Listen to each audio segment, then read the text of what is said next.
Tantor Audio, a division of Recorded Books, presents The Millionaire Daddy Project by Roxanne Snopek. Narrated by Verla Bond. Chapter 1. The man had stage presence. She had to give him that. Pamela Atwater, Chief Executive Assistant to the great Dane Bergman, in her mind the letters were always capitalized, waited for the king to finish wowing his subjects, wishing she wasn't just a tiny bit wowed herself. But he really was great. From his perfectly tousled hair to his lean, long legs and everything, she imagined, in between. Flash and dash. The kind of strategic packaging a smart girl like her knew to appreciate from a safe distance. She bit her lip. She hadn't quite figured out the parameters of that safe distance, unfortunately. The boss stood at a podium in the main test kitchen of the Resource and Development, aka Creative, department of his kingdom, drawing out the suspense while his employees sat in rapt attention.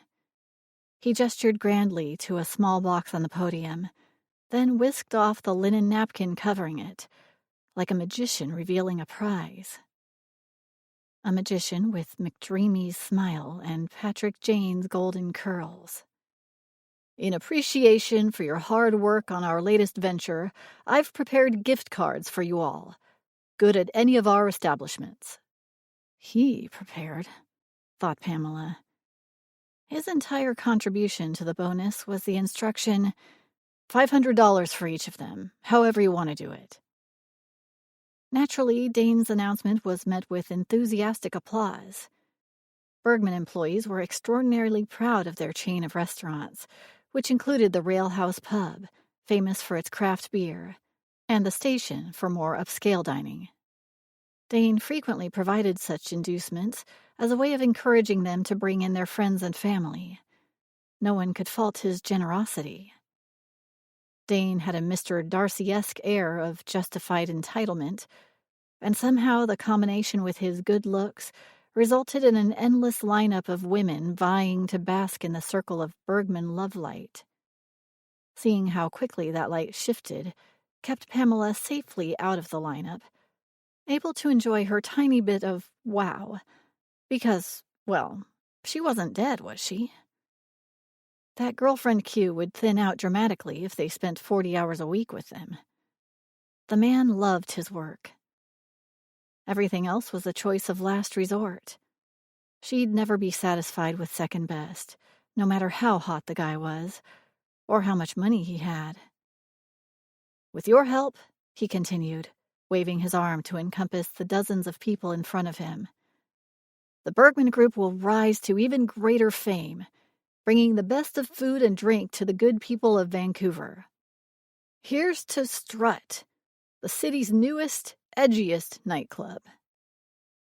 The fact that there was a community protest set up outside the refurbished building housing the new nightclub was inconsequential to him, merely a smudge on his latest diamond, awaiting Pamela's polish. Strut is a place where beautiful people go to see and be seen, he continued. You're all representative of the Bergman brand, so bear that in mind at all times. New uniforms are on the way, and remember to use your complimentary corporate gym memberships. You'll look your best when you're healthy and happy. Pamela saw a few smiles slip. Thin ice, boss. He didn't seem to realize how much work went into natural beauty. Thank goodness her own position didn't depend on sex appeal, she told herself. She preferred staying behind the scenes. No distractions that way. No expectations. Pamela? Dane turned to her, and she felt his gaze like a jolt of electricity. Do you have anything to add? To smooth over? You bet she did. Thank you, she said, stepping forward to address the group. Mr. Bergman's comment regarding our common core values is well taken. The Bergman Group is about beauty, pleasure, sensuality even. Obviously, we don't dictate how you use your personal time. We merely encourage you to take advantage of your benefit package in the manner that suits you best." As she expected, a relieved titter rippled over the room. "The next 6 weeks will be busy as we prepare to showcase our new club at the Vancouver Food Festival. So I'd like to take this time to recognize Chef Castellano." She nodded toward an Italian man in immaculate whites. "And the entire creative team. You've created a brand new menu for Strut without interrupting the award-winning service in either the pub or the restaurant. Thank you." Money was great, but people still needed to hear words of appreciation. The broad smiles and applause proved it. "Are there any questions?"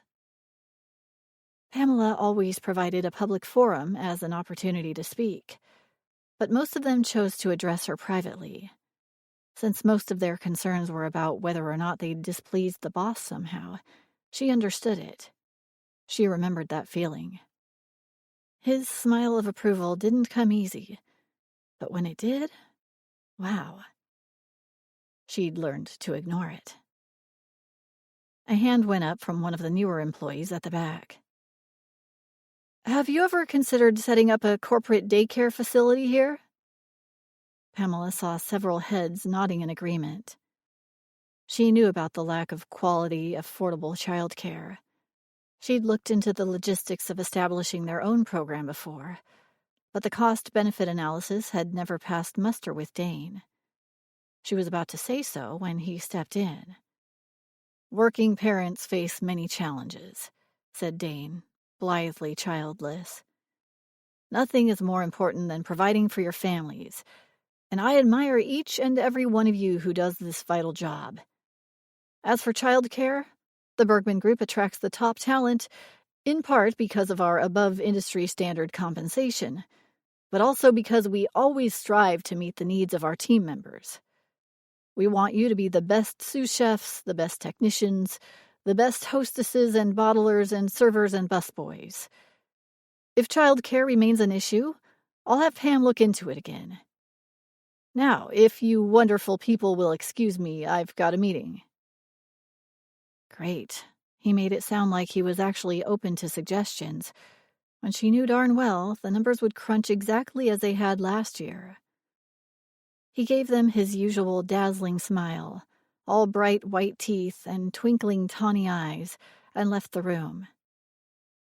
Pamela sighed, thinking of the headhunter who used to email her like clockwork every month. She could have had another job in a heartbeat, once. But no, she chose to work here. For Dane. She loved the Bergman Group, she reminded herself. Dane's good outweighed the bad. Also, she owed him. "I'd like to see Mr. Dane Bergman, please." Pamela looked up from the gleaming expanse of her desk, hoping her impatience didn't show. She hadn't even had time to make notes on the staff meeting yet, let alone address Dane's attitude toward the daycare question. The last of Dane's bimbos had received her parting gift months ago, so Pamela was braced for a fresh onslaught of hopeful women any time now. But this one didn't look like a dimbo. The severely cut skirt and jacket were far more like what Pamela herself was wearing. She glanced down at her own plain but serviceable pumps. There was a fine line between timeless and old-fashioned. Perhaps it was time to update her look. The woman held a thin file of papers in front of her, like a shield. "I'm afraid I must insist on seeing him immediately." Professional, well-modulated speech, and a definite imperative, which poked a stick in the direction of Pamela's well-buried inner crab. Dimbo wannabes could be surprisingly creative. A single man of good fortune and all. And the Bergman Group was a very good fortune indeed. Chelsea, the main-level front receptionist, burst into the room behind the woman, gasping. "I'm so sorry, Pamela. She pushed past me. I couldn't stop her." Pamela set down her pen. aligned it with the single sheet in front of her, and waved the girl away. "It's fine, Chelsea." Pamela insisted on protocol to protect Dane's privacy as much as possible, even though he laughed at her worries. Enterprising gold diggers were a mere annoyance compared to the less likely but far greater threat: journalists. "May I ask your name?" She stood up from her desk and walked around to the front of it. "And what this is regarding?" Although Dane didn't see it, his latest project was the kind of corporate evil displaces the needy story that newspapers loved. Strutt straddled the line between the city's historic gas town and soup kitchen lineups filled with homeless addicts and sex workers. "I'm afraid my business with Mr. Bergman is of a personal nature." The woman's tenacity rang warning bells. "Mr. Bergman has an opening," she said, consulting her calendar. 2 weeks from today, at 2:30. Shall I reserve it for you, Ms.?" "My name is Marian Oliver," she said in a hushed voice. "I'm from Child Welfare." "We have applications on the first floor for causes seeking donations," said Pamela. "It's not that." Marian Oliver looked like she had an urgent plane crash to attend. "This is highly confidential information." Pamela waited. "There is a child, you see." "A child." The woman gave up, her words spilling out in a great rush. "Last week, a woman named Carmen Wilde passed away suddenly. She left behind a child. I have signed affidavits attesting to Ms. Wilde's assertions that the child's father is Dane Bergman. I'm here to collect a DNA sample. Should the sample confirm paternity, Mr. Bergman must either accept custody or sign away all parental rights." Carmen Wilde. This name rang no bells. Parental rights? Dane? Pamela took a step back to lean against her desk. "Now," added Marian Oliver, "will you finally let me see Dane Bergman?" Chapter 2. Dane paused with his hand on the massive oak door separating his office from Pam's, trying to make sense of the social worker's words. Carmen was dead? He hadn't seen or heard from her since she'd unexpectedly left him, 3 or 4 years ago. Obviously, if Carmen had a baby, it wasn't his. They'd met at a fundraising event. She'd handed him the platinum supporter plaque, and he'd taken her for drinks after. They'd been together for several months until she ended it. No reason, just boom, done. The sting to his pride wasn't a memory he enjoyed revisiting. Women loved him. He was a catch, one that would never be caught, let alone thrown back. Carmen had been the last one to get anywhere near his heart, the one that had solidified his determination to keep things light. It was hard to imagine a spirit like that extinguished. Where had life taken her? A rare vision sprang to mind of his mom, stumbling home to their sunless basement apartment, too tired to do anything more than crack open a box of macaroni and cheese. Anger heated his chest. He shook his head, displacing the memories. He couldn't imagine Carmen's life spiraling downward like that. But if someone had left Carmen and her baby, hadn't had the decency to step up, Dane would track the deadbeat down and force him to be a man. He shoved the door open with both hands. The social worker jumped, and the folder in her hands went flying. Pam stepped forward calmly and gathered the papers together, but instead of giving them to Marian, she handed them to Dane. Always reliable, always there for him. "Mr. Bergman," she murmured, with an annoying hint of a smile in her gray eyes. Always just this side of insubordination, too. She didn't believe this crazy accusation, did she? "Ms. Atwater."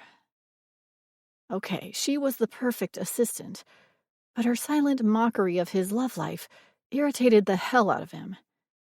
As if she didn't have a personal life, Never loosened that tidy knot of dark hair. Give me a reason to reprimand you, Pam. The folder rustled and crunched in his grip. Why should he care what Pam thought about him? She did her job. That was what mattered. Excuse me, said Marion, reaching for it. That information is highly confidential. Dane evaded her easily, opened the folder, and glanced over the first page. It was a computer printout with the sum total of Carmen's life on it. Name, birth date, insurance information, beneficiaries, survivors, death date. Cause of death. Injuries sustained in a motor vehicle accident. Poor Carmen. He snapped the folder shut.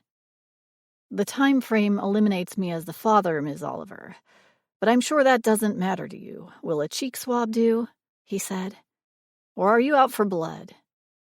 Marion's face was pink as she pulled a plastic collection tube from her briefcase. A swab is sufficient. He opened his mouth, and she ran the soft tip across the inside of one cheek, then the other, a sensation both intimate and unwanted. Tiny bits of himself were being removed to be turned into data. He wished Pam wasn't watching. This was his business, not hers. The social worker snapped the container closed, but before she could return it to her case, Dane took it from her. I need to send it off, she said. It'll take a week for results. We don't want any further delay. Dane slipped the plastic container into his breast pocket. We'll have results by tomorrow, copied to your office. But will there be anything else, Ms. Oliver? He asked, holding out the file. Enough time had been wasted already. Pam took the file from his hand and opened it herself. He hadn't expected that. His relationship with Carmen was ancient history, private. He began reaching for the file, then stopped. Pam already knew he was a player. Still, he felt annoyingly exposed. I'm afraid I must insist, began the woman. Don't be afraid, said Pam, paging through the file. It's bad for your heart. He stifled a smile. Poor social worker had no idea who she was dealing with. But why was Pam so interested anyway? What made her eyebrows dip like that? Pam was always getting in his face about his love life, thinking every woman wanted to hop on the Dane Bergman gravy train via a little caboose. Pam was paranoid, finding problems where they didn't exist. But maybe that's what made her the valuable assistant she was. He allowed Pam access to the most important details of his life and his business. In a way, it was the most intimate relationship he'd ever had, but he never worried his trust was misplaced. Pam didn't fall into the same category as other women. The line between them was razor-wired, inviolable, which is why he could trust her. Her pit bull loyalty had nothing to do with him. She was simply protecting the Bergman Group. Still, it was odd for a woman to be so completely immune to his charms. Odder still that it irked him so much. Ms. Oliver, said Dane, I will study the situation with my legal counsel. I may elect to make a donation out of respect for my prior relationship with the child's mother, but the baby is not mine. Marion Oliver's knuckles were white, but her gaze was unwavering. Mr. Bergman, she said, the baby will be 5. Dane? Said Pamela. Something about her tone made him look up. Pam held a photo of Carmen, holding a little girl. Her expression was unreadable. Carmen's smile made his heart clench. Then he looked closer. Her cheek rested against the head of a little girl who must have been around... Wait, did someone say 5? Carmen's sleek black waves fell over boisterous blonde curls, her dark eyes and demure smile in sparkling contrast to the kid's honey-eyed grin. Her name is Danielle, said Ms. Oliver. Danielle. He put a hand to the back of his neck, recalling pictures of the tow-headed troublemaker he'd been at the same age. Little Daniel he'd been then. If the surviving parent is incapable or unlikely to provide an appropriate environment, we seek out other options, said the social worker. She ticked off the criteria on her fingers. You have no criminal record, numerous reputable character references, ample means, solid standing in the community. We will be able to make frequent checks to ensure the child is receiving the care and nurturing she needs. This was all moving way too fast. Surely there's someone else.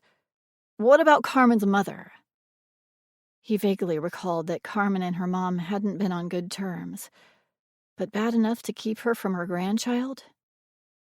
Marion shook her head. We've been unable to locate Maria Wilde. In any event, the will specifically identifies you as the next of kin. This couldn't be happening. Poor kid.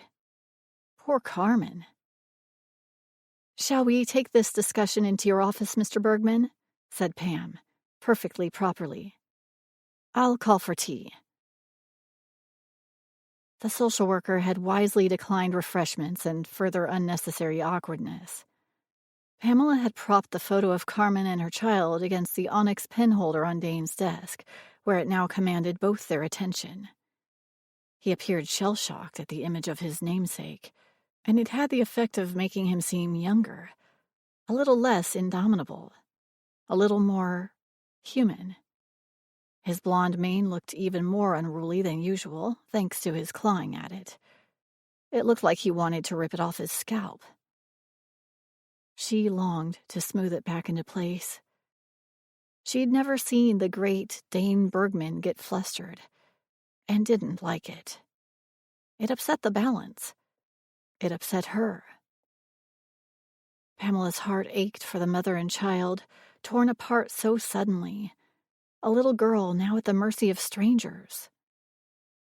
Pamela wished sympathy was all she felt, but below it simmered unwelcome little bubbles of recognition for the unclaimed child. She had been 8 when she'd first sat alone in a hospital hallway, waiting for her grandmother, while people in white coats strapped her screaming mother's arms to the metal bed railings. Mom got better, at least for a while. Long enough so that by the time Grandma died, teenage Pamela was fully capable of handling everything. Her mom, school, the house, the funeral. Danielle was only 4, and her mother hadn't disappeared by degrees. She'd been torn away, all at once. There was no one to trust, no one to explain what was happening, to assure her that she was loved, that everything would be okay. One day. This is a big deal, Dane. Nothing's for sure yet. He was arguing with himself, not her. It was a lot to take in, poor guy. No, she refused to feel sympathy for him. It was about the child. There's no time for delusions. You'll need to reorganize your house. You've got to add her to your health insurance, get the Disney Channel. I'll take care of it. He put his hands up as if finished with the conversation, then sat down and stared at his blank monitor, his posture rigid, as if preparing for a battle, his fists clenched. When it came to rolling with punches, this man was used to being on the throwing end. I'll need a list of the best private girls' schools, he said without moving, his shoulders tight. She's still a year away from kindergarten. Pam kept her voice soft. You need daycare or preschool. Find it then. Within 5 minutes of my penthouse, and no unlicensed basement situations. I want background checks, criminal record checks. Dane, you'll be looking at a 45-minute drive at least. That's the whole reason the staff suggested an in-house program. Now that you need it yourself, I think we should implement it. Dane's head jolted up. This is the Bergman Group, not Chuck E. Cheese. He had no taste for crow. and she suspected his earlier comments toward the working parents had taken on a poultry flavor. She hoped he choked on them. "So you want a nanny, then?" "Fine." But he grimaced as he said it. As gracious a host he was in public, his home was a sanctuary rarely opened to anyone. Except the Dimbos. Well, this would certainly put a new spin on his love life, wouldn't it? She hardened her heart. It didn't matter one way or the other to her how many women passed through his bedroom, but he had a child to think about now. "Dane, I'll do what I can to help. If you don't feel an on-site daycare program would benefit you, then I'll contact nanny agencies. Thank goodness the soft launch for Strut is over with now, and you can take some time off to focus on your daughter." The word felt strange on her tongue. She could only imagine how it must feel to Dane. How much time would it take for him and his daughter to manage this transition? Of course. She heard the frustration in his voice. "After the festival, I'll take a few days off. A few days? He was so far out to sea, he'd be drowned and tossed back up on shore before realizing he'd gotten his feet wet. "We can look after the festival." She moved to the poster-sized dry erase wall calendar that organized Dane's life into tidy little squares and popped the cap off a blue marker. "Take a month. Take 6 weeks. Go to your beach house, just you and your daughter." He'd be meeting his daughter within a day or two, once the laboratory results came in as suspected. Pamela hoped that would be enough time for him to consider grabbing a life preserver. "There's no need to get ahead of ourselves." His golden eyes snapped and sparked, as if flames had broken out inside him. "Everything continues as planned." Heat emanated from him as she walked past, but she felt the glare at her back like a cold knife. She turned her head just enough to smile at him. "If you've got a daughter, and from that picture we both know you do, then your whole life is about to be turned upside down." She set down the pen. "Dane, you've been working nonstop for the last 6 months. You can relax now." He snorted. "I'd rather sell the whole thing than lose market share because I took my eye off the ball. Want to buy a business?" Always with the drama. In fact, he could have sold shares in the company years ago, taken on partners, cashed in, and begun to relax just a little. But he refused to peel his fingers off the controls. It was all or nothing with him. It would kill him one day if he didn't learn to take it easy. "I wouldn't pay $1 for your lifestyle. You've got a great team, Dane. You can trust us to look after things for you. Can't you?" Dane looked toward the window, lifting his chin, as if fascinated by the gulls wheeling over the glittering water. He didn't answer, and she wasn't surprised.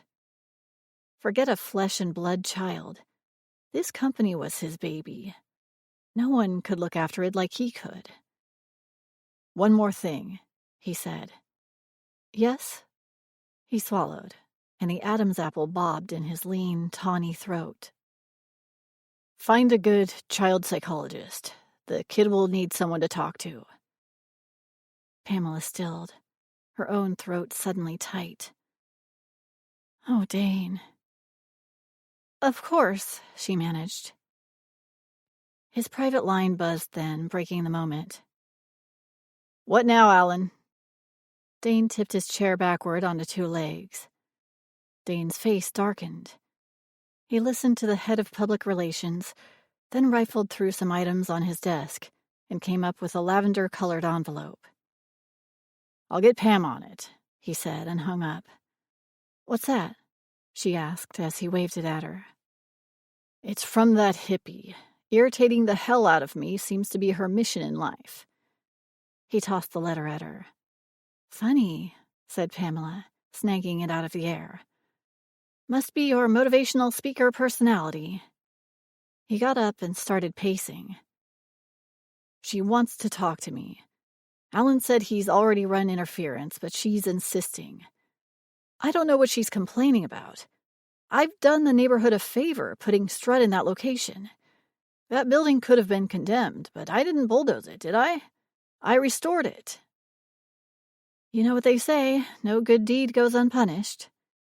He ignored her, dragging a palm over the stubble on his chin. Pamela touched her own chin absently. Complete and utter bullshit. I moved them all into other buildings. His shoulders tightened. Why does everything always have to happen at once? Wait until the media gets a hold of it. Restaurant mogul Dane Bergman abandoned his secret love child. Protesters appeared at every ribbon cutting in Vancouver, it seemed, like ants at a picnic. Sometimes they had legitimate concerns. Sometimes, like now, they did not. But always they had to be dealt with. You have to admit, she said, it's a catchy headline. What happened to any publicity is good publicity? And since when did he pay attention anyway? Not funny. He padded back and forth like a lion in a cage, a heavy-footed beast, downcast yet simmering with pent-up energy. He stopped in front of the photograph, his gaze clouding, going distant. She glanced down at the envelope in her hand. I'll see what I can find out about this Ivy Landon person. He flinched, but kept his eyes on the image of the smiling duo, clenching and unclenching his fists. Ivy Landon wasn't the problem, and Pamela knew it. She looked at the door. Should she go? He was dealing with an intensely personal issue that was overshadowing everything else. The more he let slip in front of her, the more he was likely to hate her for it later. I'll be at my desk if you need me. She tiptoed away, but before she reached the door, he lifted his hand, gesturing for her to stay. I'd have taken care of them, you know. His voice was strained, as if it mattered that she believed him. She turned back, touched and surprised that he would talk about this with her. His posture was rigid, his shoulders even tighter, braced for assault. And she wondered for the first time who he had supporting him through this. Of course you would have, she said softly. Whatever she might say about his rotating door of relationships, Dane was not one to shirk his responsibilities. Sometimes even, as she well knew, he went above and beyond. But who, she wondered, went above and beyond for him? He cut a short, sharp glance at her, then moved to the window and leaned heavily on the sill. Every gesture, every line of his body spoke of anger without a target. If I'd known Carmen was pregnant, I'd have looked after them. But she kept it from me. Not anger, she realized. Dane Bergman, a man who was prepared for anything, who left nothing to chance, had been caught off guard by a secret. He'd been lied to. This huge, life-altering event had been kept from him, leaving him powerless, vulnerable. She closed her eyes. She could easily deal with Dane the boss. She wasn't equipped for Dane the man. He lifted his chin. A muscle flexed in his jaw. Pam, he said in a voice half strangled. What am I supposed to do with a little girl? Everything inside Pamela melted. Her heart swelled, and she barely kept herself from reaching out to him. He was her boss, and she wasn't supposed to be hearing things like this from her boss. She certainly shouldn't be feeling things about her boss. It was completely inappropriate. Pamela walked to the couch on shaky legs and perched on the edge, motioning for him to join her. He sat near enough that she could feel his body heat, and she had to resist the urge to pat his leg comfortingly. We'll handle it, Dane. Not we, you dummy. She cleared her throat. You'll do the right thing. Your daughter will be fine. The club will be fine. The protesters will go away. Dane shook his head. Your lips to God's ears. He slumped back against the luxurious upholstery, as if relieved to let go of the subject of his daughter. You know, that building Ivy Landon's all upset about is the one that got me started. I bought it for a song 12 years ago when the brewery was nothing more than a dream, with Ron. Ron was his uncle, but Dane rarely spoke of him. Believe it or not, he said, the downtown east side was worse then. I know. It was a landlord's nightmare. Government-subsidized renters with substance abuse or mental health issues, unemployed or unemployable, who would otherwise be homeless. As if she wasn't even there, Dane reached up and yanked off his tie. Then he unbuttoned his shirt, revealing the dusting of hair on his tan chest. She'd seen it before. He had a tendency to forget she was there sometimes, or so it seemed.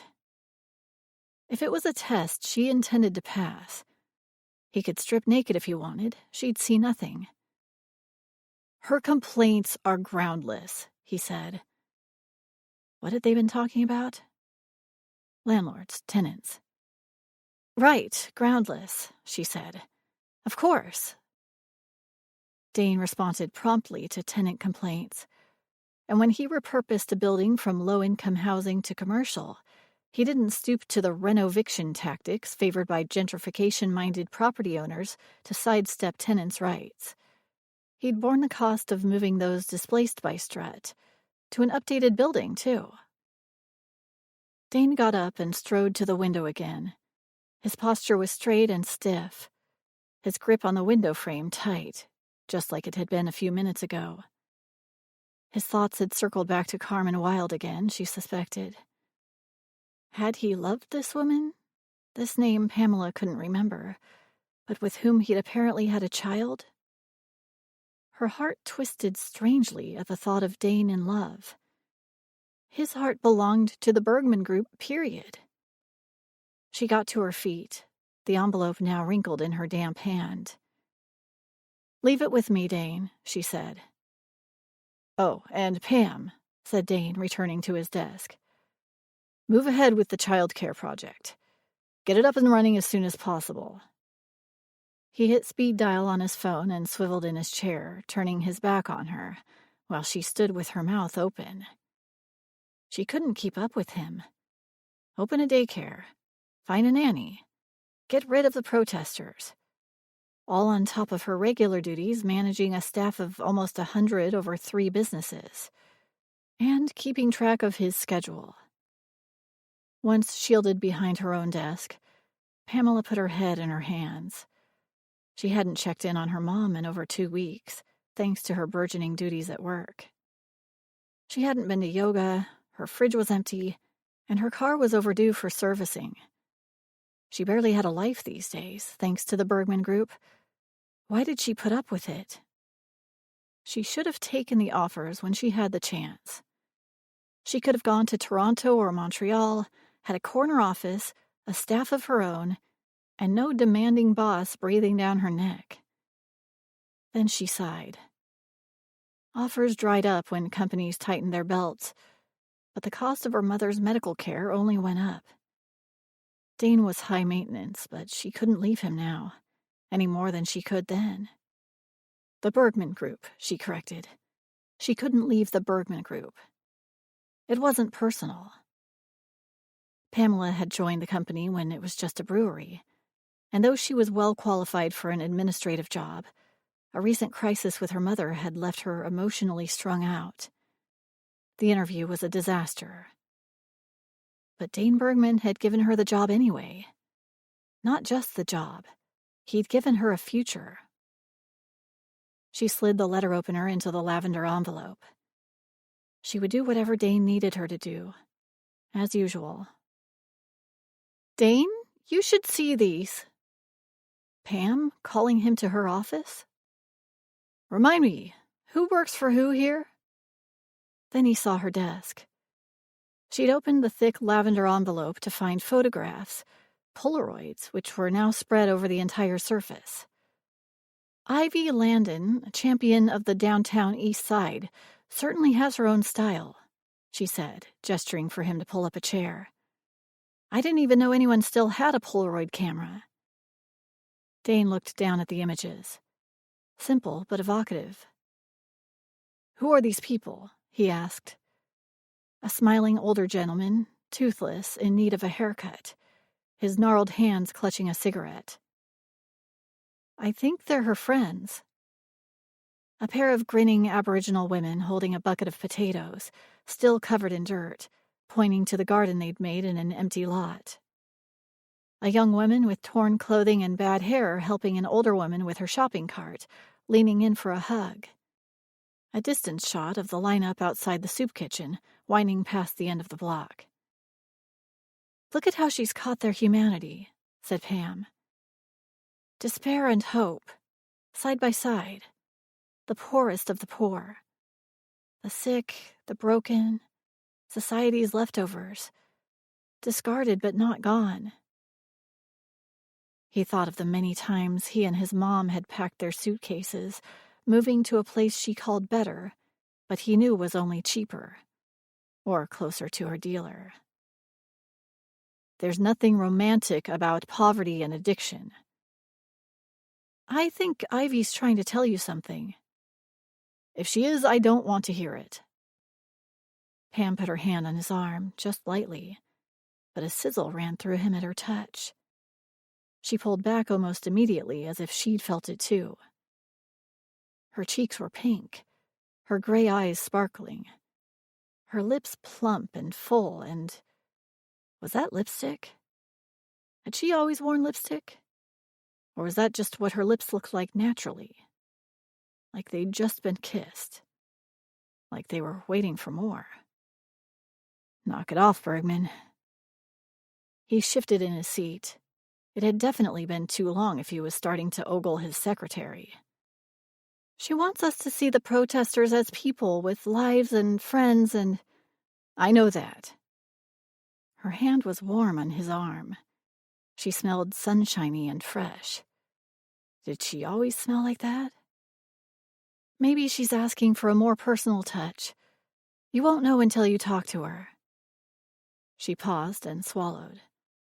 Then she lifted her hand away and seemed to close in on herself. Dane, what if you hadn't helped my mom finally get the treatment she needed? The air in the room stilled. He'd only done the decent thing. No need to make it a big deal. No need to talk about it. What if you hadn't found your Aunt Rose and Uncle Ron? He definitely didn't want to talk about that. Rose wasn't even his aunt. Just a woman who took in foster kids that no one else wanted. He rotated his shoulders, thinking of the tattoo hidden beneath the shirt and jacket. He was grateful to Rose, of course, and her brother Ron. But he didn't like thinking about the powerless, needy kid he'd been. That was over. He'd repaid their kindness, and he didn't need their charity anymore. And they certainly didn't need him. What if... Pam's voice hitched. What if Carmen hadn't arranged for you and Danielle to find each other? A little girl, unwanted, unloved, broken. That's probably how a lot of these people got to where they are today. He stood up abruptly, knocking some of the photos to the ground. If the only way to get her off my back is to meet with her, then I'll meet with her. Set it up. And he went back to the safety of his richly appointed office, trying not to think about how steeply the odds had once been stacked against him. Trying not to think about how there was no such thing as a self-made man. Trying not to think about Pam's personal touch on his arm. Dane stepped out of the town car, instructed the driver when to return, and surveyed the exterior of his latest venture. The bold black facade featured sleek lines with glossy copper accents. The signage was perfect. Simple, clear, excellent branding. Unfortunately, just outside the property lines, 3 protesters remained. A woman with a face like a dried apple, a thin man in a fedora, and a girl with short, spiky hair clutching a red blanket over her shoulders.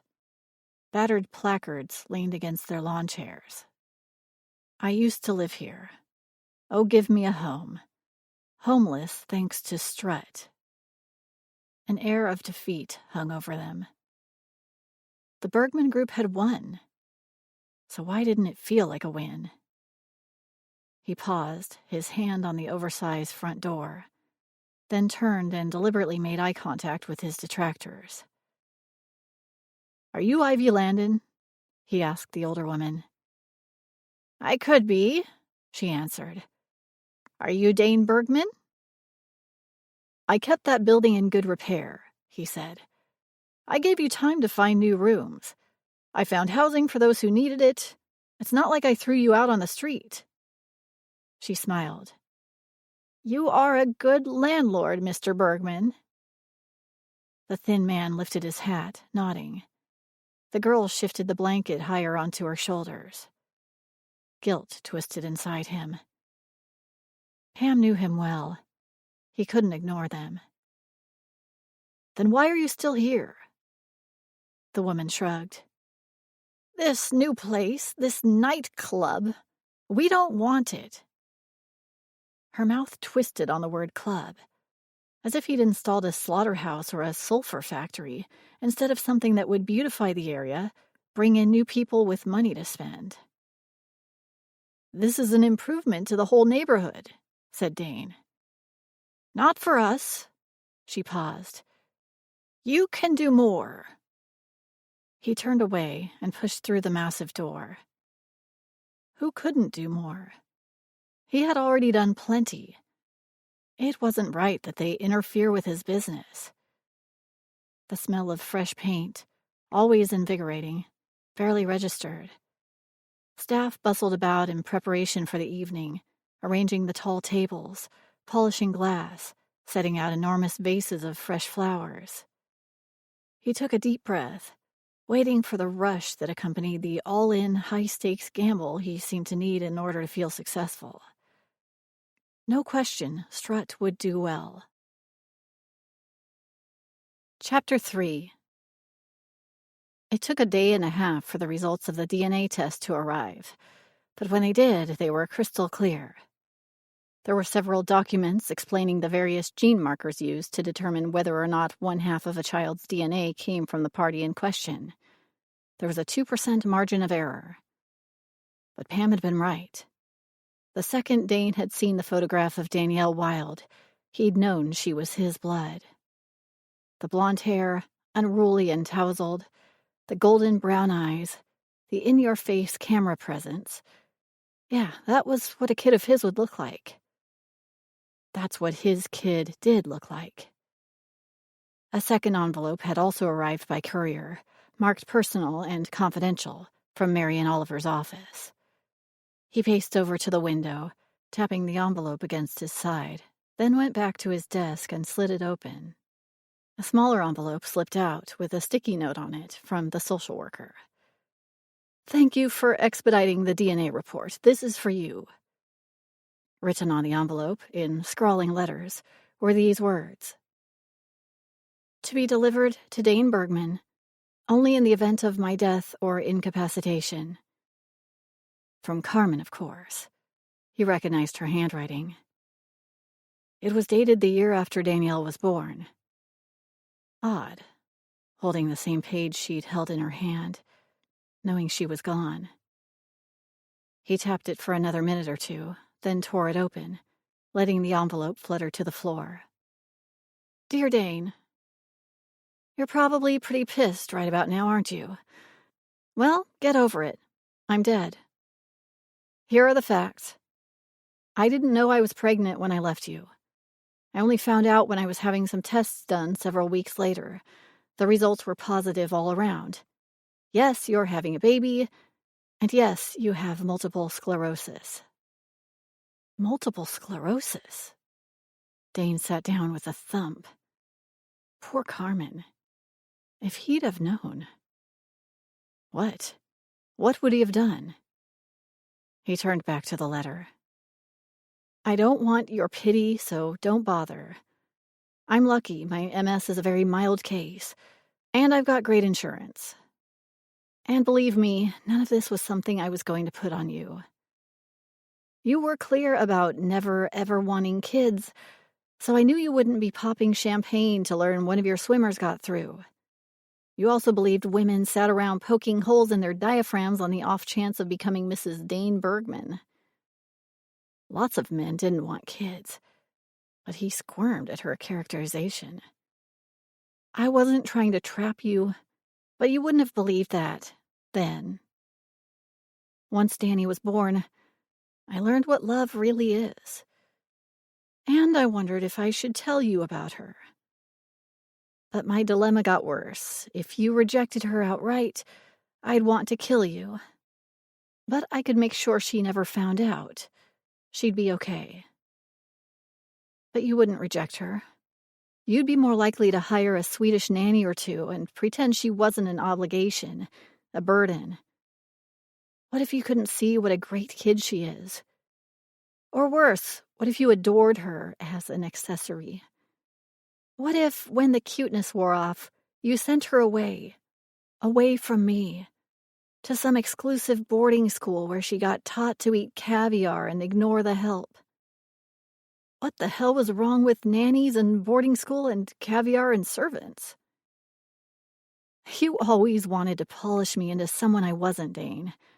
Why wouldn't I think you would do that to our baby, too? Now that stung. He'd shown Carmen the finer things in life, that there was more to fun than her cheap beer and pretzel nights. He'd been able to put his past behind him. He assumed she wanted to become someone better, too.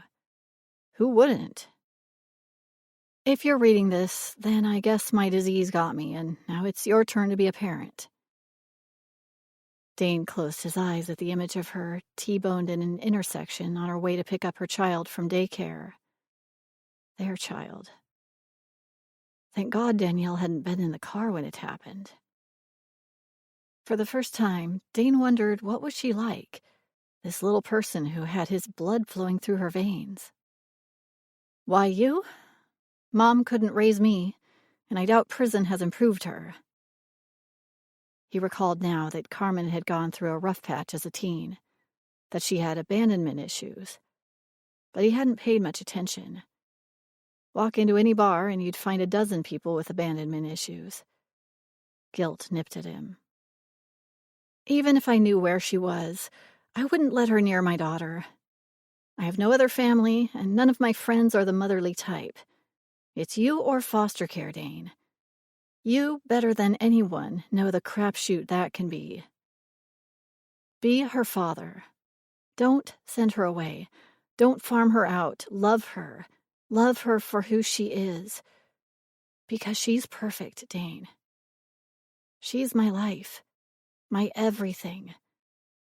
Don't mess her up. Carmen. P.S. It's literally a mother's dying wish. Don't make me come back to haunt you. P.P.S. She doesn't know about you. I'm sorry about that. It was written with Carmen's characteristic rough-around-the-edges brashness that had both appealed to and appalled him. But there were tear stains on the page where the ink had bled. A mother's dying wish. He ran his hands through his hair and paced back to his desk. He needed to meet Danielle. Where was she? Who was caring for her? Friends? Temporary foster parents? His gut twisted. Carmen had been gone for a week by the time Mary and Oliver located him. A week was a long time for a kid. Was she okay? It was high time he got this situation under control. But what did he know about raising a little girl? Nothing. He slammed his hand against the rich wood-paneled wall. He'd faced bigger challenges. Look how far he'd come. What he'd built for himself. What he'd made of himself. Of course he'd care for his daughter. The door opened soundlessly and Pam peeked through. Everything okay in here? She leaned against the doorframe, her arms crossed, and nodded toward the file, knowing full well what it contained. I'm thinking the results bear out our suspicions. You're quite the prognosticator. Congratulations, Daddy. He winced. Daddy, God. Actually, no, said Pam, though it seems to be a popular opinion among men. Her gray eyes twinkled, and he found his spirits lifting at her light-hearted response. She didn't seem horrified by the prospect of him raising a child. She had a way of letting him know when her opinions differed from his. A little lift of an eyebrow, a quirk of a lip. Oh, she made sure he knew. The fact that she wasn't doing that now, that she'd accepted his imminent fatherhood, reassured him. Which was disturbing in itself. It was getting more and more difficult to separate his personal life from his business life, and like it or not, he'd learned to depend on Pam's opinions. Her ideas were solid, and the staff trusted her. She cared about the Bergman Group almost as much as he did. But depending on people made you vulnerable. He'd have to be careful here. Utilize her skills and strengths while maintaining a professional distance, and remembering who had the power in this relationship. Dane tucked the letter into the top drawer of his desk. Yes, Danielle is my daughter. I'll need to make a room for her in my apartment. Take my card, buy her what she needs. She raised her eyebrows. There it was. It chafed the hell out of him how she could let him know without saying a thing when she thought he was wrong. How did she do that? Buy her the best. Bed, dresser, desk. I trust your judgment. There, the instructions were clear, civil, without being orders. Furniture. She was doing it right there, with a single word. What's wrong with that? Pam uncrossed her arms and spoke in her most annoying, I'll keep this simple voice. She doesn't need things right now, Dane. She needs to know you care for her. Hence the clothes and furniture. I'm not fluent in kid speak. Stick with the truth and kindness. You'll learn. Truth? Kindness? What the hell kind of advice was that? He paced back to the window and looked out without seeing anything. Children deserved loving parents, preferably two of them. Parents who wanted them, who loved them, who would do anything for them. Since that was off the table, Danielle would get what he gave her. Right now, that was furniture. Who was Pam kidding? Childhood wasn't full of kindness. And why should it be? Life was rough. Danielle might as well get used to it early. But she was so small. What was he doing? Suddenly, the risk seemed monumental. The stakes astronomical. If he failed, why would he even think this way? Surely, with all the resources at his disposal, failure wasn't a possibility. This will be the toughest challenge of your life. But Dane, you can do it, said Pam. Of course I can. He and only he could question his abilities. However, she continued, if you're not ready to commit, you have to say so. She's young enough to be adopted. Even if you're not the one to give it to her, she could still have a wonderful life. He whirled around, stabbing the air for emphasis. She's a Bergman, and I'll raise her as one. End of story. Of course he would claim Danielle. He was her father. He'd bring her into his life and provide her with the life a Bergman child deserved. She belonged to him. Everything else aside, that's what mattered. Now that his paternity test had come back as proof of what they had all known, he couldn't bear not knowing where she was and what was happening to her. I want to bring her home. The sooner the better. He kept his gaze on the window, unable to see the harbor below them. unwilling to let Pam see how shaken he was by her suggestion. "There's a whole protocol for this, apparently. I'll let Miriam Oliver know immediately." Pam's voice softened. "And I'll arrange to have Danielle's possessions delivered to your penthouse." She had a nice, soothing voice when she wanted to. She touched his arm, one light pat on his jacket sleeve, a gesture that warmed him far more than he expected. That personal touch thing again. She was good at it. "Don't worry, Dane," she said. "From what I hear, the first 10 years are easy. It's the second decade that breaks you." He had a feeling she wasn't talking about his bank account. Dane looked into the mirror behind the door in his office, but he barely saw his reflection. He'd answered all the questions, passed the home visitation test, jumped through the hoops necessary for Marion Oliver to declare him fit to meet his daughter. Theirs was an unusual case, and the Ministry of Child and Family Development had given Dane a few days to prepare himself in his apartment. They wanted as little trauma and disruption to the child as possible. It had taken far too long. But now that the moment he claimed his daughter was upon him, it didn't seem long enough. The first meeting would take place here at work. He tugged at his collar, straightened his jacket. He looked good. He had nothing to worry about. The door opened with a bang and he jumped back to avoid getting nailed by it. "A little nervous, are you?" said Pam.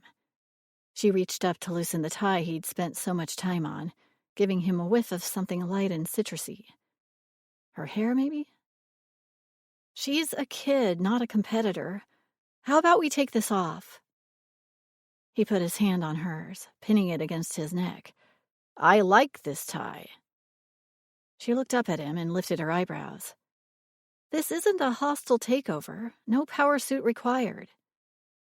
She nudged his hand away and tugged at the tie. Her fingers brushed his neck. Quick, efficient, and startling.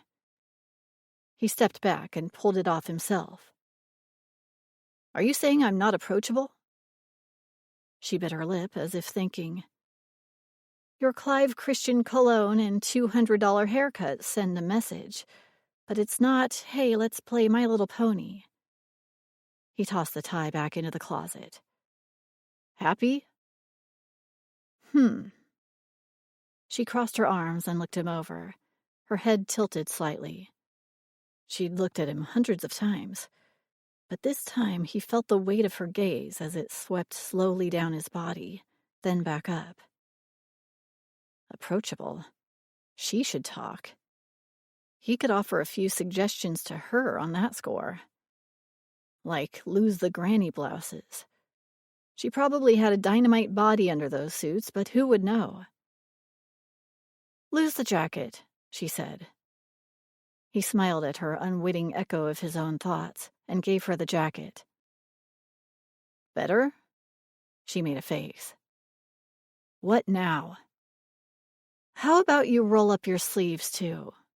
Try to look a little less buttoned up?" He unbuttoned his cuffs and shoved the sleeves up to his elbows. Would it kill her to say something nice? "That's it, Pam. Jacket on, jacket off, sleeves down, sleeves up. I am what I am. She'll get used to me, the sooner the better." He sat down on the couch. Then he got up and went to the window. He poured himself a glass of water, drained it in one gulp, went back to the couch. Pam sat down next to him, and he caught another whiff of her floral scent, felt the calm serenity surrounding her. "Dane, it's going to be fine." "Of course it will be. I don't have all day, that's all. They should have been here by now." He wondered how it would feel to have a little girl throw herself into his arms, to feel her clinging to his pant leg. She'd be needy, of course, and he'd be her savior, her hero. He bit back a smile. She'd be emotional too, which would be messy. But if it got out of hand, Pam would know what to do. Pamela slanted him a half-sympathetic, half-exasperated look. Her eyes were clear and focused, as always. But being pinioned by her gaze today sent a new and unexpected quiver running through him. They were very nice eyes. Gray around the edges, but brighter near the center. Just the right amount of blue to let you know it was her natural color, not contact lenses. Natural, not covered up. It seemed suddenly incredibly intimate, those eyes, nakedly opened to him like that. Neither deferential nor challenging. Not seductive or obsequious or frightened. Interest stirred, lifted its head and scented the air, like a lion in mating season. Once she's settled in at home, everything will fall into place, he said to fill the silence. You worry too much, Pam. When she didn't respond, he glanced at her. She was smiling, biting that full bottom lip as if she was holding in a laugh. She got to her feet and patted his shoulder. Again, the brief contact struck him as remarkably comforting. Pleasant, even. Unsettling, only in that he couldn't categorize it. I'll let you know the second they arrive, okay? She went back to her own office. Dane sat back onto the couch and dropped his head back against the cushions. Pam was simply helping him with a tricky personal situation when there was no one else he could turn to. The announcement about Danielle would have sent any of his recent girlfriends running so fast she'd leave a high heel spinning in the dust behind her. So it was good he had Pam. She'd help him out as she always had. He counted on her for all manner of things. This was just one of the more unusual ones. He looked again at the photo of his daughter. She was a real cutie. Carmen had been a knockout, of course, and she'd passed on her heart-shaped face and delicate nose to her daughter.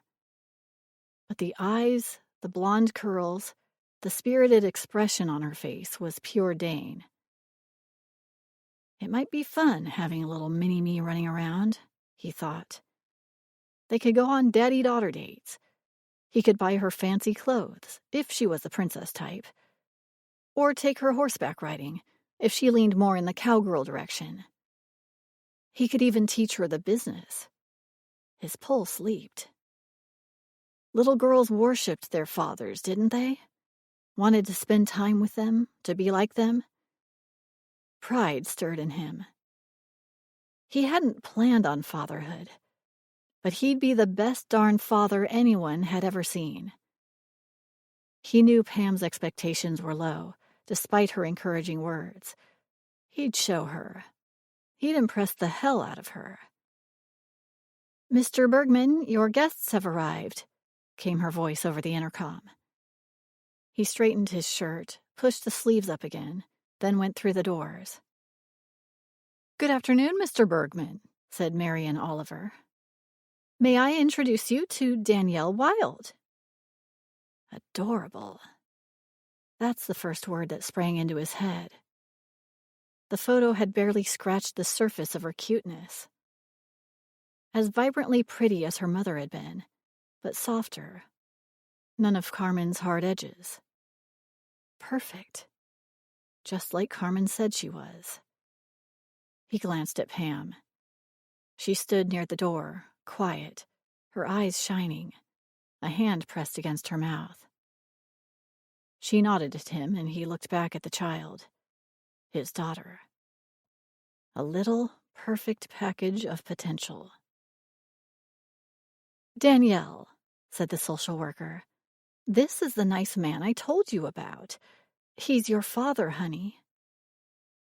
She didn't look at him, didn't say anything, didn't move. His heart broke a little, and he knew he was in trouble. Tragic. His stomach clenched. A seedling tossed out for him to take over, to nurture to maturity.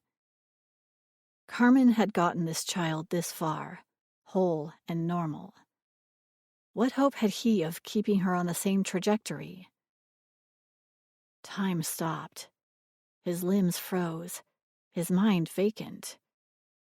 He saw the little girl's lips start trembling, but he couldn't move, had nothing to say. He could barely breathe. Then Pam stepped in front of him and broke the spell, saving him from himself. "Danielle," she said, crouching down in front of the child and extending her hand. "It's lovely to meet you. My name's Pamela. I'm a friend of your father's." Danielle tentatively shook Pamela's hand. "I'm so sorry about your mom," she continued softly. "This is a really hard time for you, I'm sure." Tears welled up in the child's eyes. What did he know about tears except that they were always his fault and he had to make them stop? Flowers and jewelry were the only tools in his arsenal. He stepped forward and held out his hand, just like Pamela had. "Hello, Danielle. We're going to have tons of fun together." Danielle looked at his fingers, the tears disappearing as she studied first his arm, then brought her gaze up to his face. Dane felt a split second of triumph. She wasn't scared. His daughter was a fighter. Then she crossed her arms. She set her little jaw and glowered at him.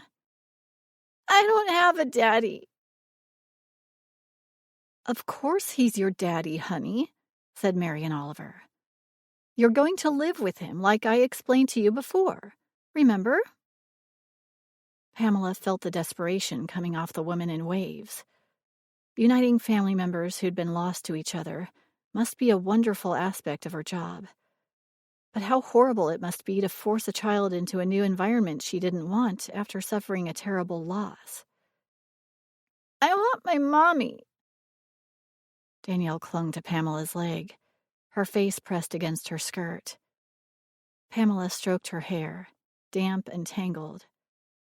She wished she had a comb to tidy up that beautiful golden mane, so like Dane's. Speaking of, what was wrong with him? Dane stood like he was made of concrete, and just as appealing.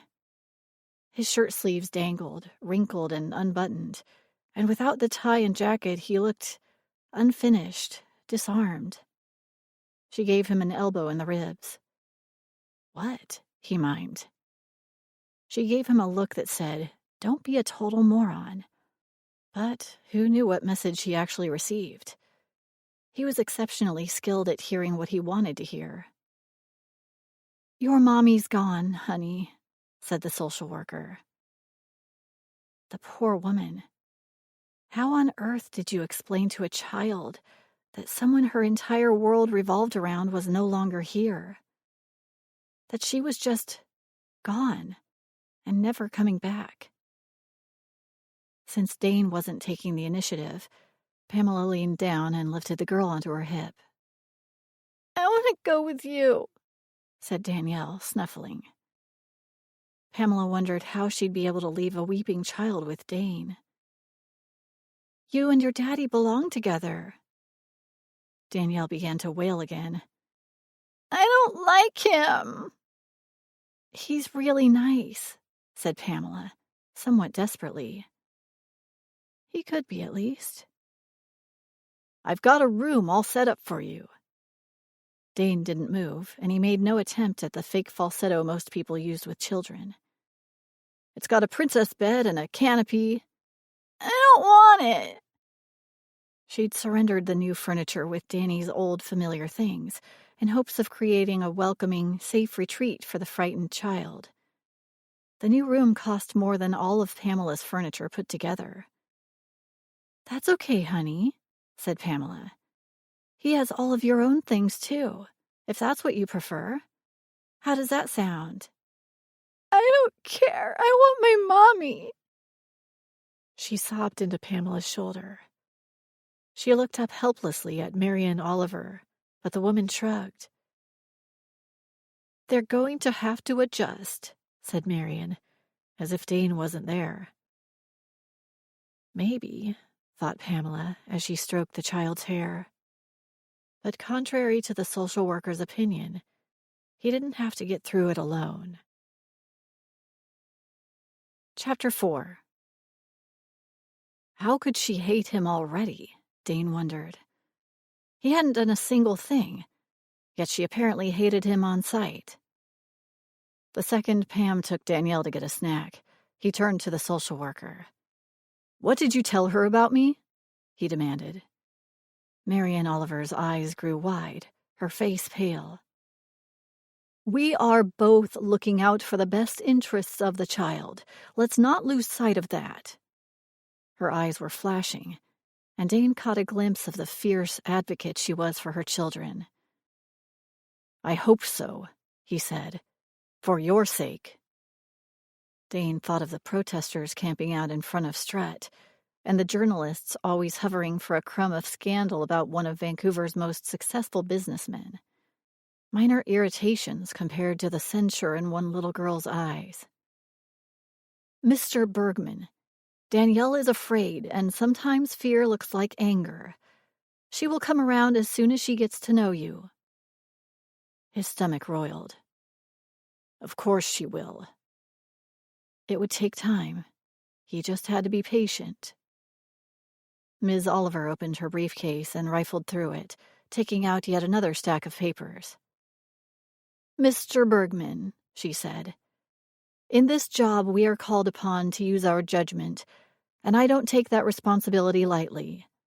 How well do you think I would sleep at night if I left Danielle in the charge of someone I didn't believe would do the best job for her?" Yet she'd sleep better leaving the poor kid with him. "Kid just lost her mom, and now she's stuck with someone she hates," he said. "Doesn't seem fair." She tilted her head, appraisingly. "That concern is what tells me you are the right man for the job. She is your blood. You value that highly. You are goal-directed and driven to succeed. Your reluctance indicates that you care tremendously. Being a parent is a terrifying job, but your desire to do right by her will carry you through it." Not if Danny wouldn't even talk to him. Wait, when had she become Danny? "I haven't found a nanny yet," he said. Marian Oliver smiled, and he felt as if he'd passed a test of some kind. "It's you she needs, Mr. Bergman." Dane saw her to the door with a sinking feeling in his gut, a sense of walking through a portal that would change his life forever. From now on, he was going to be a father. He swallowed. Why had the kid reacted so badly to him, but so well to Pam? He was the parent. Didn't that give them an automatic bond or something? Since Pam was in Danny's good books and he was not, he'd need Pam to be involved in everything. He could always rely on Pam. Dane opened the door to his penthouse with a flourish and gestured for Danny to walk ahead of him. Danny sidled past him, hugging her backpack, avoiding contact. Poor kid. Talk about your rocks and hard places. Pam had refused to come along for this first introduction. Said he and his daughter needed to bond without her. "Your things arrived this afternoon. Your new room is all set up." Danny tiptoed into the main room and peered suspiciously at her surroundings. Dane had spent a lot of time with the architect before the building went up, and a lot of cash during construction, to ensure that every unit in the complex would become a highly sought-after bit of real estate, and that the entire top floor, his domain, would be out of this world. "Where?" asked Danny, her voice echoing slightly. The vaulted ceiling and full-length windows brought natural sunlight streaming over the teak hardwood, where it bounced up and warmed the cool blue-gray walls. Massive floor-to-ceiling windows provided an unmatched view of the Georgia Strait, and off the southwest deck, he could watch planes taking off and landing at the airport. Danny looked like a little mouse, waiting for a hawk to grab her. "Over here. Come on, I'll show you." She ventured to touch an end table, then snatched her fingers back as if it was hot. His furniture had been custom-built in Vietnam, made of acacia wood, solid as Noah's Ark. the beautiful striations of the wood playing off the teak floor in a way that Vancouver Homes magazine had called breathtaking. A masterpiece of contemporary style and fashion. But kid-friendly? He looked around the apartment, suddenly seeing it in a different light. The floating glass tabletop would be deadly if it broke. The angled wooden arms on his luxurious couch could bruise you like a son of a bitch if you weren't careful. And that deck? His little 21 floors up piece of heaven? Well, he'd have to lock that up permanently. No way his kid was going out there. "Do you have milk?" she asked, looking at his refrigerator. Damn. He had coffee cream, and sour cream, and creme fraiche. But milk? He palmed his damp forehead. "I'll get some tomorrow." Her wide eyes reflected in the sparkling glass of his wine cooler. Naturally, his kitchen was filled with the professional-grade appliances and all the gadgets a weekend foodie could ask for.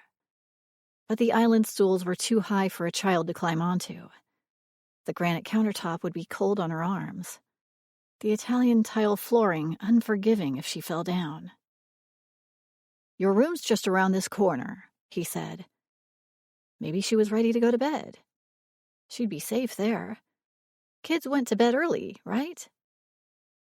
Danny made a face, and her eyes flashed briefly, an unsettlingly familiar look. "It's a touch-me-not house," she said clearly. "From the story." She tugged a worn storybook from her backpack and held it up to him. "The touch-me-not house is a mean house. The cozy cottage is a friendly house. I want to go home." Her bottom lip quivered. Touch me not. She had him there. This was most definitely not a cozy cottage sort of home. Nothing said, "Come on in and jump on the couch." Pam had said something similar, about pony rides or something, and the memory grated. Did she have to be so sure of herself? So right? He imagined his assistant curling up in the oversized chair in Danielle's room, tucking those long legs under her body, and inviting his daughter onto her lap. Could she make it feel friendly to Danielle in here? "I think you'll like your new room," he said. "Pam, Ms. Atwater, picked out all the stuff. She told me it's the kind of room she always wanted when she was your age." That got Danielle's attention. Without taking her shoes off or dropping her backpack, she took a few steps in his direction. Footprints. His housekeeper was going to have kittens, but that was her problem. This was progress. He led her down the hallway, noticing for the first time how fragile all the artwork displayed on tables and shelves was, how forbidding it appeared. Touch me not. "That's my name." He heard guarded excitement in her voice. Danielle pointed to the kitschy little sign Pam had hung on the outside of the door. "Danny's room," it read. "It certainly is. Now let's see what's inside." He'd helped arrange the furniture, but he hadn't paid much attention to the little touches Pam put on it afterward, taking solace in a glass of sherry-oaked Macallan 25 instead. "This is a kid's room," Pam had explained, "not a museum. And prepare yourself, I'm going to put holes in the wall. Possibly many." The thought of tacky dollar store posters nailed up in his spare room made his teeth hurt. But entering the room now, he realized that he'd worried for nothing. "Oh." Danielle's voice dropped to a hush. "Cozy cottage." How long had he left Pam alone? She'd transformed the spare room into what he could tell was a little girl's dream bedroom. The first thing he noticed was the pastel polka-dotted area rug stretching across the polished hardwood, softening and warming the entire room. The rug must have been heavy, but she hadn't asked for his help to get it into place. Even the air felt different, gentler, the thick pile muffling their footfalls. It made him think of whispered conversations and giggles. Fluffy curtains topped the oversized window. The canopied bed was covered with colorful, ruffled pillows, the white posts round and smooth. No sharp edges on that bed. He wouldn't have expected so much fluff and femininity from Pam. It made him wonder what other secrets she was hiding. Darker, more adult mysteries, inappropriate between a secretary and her boss. "Jemima Puddle Duck!" She pointed to one of the pictures hung on the wall, the colorful frame coordinating perfectly with the pillows. Dane hauled his attention back to the present. "Who?" "Don't you know anything?" For a 4-year-old, she sure knew how to voice contempt. He'd been a kid once, he was pretty sure. So why did he feel like he'd been dropped into a foreign country? Did he have cooties? She pulled another book from her pack. "It's Beatrix Potter, see?" Oh. There'd been no ducks in hats in his childhood. He didn't think there had been in Pam's either. Yet despite that, she'd managed to create an idyllic refuge for a sad little girl. A perfect place of safety. Danny walked to the overstuffed chair in the corner and touched it, trailing her small fingers over the textured surface. 3 kids could have a party in that thing and still have room for a tea set, he thought. He rubbed at a sudden ache in his chest. It was good he'd had Pam do all this. Danny loved this room. But there was nothing he could point to and say, I put this here because I thought you'd like it. No. He'd left everything to Pam. He could claim nothing but the credit card bill. Danny put her backpack down and walked over to the dresser. A piece of fabric lay across the top of it, a bright geometric print that contrasted with the florals and swirls elsewhere in the room, the color again bringing a sense of continuity and serenity to the room. "You have your own bathroom, too," he said. He was grateful he'd had the foresight to install a guest ensuite, even though who'd have ever dreamed it would be a little girl using this room? Then another thought hit him. Was she totally housebroken? She wouldn't require assistance, would she? Was it even safe for her to take a bath by herself? He felt fresh sweat break out on his brow.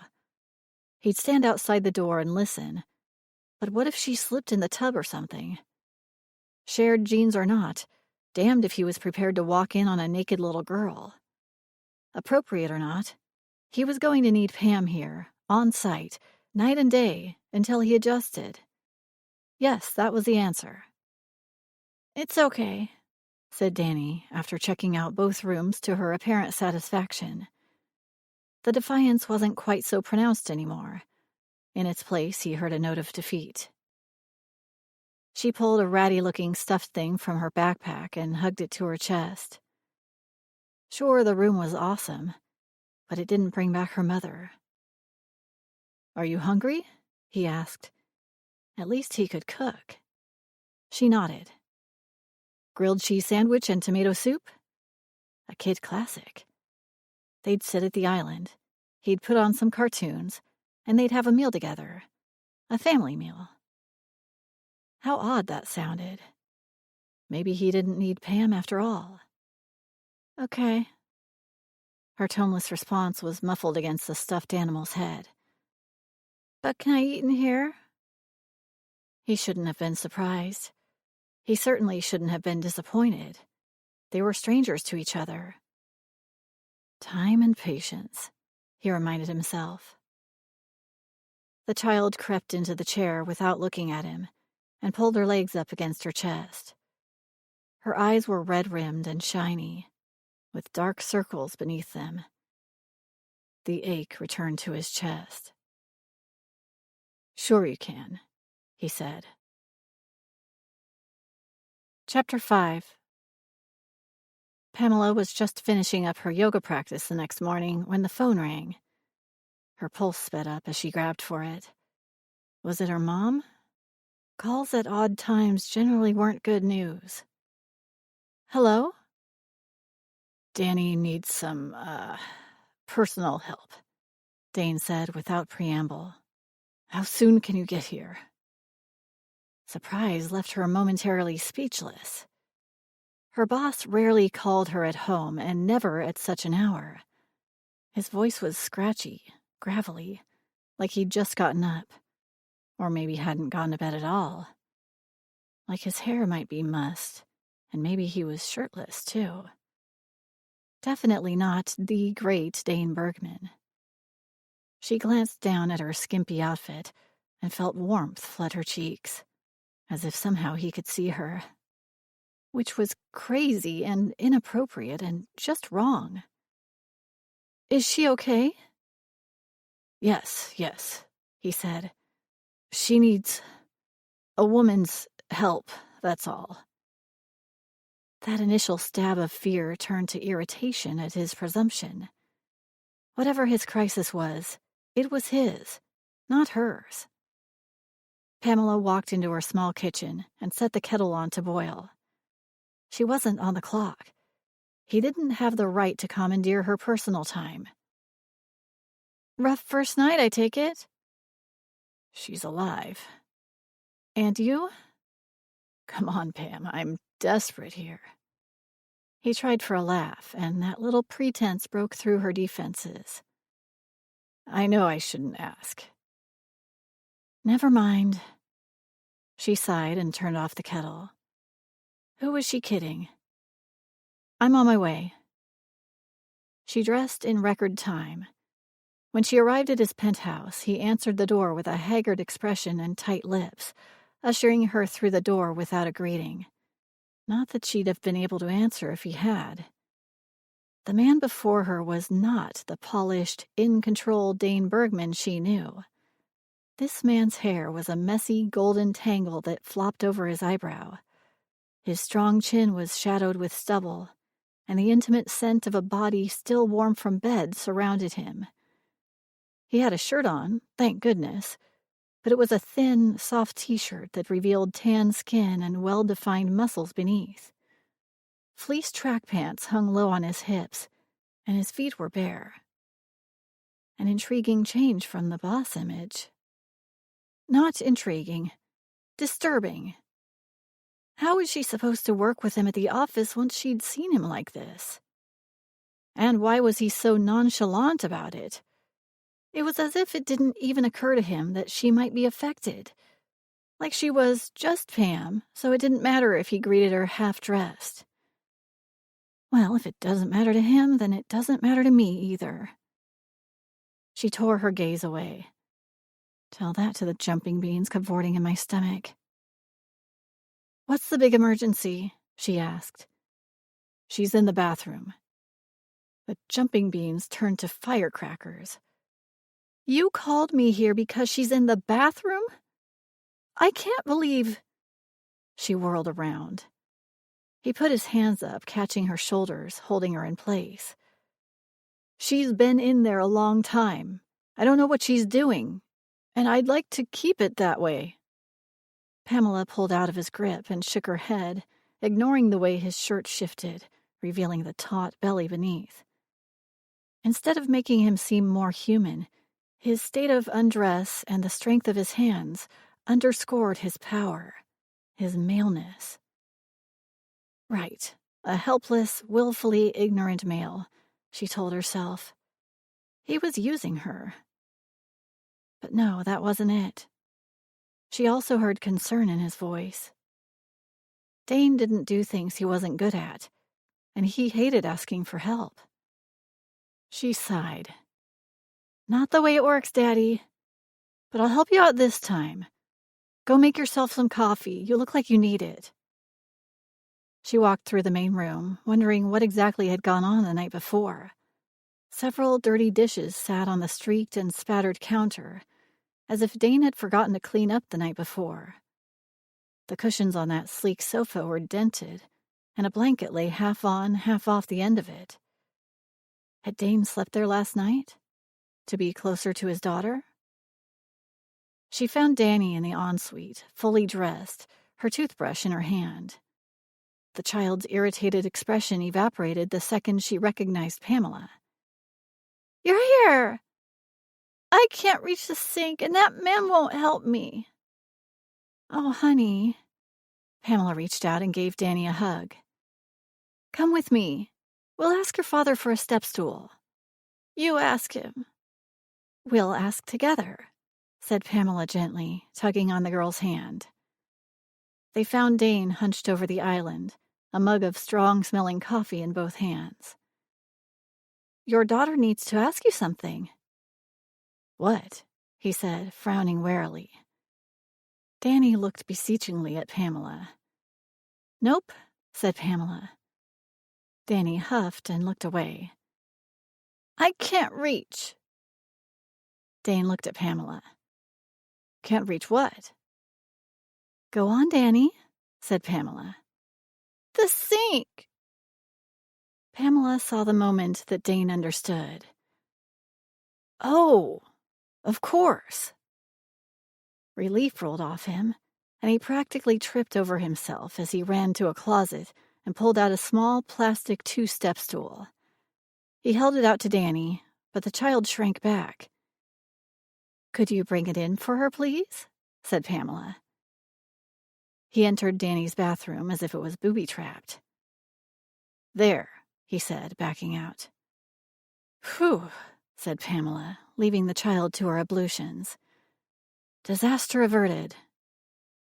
She crossed her arms and gave him her best, helpful assistant look, complete with a smile of superiority. Is there anything else you need? Give me a break, Pam. I thought she needed help with the whole... He gestured vaguely. You know. Yeah, I know. Listen, Dane. You can't avoid this. She'll need supervision in the bath. She'll probably need some help getting dressed now and then. If she gets sick, she'll probably need help on the toilet. He winced, and she relented. He was trying, after all. And this first day alone with his daughter was probably stretching out very long ahead of him. Some of us still have work today, but I can give Danny her breakfast if you want to go take a shower. She couldn't help dropping her eyes to his torso again as she spoke, and this time he noticed. She felt herself flush and turned away from him. She didn't care. He could run around stark naked if he wanted, she reminded herself. After all, she was just the assistant, right? A sexless worker. There to do his bidding, not a real person. What's the matter, Pam? He said, drawing the words out as if amused. She looked back. He was leaning against the wall in the hallway, his arms crossed over his belly, one foot crooked over the opposite ankle. Mr. Casual. The way he was looking made her feel anything but sexless. Her heart sped up. Enough running naked talk. It was messing with her mind. You wanted me approachable, right? Approachable, she said sharply, not Chippendale. Instantly, she recognized her mistake. He lifted his eyebrows, and a grin broke over his face, slowly like a sunrise. Chippendale, he nodded as if impressed. I had no idea, Miss Atwater. She rolled her eyes. Thankfully, Danny chose that moment to appear. I'm hungry, she said. Can I have toast and peanut butter? Pamela looked at Dane questioningly, pointedly ignoring his comment, but aware that her face was likely in the neon range of color. There's a loaf of brioche on the counter. Danny made a face. That's not bread. His grin faded. He pushed himself off the wall. I'll put it on the list. Danny moved closer to Pamela.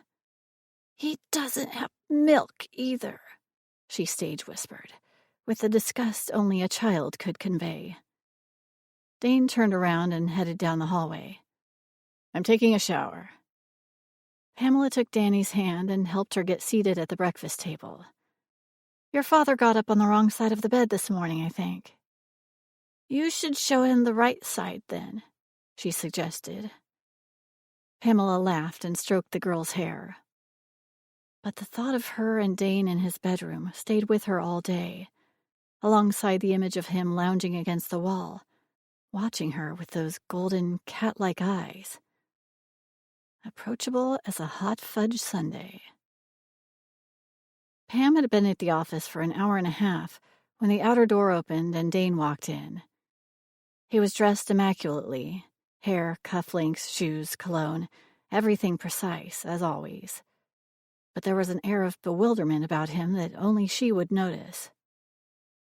"What are you doing here? I thought Danny wasn't starting preschool until next week." Dane had pulled strings and gotten her into an exclusive North Shore program that most parents applied to before their children were even conceived. She's not. She stopped in front of the coffee station tucked into her cherrywood cabinets, about to fill the receptacle for a much-needed waker-upper. Water sloshed over her hand. "Then where is she?" "In the waiting room. How about adding some scotch to that?" he suggested. She looked through the doorway. Danny was indeed sitting on one of the chrome visitor chairs, swinging her feet, looking at the book in her lap. Pamela lowered her voice. "You can't just leave her out there all day. And don't joke about liquor at 9 a.m. You're a father now." The machine began hissing and spitting. "Look," said Dane, "she locked herself in the bathroom after you left. Told me to go away because she was, and I'm quoting here, busy pooping. For 20 minutes. And you didn't go in to check on her?" "No." He looked horrified. "What was I supposed to do, break down the door?" "So you thought, what, you'd just come to the office like usual and everything would work itself out?" Anger bit through her composure. Employer or not, he needed a priority adjustment. "I thought," he began, aiming a devastatingly adorable half-grin in her direction, "since you were here. Here's another thought." She lifted her chin. "Go home. I've already cleared your schedule. You can do this." He sat down heavily at his desk. "She needs a woman." "Cop out." "She needs someone reliable." "Then get a nanny," she snapped. She glanced through the opening in the door. Danny was paging listlessly through her book, her little shoulders slumped. Strangers, strangers, and more strangers, thought Pam. "Find me one, then. A good one. I'm not letting just anyone into my house to look after my kid until they've passed my background checks, period." "An admirable attitude, Dane, but that doesn't happen overnight. You'll have your pick of all the certified, bonded, criminal record-checked childcare workers you could possibly want, but only if you leave me alone long enough to make it happen." The last of the coffee finished dripping, and she handed in the steaming mug. "Here, strong, murky, and bitter, just like you." He scowled, took a sip, grimaced. "I'm not bitter." "In denial, then. Dane, you're going to have to care for her yourself." He arched an eyebrow. "Or you could." She stood there, speechless. He couldn't be serious. She already did more than she should for him. "Come on, Pam. She likes you." "So what? I'm supposed to move in with you then? Take over, play house?" A smile twitched at his lip. "You offering?" "I was being sarcastic." His grin widened. "Not how I heard it." She rolled her eyes, then turned on her heel and flounced back to her own office, trying to ignore the niggling suspicion that her boss was flirting with her. With her. Danny looked up from her book, her eyes lighting up immediately. "Hi, Pamela," she said. "Hey, sweetie, how are you doing?" "I'm thirsty for milk." The child cast a dour look at the closed door behind which her father hid. Pamela remembered the expression on Dane's face when Danny said she had no father. It was briefer than brief, but she'd seen it. Confusion, hurt, fear. The flirting was a cover, she realized. He was really struggling. "Why don't we go down to the kitchen and see if we can get you some then?" "Okay." Danny hopped down from the chair and took her hand, as naturally as if they'd known each other forever. It wasn't fair, thought Pamela, glancing at Dane's door. He'd finally found a situation he couldn't buy or command into going his way, and he'd been rejected, randomly and soundly. That had to sting. She thought of how her mother's bipolar disorder, stable now for years, might still be untreated without Dane's intervention. Of course, she'd help Dane through this transition to fatherhood. While it would do him a world of good to struggle a bit, find some humility, she couldn't let Danny pay the price for her father's education. For all his natural leadership, he didn't trust himself when it came to the one-on-one human interactions, which explained why he sent his girlfriends away when he did. Danielle changed everything. Dane would be forced, finally, to face the fact that relationships took work. Of course Pamela would help. But when did help turn to enabling? And where was the line that she had to avoid in order to maintain a professional relationship? After a visit to Creative and a nice snack, Danny had fallen asleep on a cot in the corner of Dane's office. Where he'd found a cot, Pamela had no idea. But she was glad that the two of them were in the same room, at least. Hopefully, when Danny woke up, Dane would have the sense to take her home. An email pinged into Pamela's box. Another message of thanks for the new childcare program she was setting up. Pamela shot off a quick response, then sat back in her chair, feeling her shoulders slump. They should have started an in-house daycare years ago. She let her eyes drift out the window over the harbor, watching the gulls dip and glide. Dane was now one of those working parents. Would it make him change? Would he give up the long hours, the single-minded business focus that had served him so well for so long? Surely for the sake of his daughter he'd do that. Wouldn't he? It could go the other way. Once he had a nanny to offload his childcare responsibilities to, he might choose to bury himself even more in his work, using the excuse that he was doing it for her. Pamela wondered why it bothered her. He wouldn't be the only man who focused on providing material rather than emotional security. Lots of people, herself and Dane included, hadn't had fathers at all growing up, let alone nurturing ones. Until now, Danny hadn't had one either. If she ever had a family, she'd choose a man who knew what was important in life. She'd never allow herself or her children to be relegated to an afterthought, an obligation. She glanced at her watch, stifling a yawn. Between her mother and her work, she already had more than enough responsibility to worry about some imaginary future family. Maybe that was part of the problem. Little by little, year by year, the Bergman Group had taken over her life, until some days it was hard to remember exactly what she was working for. Now, with Dane calling her at home for every little thing, it would only get worse. She had to find him a nanny, and fast. Things were changing here, she thought suddenly. What if Dane really did transform himself for the sake of his daughter? What if he decided to finally take on a partner, as she'd urged him so often to do? What if he even decided it was possible, after all, to get married? Pressure set up inside her chest. It could be the best thing for Danny, but what would it mean for Pamela? What would it mean for her job? She gave her head a shake, appalled at her own self-centeredness. This wasn't about her. Besides, as Dane himself had said so often, she was indispensable.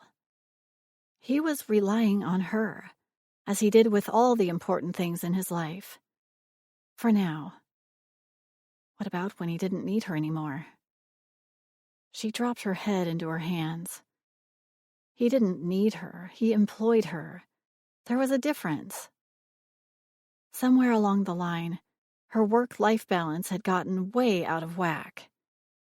Boundaries had been nibbled at until she couldn't identify clearly what part of her life belonged to work and what was hers alone. She recalled the look of Dane this morning, barefoot and disheveled from sleeping, the musty, warm, intimate smell of his body. A shiver ran through her. No wonder she was having trouble with boundaries. Chapter 6. Since the moment Danielle had arrived, thought Dane, the speed of his life had accelerated. The hours seemed shorter, yet the list of things to be accomplished within them kept getting longer. He looked at the list of potential nannies that Pam had given him, then tossed his pen onto the desk. He didn't want any of them, but he had to pick someone. He'd managed to get Danny to Golden Moments almost on time this morning, but they'd already called him 3 times. Danny wanted her mom. New parent orientation was at 5, attendance mandatory. Children weren't allowed to wear pajamas to school. What exactly was wrong with pajamas? He couldn't tell the difference between them and regular clothes half the time anyway. And what did it matter? Wasn't comfort more important? He couldn't wait, he admitted grudgingly, for the corporate daycare to be ready. Surely once they'd gotten used to each other, and she was safely in the same building as him during the day, surely, please God, things would be better by then. He looked at the list again, each entry with a big black slash through it. A brief telephone conversation was all he needed to rule out each and every one of them. I believe structure and discipline is essential when molding young lives. Structure and discipline, yes. Rulers on knuckles, no. Fail.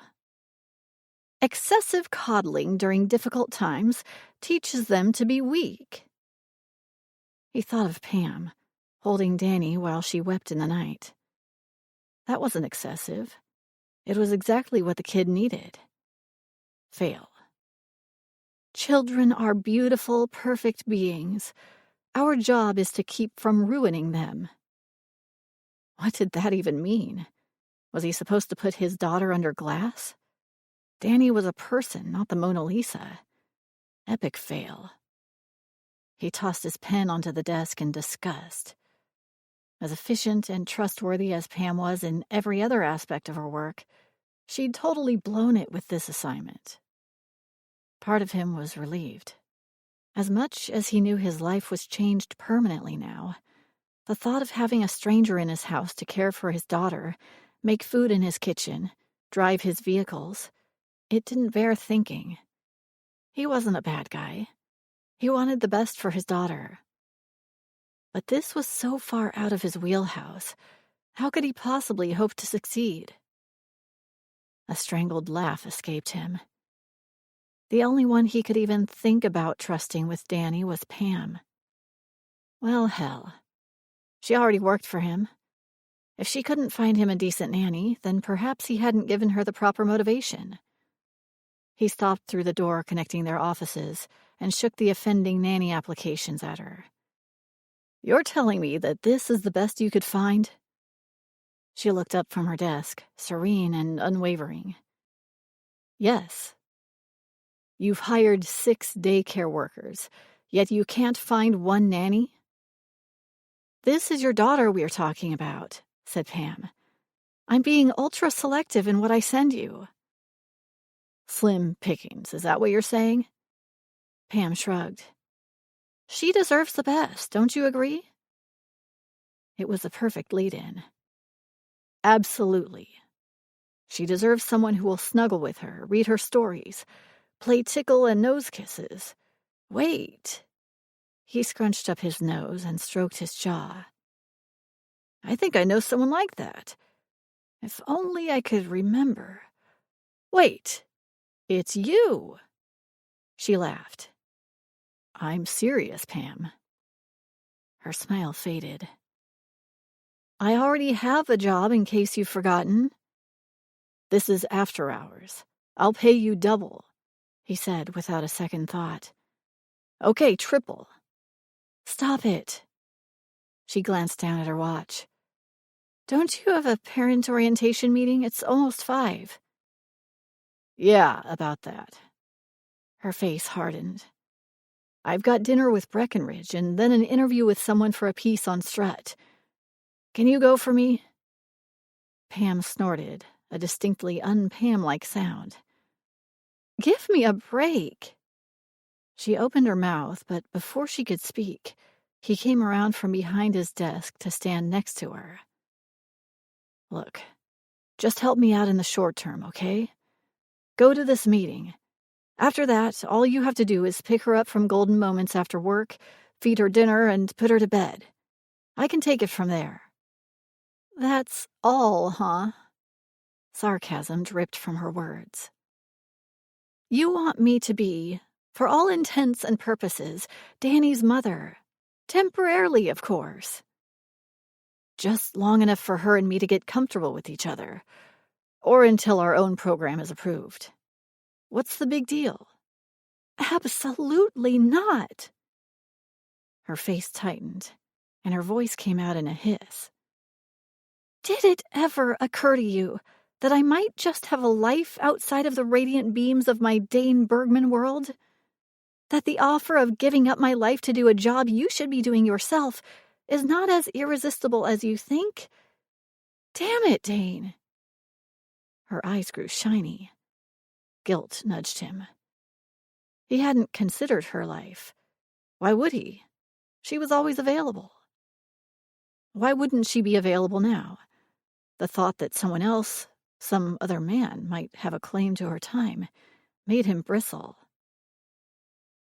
Danny needs you, Dane. Not just as the guy who pays the bills. She needs a flesh-and-blood father who loves her and believes she's too precious to hand over to some random stranger. Being a working parent sucks, Dane. But this is your life. Step up. He clenched his jaw at the implication. I'm doing the best I can. No, you're not. She lowered her voice. I've spent years accommodating staff who are struggling to do everything, supporting their children financially while making it to school plays and hockey games, using up their sick days and holidays for their kids, and having no time off left when they come down with the flu themselves. They are doing their best. She paused for breath. The Bergman Group is finally supporting its working parents. I'm proud of you for doing this. I'm just sorry it'll look like you only did it because you need it yourself. He turned away, her words slicing him raw. Was he really so self-serving? So oblivious to the needs of others? He ran a hand through his hair. Hell, he was only arguing with Pam because he wanted the best for his daughter, which was certainly not him. He was thoughtless and selfish and driven and harsh and emotionally unavailable, according to numerous women. His daughter had already suffered so much. She didn't deserve to be stuck with him now, while she was still so vulnerable. He took a breath and turned back to Pam. Obviously, my behavior isn't up to your standards, he said, his chest hot and tight. But I do love her. And I will do everything in my power to keep her safe. That's why I'm asking. There's no one else I trust more than you. Temporary, Pamela told herself. Just temporary. But within 3 days of helping out, Pamela was smitten, and it was mutual. Danny's drawn face brightened each time Pamela picked her up from the daycare. But by the time they'd fought the traffic back to Dane's penthouse, the child was so tired, Pamela barely had time to feed her. It would be so much better when she was an elevator ride away instead of a 40-minute ride in rush hour. Hey, Munchkin, how are you doing? They were snuggled together under Danny's princess bed canopy, reading their way through a pile of picture books. "Good," mumbled Danny. Had she been sucking her thumb when she first arrived? Pamela couldn't remember, but made a mental note to add it to the list of concerns to bring up with her psychologist. Dane had spared no expense and accepted no delays in getting his daughter in with a counselor specializing in childhood trauma. But still, the little girl eyed him like he was a rabid dog, ignoring his clumsy overtures and pretending she didn't hear him when he spoke. For all Dane's arrogant assumptions in coercing Pamela to help with Danny, he was genuinely concerned about the girl and believed she could help. It was gratifying, she had to admit. "Good night, stars." Danny sleepily snaked her arm up around Pamela's neck. "Good night, air," whispered Pamela, touching her on the nose. "Good night, noises. Everywhere." She made a deep, satisfied, snuffly sound and was soon breathing slow and easy, her limbs limp and heavy. The first evening Pamela had stayed with her, she discovered the child weeping in her sleep. Since then, she held Danny as long as she wanted. It broke her heart to see her so alone, so young, so sad.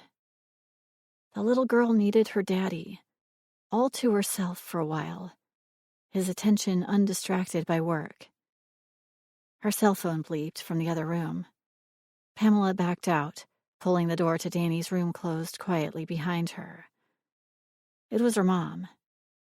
"Are you looking after that little one again?" asked Dolores, huffing and puffing. "Are you killing yourself on that treadmill again?" Healthy and stable for the first time in her adult life, Pamela's mother had embraced fitness like a religion. So far, she wasn't going overboard, but they knew to watch for signs of mania.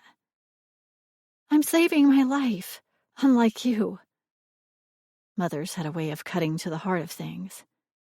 "It's temporary, Mom." "Be careful," she said, and Pamela knew what was coming next. "You'll never find a man of your own if you spend all your time playing mommy to the boss's daughter." "Don't worry, I know what I'm doing." But did she? "Dane is a wonderful man, but if you don't watch it, he'll have you looking after his entire life, and then where will you be?" "It's all good, Mom. Talk to you tomorrow, and make sure you rehydrate." Dolores laughed and hung up. Pamela tried to ignore her mother's words. She couldn't let Danny suffer because she was too busy maintaining her boundaries. However, she couldn't let it go on indefinitely either. She had to find a way to get Dane and Danny to connect. She lay back on Dane's couch, focusing her tired eyes on the restful images of local West Coast scenery that filled the walls. Saltwater, sand, brisk ocean breezes. Pamela sat up. She knew exactly how Dane and Danny would bond. She grinned to herself. He'd kick up a battle royale, but Pamela would be prepared. It was after 10 by the time Dane walked through his huge double doors that night. Pam looked up from where she'd been dozing on the couch. Her dark hair was loose around her face, emphasizing the paleness of her complexion. There were marks on her cheek from the cushion. She wore a scoop-necked t-shirt and yoga pants, completely modest and ordinary, but they revealed curves he'd never seen before. Or never noticed, at any rate. "Hey," she said, rubbing at her eyes. He felt a spasm of guilt. Keeping up with her office work on top of caring for Danny had made for a tiring week. "Sorry I'm late," he said, tossing his jacket onto the back of a leather armchair. The whole scene was so domestic. Like he should go over and drop a kiss on her cheek or something. Or something. She looked so damn warm and gettable. She scrambled to her feet and grabbed her sweater, as if sensing the direction of his thoughts. "I spent most of the day with Breckenridge, rejigging our strategy," said Dane, eager to get back onto solid ground. That Ivy Landon contingent, they're like cockroaches. Pam winced. Now there's a soundbite. For your ears only. It was such a relief to not have to censor his words with her. She understood when he was blowing off steam, and after today's unsuccessful attempt at mollifying the protesters, he was tired and annoyed. She bent to the door to tug on her shoes. The yoga pants pulled snug over her firm hips and thighs, and the neckline of her shirt gaped just enough to show the soft swell beneath. Warm, soft, sweet. So much for solid ground. Everything okay here? He looked warily in the direction of Danny's room. She's fine. I'll see you tomorrow. He saw her to the elevator, and then watched from the deck until he saw her car leave the underground parking lot and turn onto the dark street, back to her own place, her own life, the life he'd barged into without a second thought, certain that his needs would always supersede hers. And she, too competent and generous for her own good, let him. But he was paying her for it, wasn't he? Dane threw off his work clothes and changed into the old sweats he'd taken to sleeping in. It wouldn't do for his daughter to find him naked. He shuddered. Quietly, he turned the knob on Danny's door and peeked inside. The nightlight illuminated the room just enough to make out her sleeping form. She was huddled with her knees up, the ratty stuffy she insisted on carrying everywhere tucked close to her chin. He patted in and carefully pulled the covers over her. She shifted and made a small mewling sound, then put her thumb in her mouth. Dane swallowed against the lump in his throat. What was going on inside her head at night? The psychologist assured him that her behavior was normal, that her mistrust of him was part of an unconscious fear of betraying the memory of her mother, that Pam was emotionally safe to the child in a way that he himself wasn't, yet. He backed out of the room. Whether it was appropriate or not, selfish or not, Pam's involvement was essential. Until he and Danny reached some level of comfort, she would have to be around. He threw himself onto the couch and flicked on the TV, telling himself it was all about Danny. It had nothing to do with how Pam's presence comforted him. 3 hours later, the phone roused Pamela out of a restless sleep. "Are you awake?" It was Dane. He was whispering. "I am now." She turned on her bedside lamp. Then she sat up abruptly. "What's wrong? Is it Danny? What happened?" "Nothing happened. She's fine." The words were clipped, like he wasn't sure but didn't want to admit it. "Dane." "She's in her room, crying." Pamela put a hand to her throat. Poor kiddo. At least she's letting it out. How long has she been like this? The baby monitor woke me up a minute ago, so I think she just started. You haven't gone in to see her? To talk to her? She got up and began throwing clothes on, bracing the phone under her chin.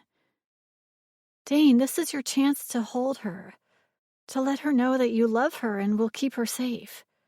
She's all alone. Of course she would go there, but honestly, the man was oblivious. All Danny needed was a little kindness, some strong arms to hold her and make her believe that she was loved. I went to her door and she told me to go away. Come over, Pam. He paused. Please. Please.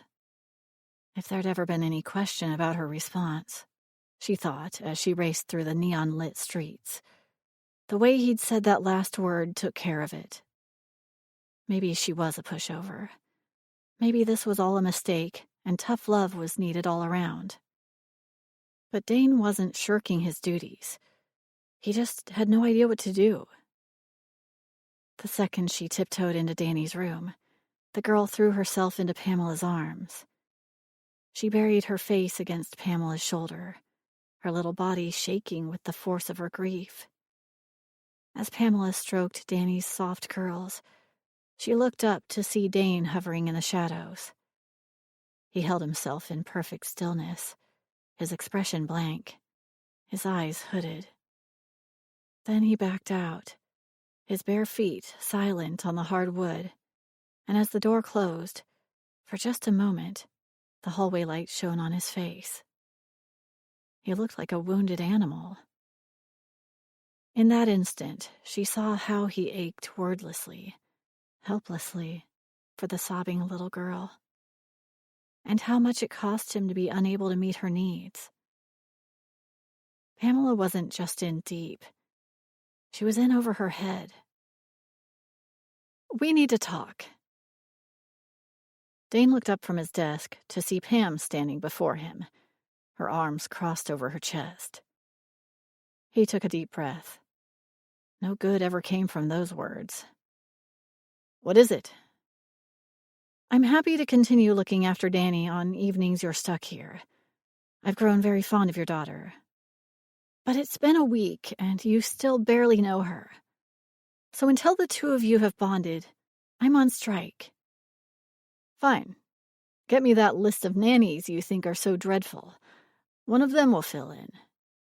He smiled and linked his hands together behind his head. She'd never agree to that. Her eyes hardened. "I don't mean on strike babysitting. I mean on strike from the Bergman Group." He lowered his hands and sat up.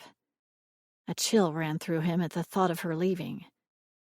She was more serious than he'd realized about him being Father of the Year. Maybe she was just tired. "You know," he said, then stopped and cleared his throat. "You don't have to do everything I ask of you. I'll outsource the payroll temporarily. You need some time off. As soon as—" She snorted delicately. "You aren't hearing me. You need time off, not me.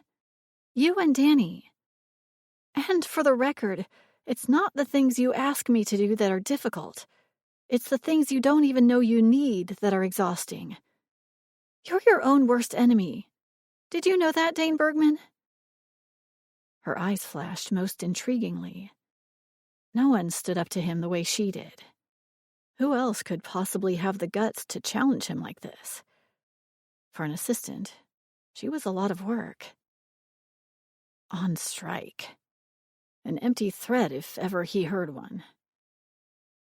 "I'll cut back my hours," he said, injecting a note of defeat into his voice. "We'll do stuff together." Vancouver was full of kid-friendly activities. They could go to Science World and the aquarium, and that little old-fashioned village in Burnaby. Danielle would have a blast, and he could work by email while she played. 1 month, you and Danny. She paused. "At your beach house on the island." The words came out like a stun gun, with the expected result. The island. His private sanctuary. "If you don't, Dane," said Pam, her words running together now, "you'll always be working, even when you're trying not to. You need to unplug, for her sake and for your own." One of the many little unnamed chunks of rock that dotted the Strait of Georgia, his private island took 2 ferries, plus his own boat, to reach. The place he'd built there was more luxurious than most homes, but deliberately isolated. No phone, no cable, no satellite dish, no cell service. When he unplugged hard, all the way. Which explained why the place sat empty most of the year. "A month is out of the question," he said, forcing a smile, as if her suggestion was merely a pipe dream. "You know I can't disappear, not now." "Of course you can." Pam came closer, touched his arm. "How else will Danny ever get to know you?" He pulled away, walked to the window, braced his arms on the frame. Alone with his daughter, a little stranger who hated him? Cold sweat broke out along his spine. He tugged on his tie. The damn thing was strangling him. "It will be good for you both." She stepped toward him again, touching his shoulder this time. "You can do this, Dane." He envisioned loading a screaming child onto his boat. Shuddered.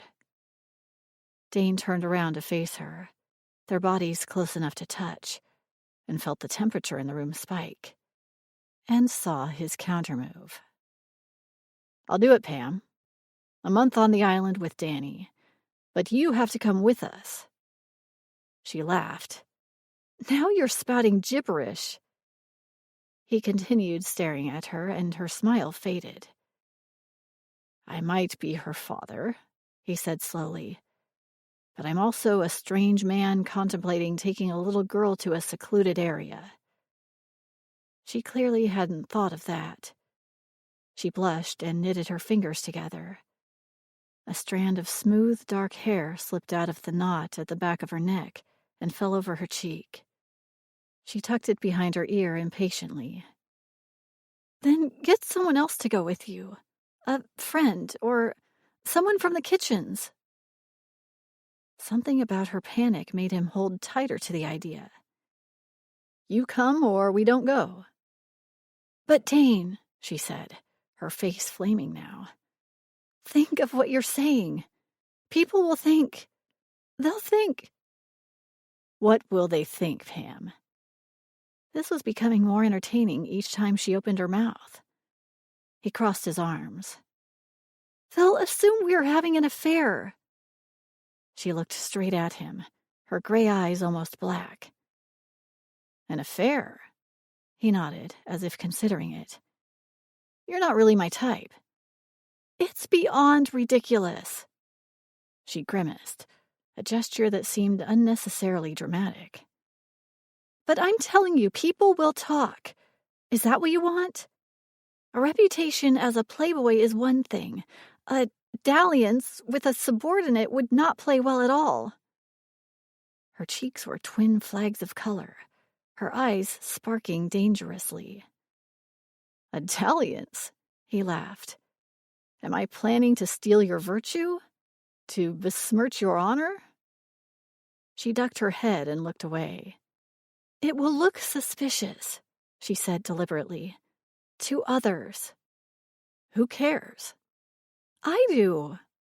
She lifted her chin, breathed in and out. "And you should too. As much as you're an eccentric businessman, your ethics with your staff have always been beyond question. If we go away together..." She cut herself off, turning away so he couldn't see her face, her elbows cupped in her hands. Was she actually worried about him? About his reputation? Something soft and warm nudged his heart. "Pam," he said, "I couldn't care less what people think. We both have urgent business elsewhere. That's all they need to know." "I'm sorry, I can't." The softness disappeared. "You're being unreasonable." She jumped, but instead of cowering, she raised her face to his as if it was carved from stone. Implacable, her fear transformed into power held at bay, waiting. "Says the man who answers to no one." Icicles dripped from her words. Understanding broke over him like a wave. He reached out and caught her hands in his, her skin cool and smooth against his. She pulled away, but he tightened his grip, wishing he could warm them up. "Pam." He dipped his head until she met his eyes. "Surely you know your job is safe." "Of course, I'm indispensable." "I mean it. I will never fire you." "Okay." "I'm insulted that you'd even think it." "I don't." But her hands were shaking. Suddenly he hated that he was in the spot where he needed her so badly. But worse, he hated himself for highlighting the power differential between them. Of course he was the boss. It was his company. But didn't she understand how important she was to him? That odd primal awareness stirred in him again, and he shook it off. She wasn't a woman to him. She was Pam. He touched her on the chin, and she started, but didn't jerk away. A sudden memory flashed of her on the day he'd hired her. She'd had all the necessary credentials, but that's not what caught his interest. When the caller ID on her phone had come up hospital, she'd been ready to walk out on him, forget the interview entirely. Forget an interview with him. She was a woman who knew her priorities, and when she committed, it was all the way. That's what she brought to the Bergman Group. That's what she brought to him. "You can trust me," he said. "No matter what, your job is safe." The energy in the room changed, the molecules slowing, as if to see what was about to happen. He saw Pam's breath quicken, the pupils in her eyes dilating, becoming bottomless gray pools of stillness. "Okay," she said. "But still..." He felt the hairs on his arms lift, as if magnetized, drawn to his polar opposite, who was close. So close, but not close enough. He could demand that she do it, of course, but he wanted suddenly and desperately for her to agree. Because she wanted to. Because she saw that it was the right thing. For Danny. For him. Because he couldn't do it alone. He let go of her hands and took a half step sideways, away from that relentless, distant stillness. "Pamela," he began again. "You've asked me something, for my daughter's sake, that I'm simply not equipped to do. How am I supposed to look after her if she doesn't want to be anywhere near me? What if she gets hurt, or tries to run away? I need you, Pam." It was exactly the right tactic. The chill left her eyes. "I already said okay." Breath he didn't know he'd been holding rushed out. She said okay. He stuck out his hand, and after a moment she took it, shaking his once decisively. "We'll leave this weekend," he said. "Fine." She took another deep breath, the movement accentuating her breasts in a way he'd never noticed before. Awareness flared to life, like a spark fanned by a soft wind on a drought-ridden savanna. Instinct awoke in him, a purely male reaction that he couldn't or wouldn't deny. "Good thing we usually fight on the same side," she said. "Trust me, the feeling is mutual. Oh, and one more thing." She lifted her eyebrows. His Pam. Safe and dependable. "You never, ever mention the word strike to me again." This time her smile was real and mischievous, teasing. New. Dangerous. Chapter 7. It was the gulls, thought Dane, watching them wheel and dip outside the window of the ferry as the crew made final preparations to leave the terminal. The sound of them squawking, the long honk signaling the beginning of their journey, the smell of the sea air and the slight roll beneath his feet, all combined to lift his spirits and make him feel like he was leaving his old self behind and becoming someone new, someone better. "Would you like to go outside and see the water, Danny?" he asked. The kid looked up at Pam. "Will you come with us?" She still treated him like her own personal boogeyman. "You have to hold your father's hand," said Pam, shooting him an apologetic look. "It's very windy out there." They walked through the doors on the upper deck that led to the viewing area. Dane had stood out here 1,000,000 times, letting the wind whip past him. the mist of seawater coating his skin, chilly but so fresh. Something about getting onto the ferry and heading across the strait released him from the crush of his everyday world. Stress he didn't even know he was feeling lifted away. The pressure of the constant striving lessened. The grand opening of Strut was set, finally. Later than he wanted, but still in time for plenty of reviews. The public relations team was handling Ivy Landon and her cronies, plus running herd on the press. Carpenters had started work on the daycare center, and Pam had already assembled a crew of certified caregivers to staff the program. Pleasant women, from what she'd said. But none of them sounded nearly good enough to care for Danny in his own home, good enough to replace Pam. He glanced at her as she watched the waves below them. Pam looked different out here. Gone was the office wear, the grays and blacks and beiges of authority and task management. Today she wore jeans, boots, and a leather jacket. Classy, but with a bit of a bad girl edge. And that glorious mass of chestnut hair was loose, flying wild in the wind. She gathered it into a ponytail and secured it behind her head. Her jacket gaped open, revealing the scoop-neck t-shirt she wore beneath. A simple white shirt. It clung to her curves like a second skin. The scoop neck revealing the smooth skin of her throat and chest, and just the barest hint of cleavage. "Feels good out here, doesn't it?" she yelled over the roar of wind, waves, and engine noise. She grinned, and he smiled in return. "Watch yourself, Bergman," he cautioned. He nodded, then faced back to the open ocean. Every time he went to his island, he told himself he needed to do it more often. But never had it felt quite this good. Surely his daughter... The word still felt odd. Surely it would lift Danielle's spirits, too. His daughter tugged on Pam's arm. Pam squatted down in order to hear her. "What is it, honey?"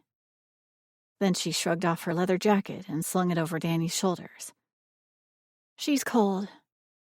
She stood Danny closer between them. He saw now that Pam's t-shirt was actually a tank top, revealing lean, yoga-toned arms that were suddenly incredibly sexy. The long line of muscle between shoulder and elbow and wrist made him wonder how her belly would look, if it was as lean and tight and palm-worthy as he imagined. He told himself that any man would want to run his hands over those arms, lift them up high over her head, slip that tank top off, then caress her all the way down her arms to her ribs, her breasts, her belly. He gave his head a shake and took a step sideways. He wasn't any man. He was her boss. She wasn't a woman. She was his secretary, and he had no business looking at her like that. Well, he could look all he liked, but he couldn't touch. She was off limits. The ferry rolled over a wave, making the horizon tip. He hoped Danny didn't get motion sickness. But she looked okay. Excited even. She held onto the railing with both hands, as if they were on a carnival ride and she was waiting for the next thrill. Then he noticed Pam. Her legs were braced behind Danny, still protecting her, but her lips were pressed tightly together, her skin paler than pale. One fist was against her mouth, the other gripped the rail in front of them, staring hard at the juncture of sky and water. "Go inside," he called. The center of the boat experienced the least movement. She'd be better there. They turned to go, but before they reached the doors, another wave struck. He adjusted his stance, and Pam grabbed onto an overhead handhold to steady herself. For a brief moment, neither of them held Danny, and without someone to steady her, she stumbled backward, her feet slipping on the damp surface. In that lightning bolt second between seeing and reacting, he knew only one thing. She was just the right size to slide beneath the bottom rail that was the only barrier between her and the water, churning 3 stories below them. "Damn it, Danny!" he cried, leaping to get between her and the opening. Dane felt her little body crash into his, but even when his arm was tight around her waist, in his mind she hung suspended, grasping for the barrier, a stop-motion image of unbearable premonition. "I've got you!" He pulled her up into his arms. Danny began to cry, struggling against him and reaching for Pam. "I'll take her inside," said Pam quickly, and they disappeared into the passenger area. And then he stood alone on the deck, his heart pounding. What did a guy have to do to convince a little girl that he was a good daddy? Let her throw herself into the sea? Another black mark against him, when all he was trying to do was protect her. Maybe he'd overreacted. She hadn't even fallen down. "You're such an asshole, Dane. No wonder the kid hates you." But he'd done what any father would have done, hadn't he? He'd seen his child in danger and acted. He gripped the metal railing, furious with himself, furious at the situation that was so far beyond his control. Furious that he couldn't command or negotiate or buy his way into the good graces of his daughter. People loved him. He was a great guy. Why couldn't he be that guy with her? Thank God Pam had agreed to come along. If it had been just him with Danny, he'd probably have been arrested by now on suspicion of kidnapping. Or Danny would have taken off on him. Or refused to come out of the bathroom. He leaned his elbows on the railing and let his head drop into his hands. Below him, the water roiled and frothed. He tried to let the wind and the sound of waves crashing against the hull block out his thoughts. The glimmer of peace he'd felt a moment ago was gone. He pulled out his tablet. Might as well check his email, since he wouldn't be needed here anytime soon. He scrolled through various messages until one from Castellano caught his attention. He frowned. His head chef was reporting a supply problem that could jeopardize the fall menu he'd just approved. He grabbed onto the problem like it was a life raft. This he could handle. He knew what he was doing here. People followed his orders without question, because they trusted him. He quickly tapped out a response and hit send. A moment too late, he realized his message would go to Pam as well, thanks to Reply All. Pam, who'd received his assurance that all his attention would be on Danny starting this morning. Reluctantly, he turned his tablet off and slid it back into his bag. The temptation to step back into his familiar role was overwhelming. On the mainland, he knew who he was. Dane Bergman, director of the Bergman Group. On the island, he was just a guy. No roles to play. No image to maintain. It was relaxing. Maybe too relaxing. Maybe that's why he had stopped coming out as regularly as he once had. Plus, coming out here meant revisiting a version of himself he preferred to leave in the past. Aunt Rose had a way of reminding him that he hadn't always been the man he was now. He didn't like remembering those years. He'd worked damn hard to escape his past and become the Dane Bergman of today. He deserved to enjoy it. But for the next month, he was someone new. A man he didn't recognize. A single dad. With a kid who wanted nothing to do with him. And a beautiful woman who had him walking the dangerous edge of professional misconduct. What had he gotten himself into? He wondered how cold the water was. Chapter 8. Pamela gathered the remains of Danielle's meal and put it in the trash bin near their seats, wondering what had possessed her to agree to this trip. She had to be out of her mind. She'd called her mom to say she'd be out of town for a while, and the woman had instantly suspected it had to do with Dane and Danny. Pamela claimed she was taking some much-needed vacation time, which wasn't untrue, but sidestepped the details. Her mom's peace of mind was precious and fragile. There was no need for her to worry about where Pamela would be for the next month, or with whom. She sat down again and took a sip of water. Danny didn't move, and her tawny curls crushed against Pamela's sweater that she'd balled up to make a pillow. Poor kid. She'd been scared, and Dane yelling at her had only made it worse. He didn't realize how gruff he sounded at times. Speak of the devil. Dane came around the corner, looking windblown and storm-tossed. His hands were stuffed deep into his jacket pockets, his shoulders slumped. His eyes glinted with frustrated determination. "We got some food," she said, motioning him into the seat next to her. "She fell asleep about 10 minutes ago." "Feeling better now?" She shuddered. "I've never had trouble sailing before." "When's the last time you ate?" She thought back.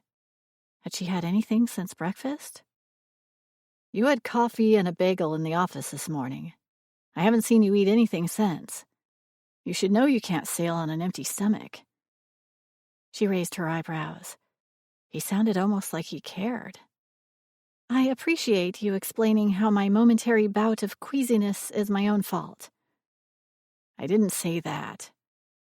"Just like you didn't curse at Danny when she slipped." "I did not." "Dane," she exhaled carefully. "I know you didn't mean it that way, but when you said damn it sounded as if you were mad at her for slipping." He looked away, rolling his eyes. "I wasn't mad." "I know you weren't. You were scared." His head snapped up. "I overreacted."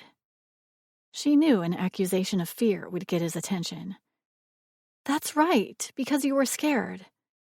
She reached out, gesturing for him to sit down.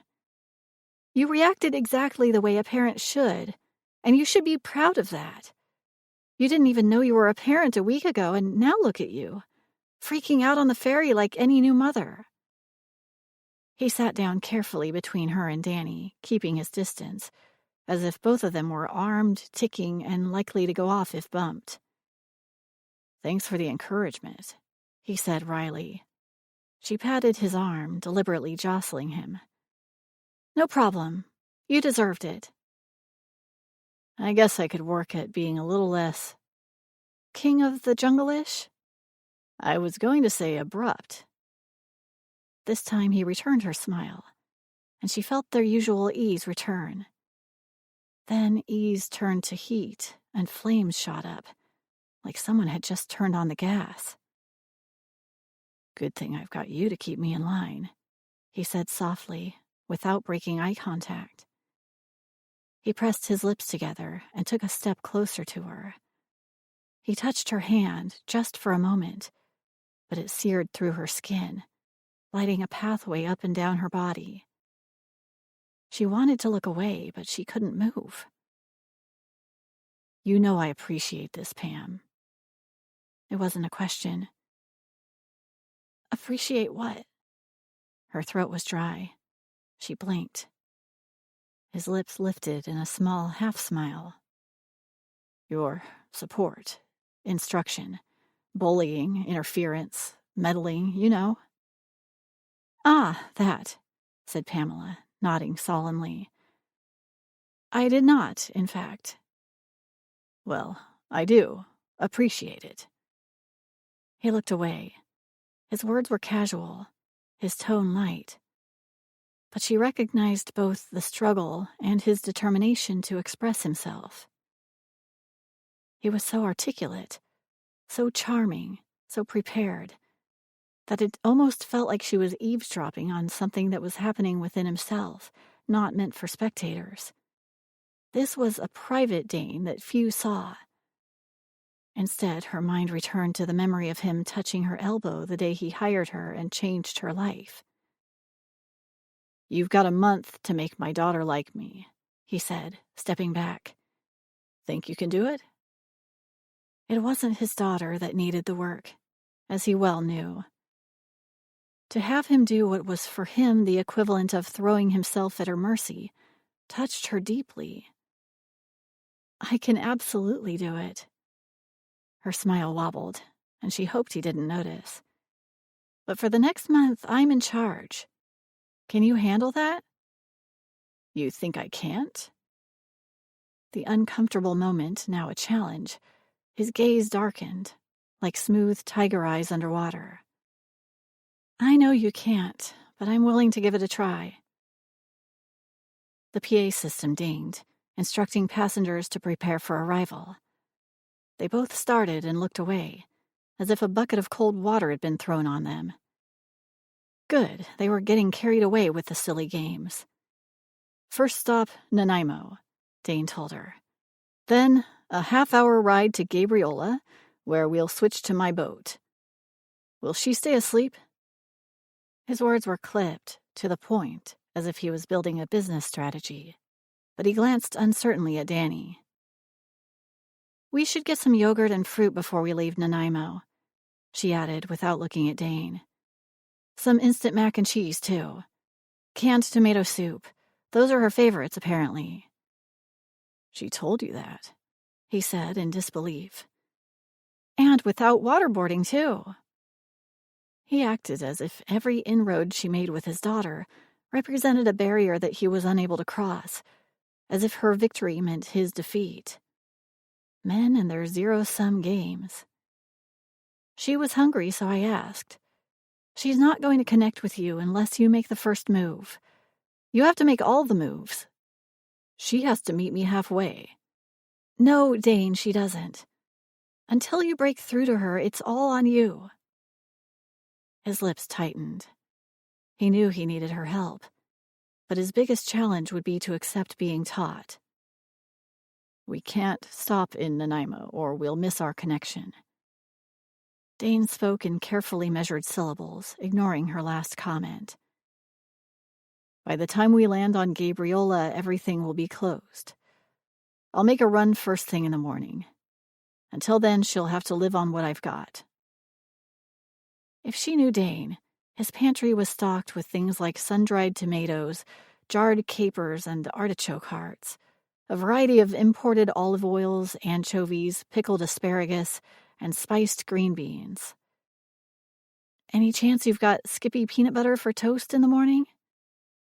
His mouth opened, but he said nothing. He lifted his hands, then let them drop.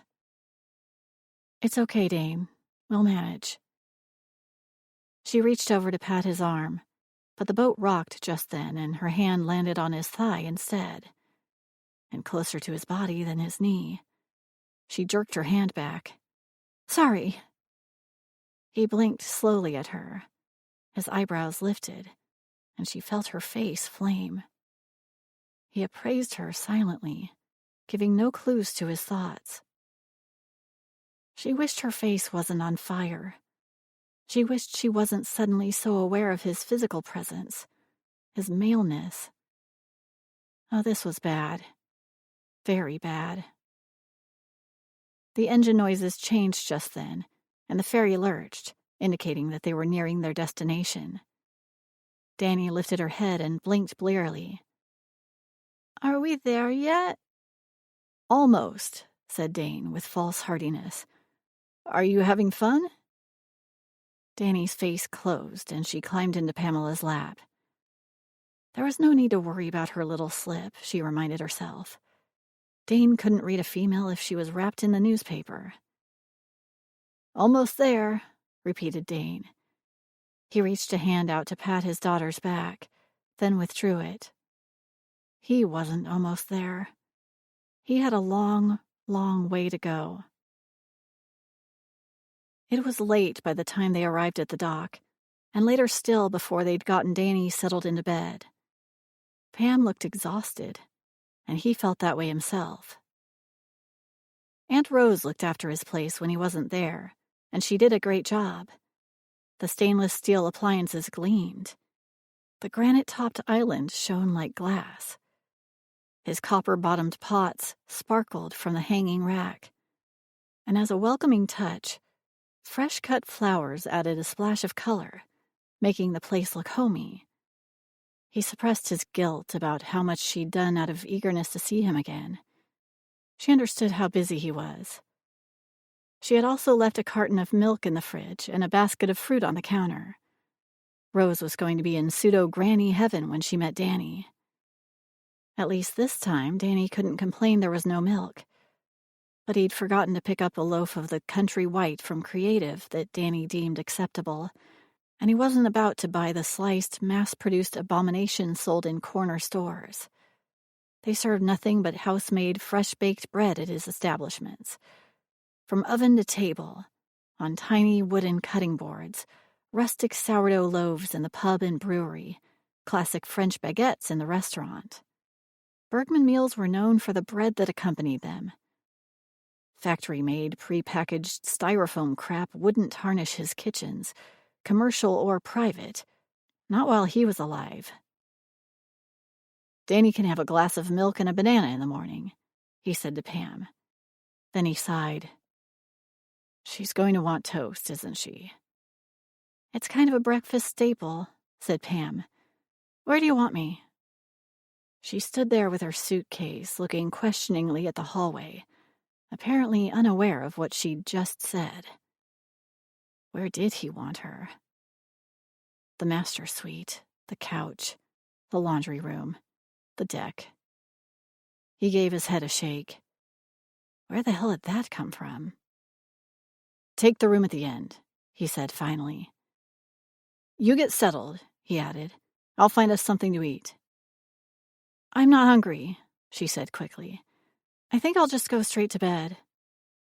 "You were queasy on the ferry because you haven't eaten." He crossed his arms. "You'll eat." She smiled at that, and some of her embarrassment at accidentally groping him seemed to slip away. This crazy bonding plan of Pam's had thrown them into someplace new and strange. They were both on unsteady ground, seeking new footing, and unsure about how to talk to each other. They had to get back to their normal selves. Him in charge, her thinking she was in charge. "Pasta?" he inquired, as if he didn't know. "Sure," she said with a laugh, then disappeared down the hallway. He went into his kitchen, his domain, turning his mind to the cooking. He itched to pull out his tablet and check in with work, but instead he focused on the elemental aspect of his business he'd been away from for too long. He walked into his pantry, his fingers twitching, a frisson of excitement tickling his stomach. Food. That's what they needed. He could handle that. Executive powwows, meetings with lawyers and developers and potential chefs, interviews with supply representatives and appliance companies seeking the Bergman name on their ads. They all involved lunches and dinners or drinks and appetizers. And the food was almost always ignored. The delicacy of those interactions reducing it to a mere vehicle, an interactive wheel greaser. The irony didn't escape him. The power lay with those who were in control of their urges and appetites. You didn't get to be Dane Bergman with spaghetti sauce on your tie. You didn't get to be Dane Bergman's right-hand woman by letting your guard down during negotiations, even to appreciate a fantastic Genovese-style tagliatelle. But it was reassuring to have her join him in the occasional indulgence. When it came time to recap a successful deal or celebrate a milestone in one of the restaurants. Although Pam pretended otherwise, he knew she was partial to pasta. Pasta, the ultimate comfort food, Pam's weakness, and the perfect thing to calm her stomach. He knew it would satisfy Pam's appetite. His own appetites, however, weren't as clear as they once were. He'd gotten a glimpse of her as a woman, and that genie wouldn't go back in the bottle. He forced his attention back to his task. He was here to bond with his daughter, unwind, be a better man. Not obsess about the upcoming festival. Not stress about irrational protesters. Definitely not lech after his assistant. I'll feed her, that's it. But before that, he thought, looking at the toaster, a bit of preparation for morning. Chapter 9. Pamela went into the room at the end of the hallway and stopped. It was a suite, complete with a sitting area overlooking the bay. This was Dane's bedroom. Instantly, she felt like she was violating his privacy, but she couldn't resist indulging her curiosity just a bit. The artwork on the walls represented the wild nature of the Pacific coastline. She examined a corner of one scene, a dramatic rendering of black rock, purple water, and orange sky. Roy Henry Vickers. An original, no doubt. Dane had always had a soft spot for homegrown talent. She walked into the bathroom where a beautiful clawfoot tub sat directly in front of the window. She imagined lying there, watching the stars, sipping a glass of wine, and Dane waiting for her on that massive bed. Insanity? Thy name is Pamela. This is what she got for being too busy for a love life. An overactive, ridiculous imagination. But casual dating and sex for the sake of sex had always seemed meaningless to her. Sure, she wanted something long-term one day, when the right guy came along. But men tended to get itchy feet when they learned about her mom. Dane hadn't, though, had he? So now what? She was giving him a starring role in her fantasies? She strode out, throwing her suitcase in the room next to Danny's. She unpacked quickly, touching the beautiful wood furnishings with longing. Dane's eye for loveliness was unmatched. She tried not to think about the clawfoot tub in his room as she stepped under the shower. What was she doing, imagining herself in his private quarters? She blow-dried her hair, running her fingers through it to speed up the process. She would look like a wild woman, but she'd braid it in the morning. In fact, why bother with hair products at all? She decided to let her hair air dry the rest of the way and threw on a pair of comfy sweatpants, a yoga top, and an old worn t-shirt for warmth. Utilitarian, practical, comfortable. She wasn't competing with the dimbos, she reminded herself. She was working. The sexiest thing she had with her was her bathing suits, and even those were for actual swimming, not lounging about perfecting her boob bounce. The three of them were here for a reason, and she had to remember that. The second she opened her door, she caught the scent of garlic and olive oil on the air. Instantly, her stomach rumbled. She found Dane standing at the kitchen island, his shirt sleeves rolled up, revealing tanned forearms, his hands inside a bowl, muscles and tendons flexing. Behind him, she saw the source of the aroma, simmering in a copper-bottomed pot over a low flame. The sight of the sleek business mogul with flour on his cheek, his powerful public persona turned private and domestic, made her knees turn watery and her mind fuzzy. She gave her head a little shake. It's not like he'd directed her to his own bedroom intentionally. She needed to reiterate their boundaries, but lightly, with humor. "Just so we're on the same page," she said, "I'm not sleeping with you." His head whipped up, and instantly she knew she'd jumped to the wrong conclusion. "The room you directed me to," she flailed. "It was yours." "Joke. I'm joking." Across the room, she felt the heat of his eyes as they roamed over her, felt the strangeness, this newness grow between them. "You saw through my evil plan," he said, matching her tone. "I'm devastated, naturally, and plan to drown myself tomorrow." She clutched the back of a chair. Idiot. Embarrassment coursed through her. Why would she even think of such a thing? Dane didn't see her that way. She wasn't that kind of woman. She wasn't his type.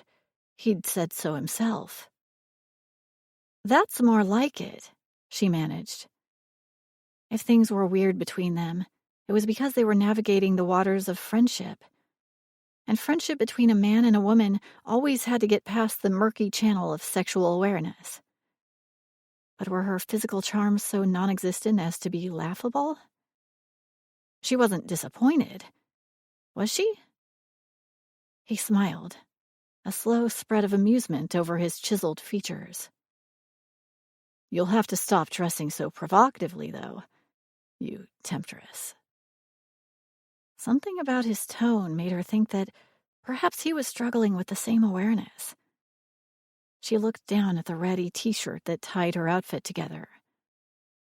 "This banquet," she said haughtily, "is not for your table."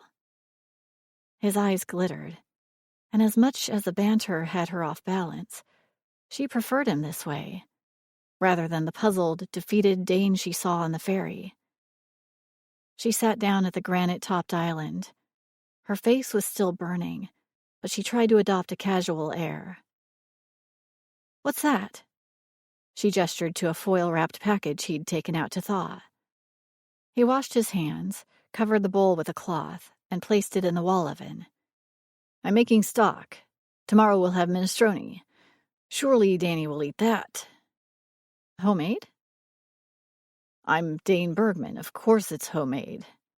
She tilted her head. "Just when I'm ready to smother you in your sleep, you pull out another surprise." She imagined standing in his room, watching him sleep, then seeing his eyes open in the moonlight, first startled, then eager, welcoming. "People love me because I'm surprising," he said easily. "Now, close your eyes." He tugged at the loosened knot of his tie, keeping his gaze on her. "Why?" "Close your eyes so I can kiss you?" What would she do in that case? Why was she even thinking like this? Danny was just down the hall. She could wake at any moment. Yeah, that's the problem with this scenario, she mocked herself. He took her hand and she jumped. His fingers were warm, the skin slightly rough. "Easy, girl," he said. She could hear the smile in his voice. He'd lowered his head so that his mouth was close to her ear.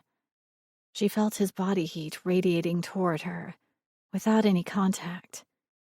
She closed her eyes. "Keep them closed," he growled, the low vibrations rippling through her like a struck tuning fork. The warm air from his mouth touched the sensitive nerves deep inside her ear, tickling and teasing. She lifted her face, helpless to resist. But instead of putting his lips on her, she felt the silk of his tie sliding over her eyes. "Dane?" Pamela pulled back, alarmed and excited in equal amounts. "Trust me. How's your stomach? From the ferry?" Her stomach? "At the moment," she squeaked. "A little jumpy." He secured the tie lightly behind her head. "Seriously, any queasiness left over?" "No, I'm fine."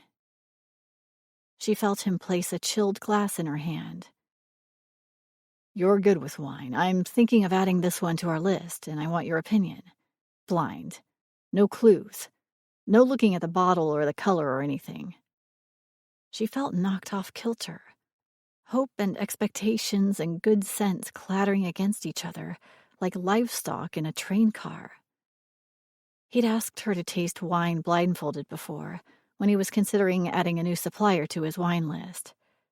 He had his sommeliers, of course, and his own palate was highly refined, but he said she represented their clientele. Knowledgeable consumers who cared more about their actual experience than what the wine critics spoon-fed them. Had he always hovered like this? So close? His shoulder brushed against hers, sending electricity up and down her bare arm. She shifted away. She should have worn a fleece hoodie. "Don't bump me," she said, cradling the stemware. "I'll spill it." "What do you smell?" She smelled him.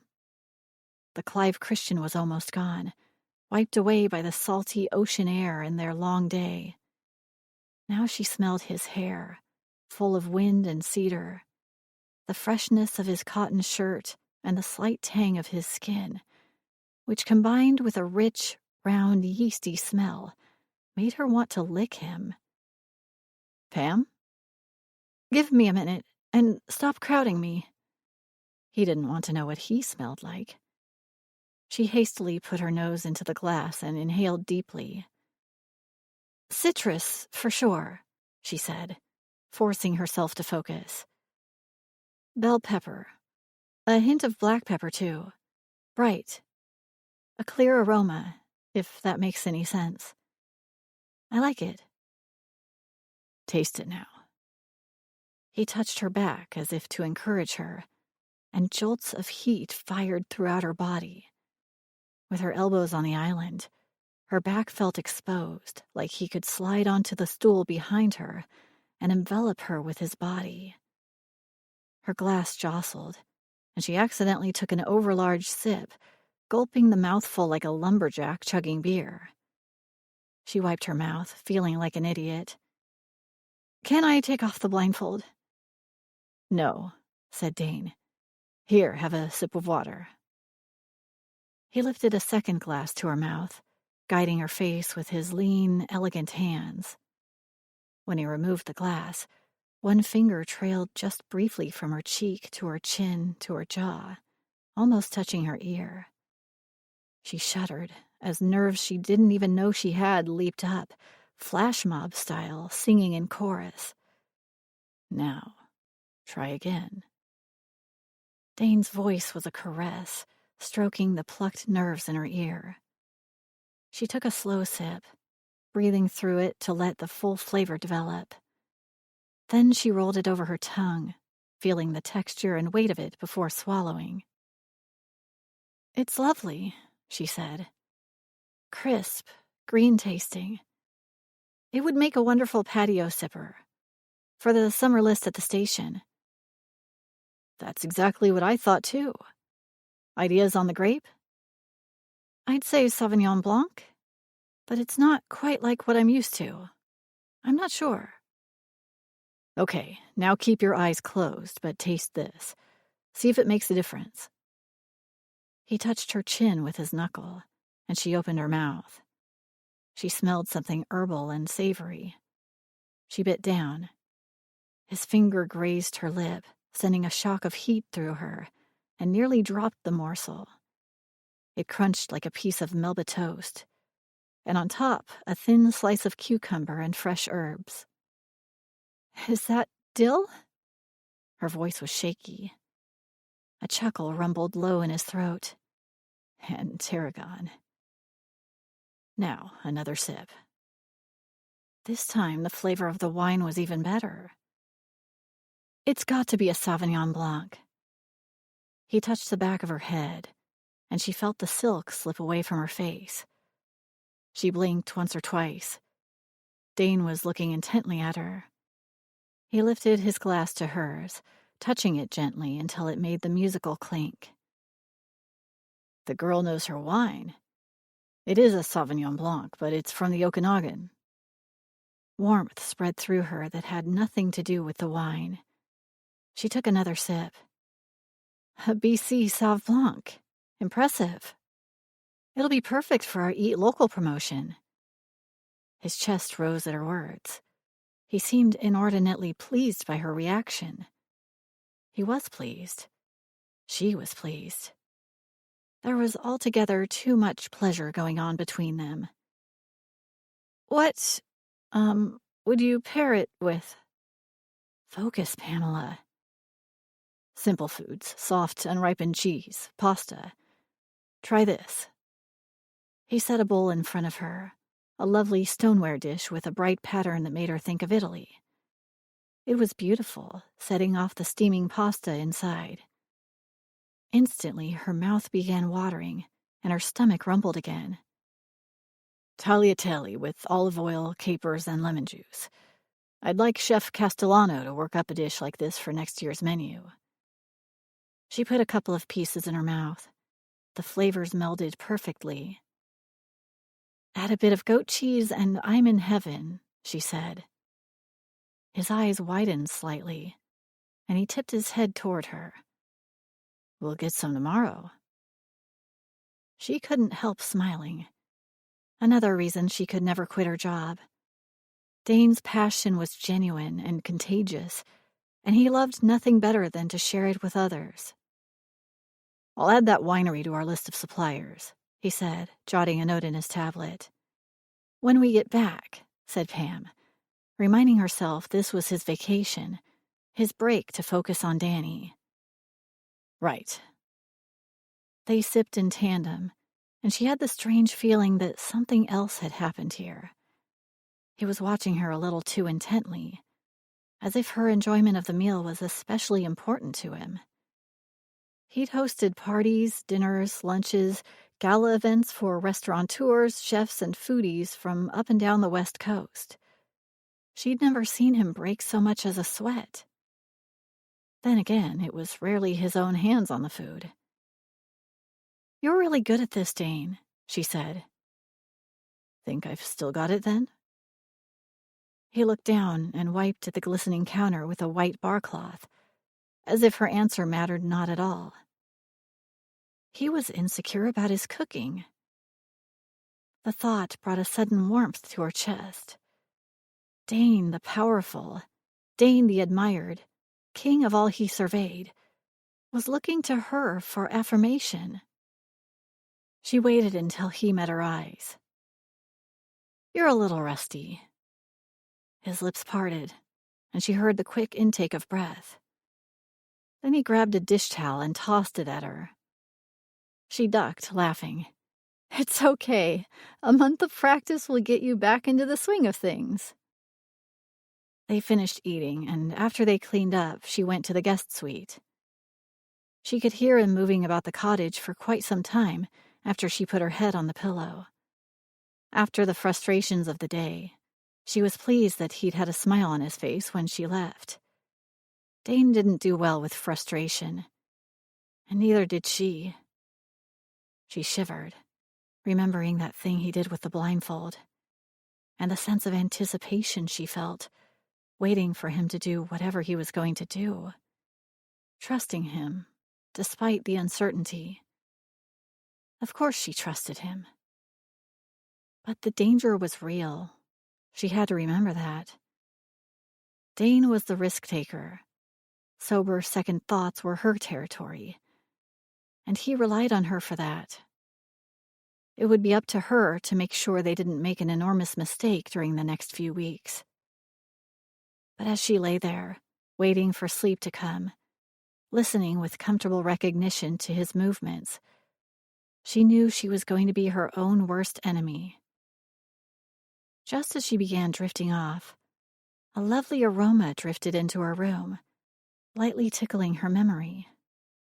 Grandmother, the boulangerie in Montreal, home economics class, lunch at the railhouse. Bread. Dane was baking bread. "Who's hungry?" asked Dane the next morning as Danny wandered into the kitchen. Her cheeks were still flushed with sleep, and her blonde curls stood out from her head like a crazy halo. He couldn't help but smile. "Where's Pamela?" she asked, her thumb edging toward her mouth. "In the shower, I think," he said. He turned the flame down, trying not to picture his executive assistant naked and soapy. "Do you like scrambled eggs?" She nodded. "I hear you like toast and peanut butter." She nodded again. "You'll have to tell me how to do it. Toast is more complicated than you might think." He pulled out the loaves he'd left cooling in the pantry the night before and tapped the tops gently. Nice, crisp crust, hollow sounding inside. It had been a long time since he'd gone to bed without checking the bank balances and review sites. He couldn't stop wondering about the day's take and how Strutt's early reviews were coming in. He'd probably have paced the floors for hours if he hadn't decided to bake. He set one loaf onto the maple cutting board and sliced the end off, took a bite of the heel. He smiled. He hadn't baked bread for a long time, but it seemed as if he hadn't lost the skill. "How thick do you like your bread?" He held the bread knife over the loaf, moving it one way and then the other. "Like that," said Danny, watching him carefully. Mama says my grandma used to bake bread, that she'll teach me. Grandma? Dane looked up. Danny's mention was so casual. Had Carmen and her mother reconciled in the time between the letter and her death? More important, though, was the fact that Danny was actually talking to him. But how to keep it going? Did he change the subject or probe further? Carmen hadn't been domestic in the least when he'd known her. But people change, as he knew as well as anyone. Did your mama bake? Danny's little chin jutted out, and she crossed her arms. Nope, wrong call. When the toast popped, golden, fragrant, and perfect, he spread peanut butter on it and set it on one of his plastic patio plates. Hand-painted dishes from Venice didn't go together with children, he figured. He ought to pick up some nice dinnerware that they could all use. Danny took a little bite, then set the toast back on her plate. I don't like it. He should have expected it, but the words struck him like a slap. The bread was cut exactly the thickness she wanted, spread with the amount of peanut butter she told him she wanted. He even cut it into quarters diagonally for her little fingers. Good thing the eggs are ready, then, he said, forcing himself to think positively. He got her a fresh plate, arranged the eggs, put a sprig of parsley on for garnish, and set it in front of her with a flourish. For you, mademoiselle, he said, adopting a very bad French accent. She narrowed her eyes at him. What's that green stuff? It's parsley, he said, or persil, as we say in France. Do I have to eat it? Not if you don't want to, he said. Mostly it's to make the plate look pretty. See how the bright green contrasts with the light yellow of the eggs and the red of the plate. Food tastes better when it looks good, too. She took a tentative bite of her eggs, then a second one. Very carefully, she ate the portion he'd served her, except for whatever had touched the parsley. Herbs on the side from now on. What smells so good in here? Dane felt relief at the sound of Pam's voice. Things were going well with Danny, but that probably meant he was about to blow it any second now. Then he saw her, standing in the doorway, her dark hair loose and messy on her shoulders, his guest robe tied around her waist, her legs bare beneath it. Relief disappeared. Something else ratcheted up in its place. Good morning, he said too heartily. He cleared his throat. I wondered when you were getting up. Danny slid off the island stool and ran toward Pam, throwing her arms around her legs as if they'd been parted for days, as if she'd been alone with the big bad wolf and now she was safe once more. Good morning, Danny girl. I see you had some eggs. And is that toast I smell? Pam sniffed the air and then turned to Dane. So I wasn't dreaming. Yesterday you said you didn't have any bread. Yesterday I didn't. He lifted the bread knife and cut 2 slices. Latte? A latte? Delight flooded her face. Why am I surprised? But I can get it myself.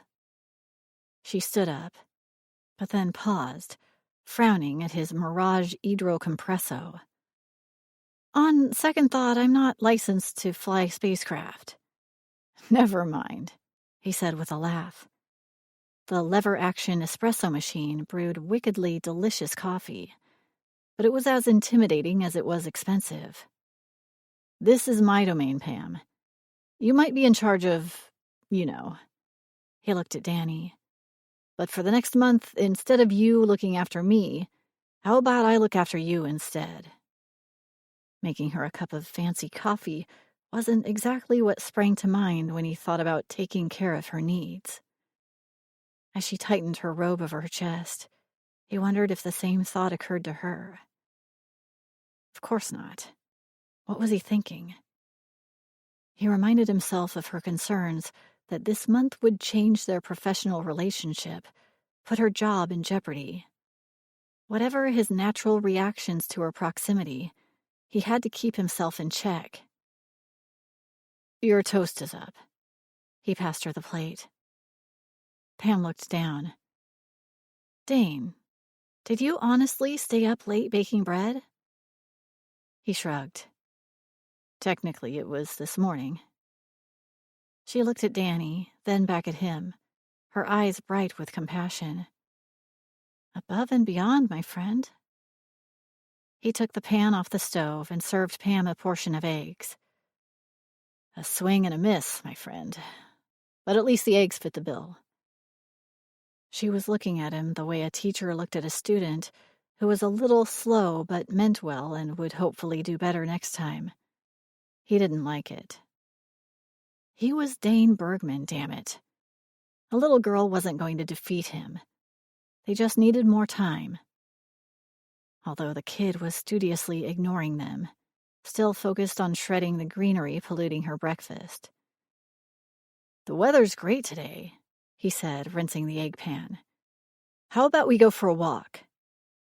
"That sounds like fun," said Pam. "What do you think, Danny?" She shrugged. "I don't know." He looked over at Pam. She rolled her hand in a keep-going gesture. What did kids like to do? Besides watch TV. He didn't want her sitting inside all day. Kids needed fresh air. "We could explore the island."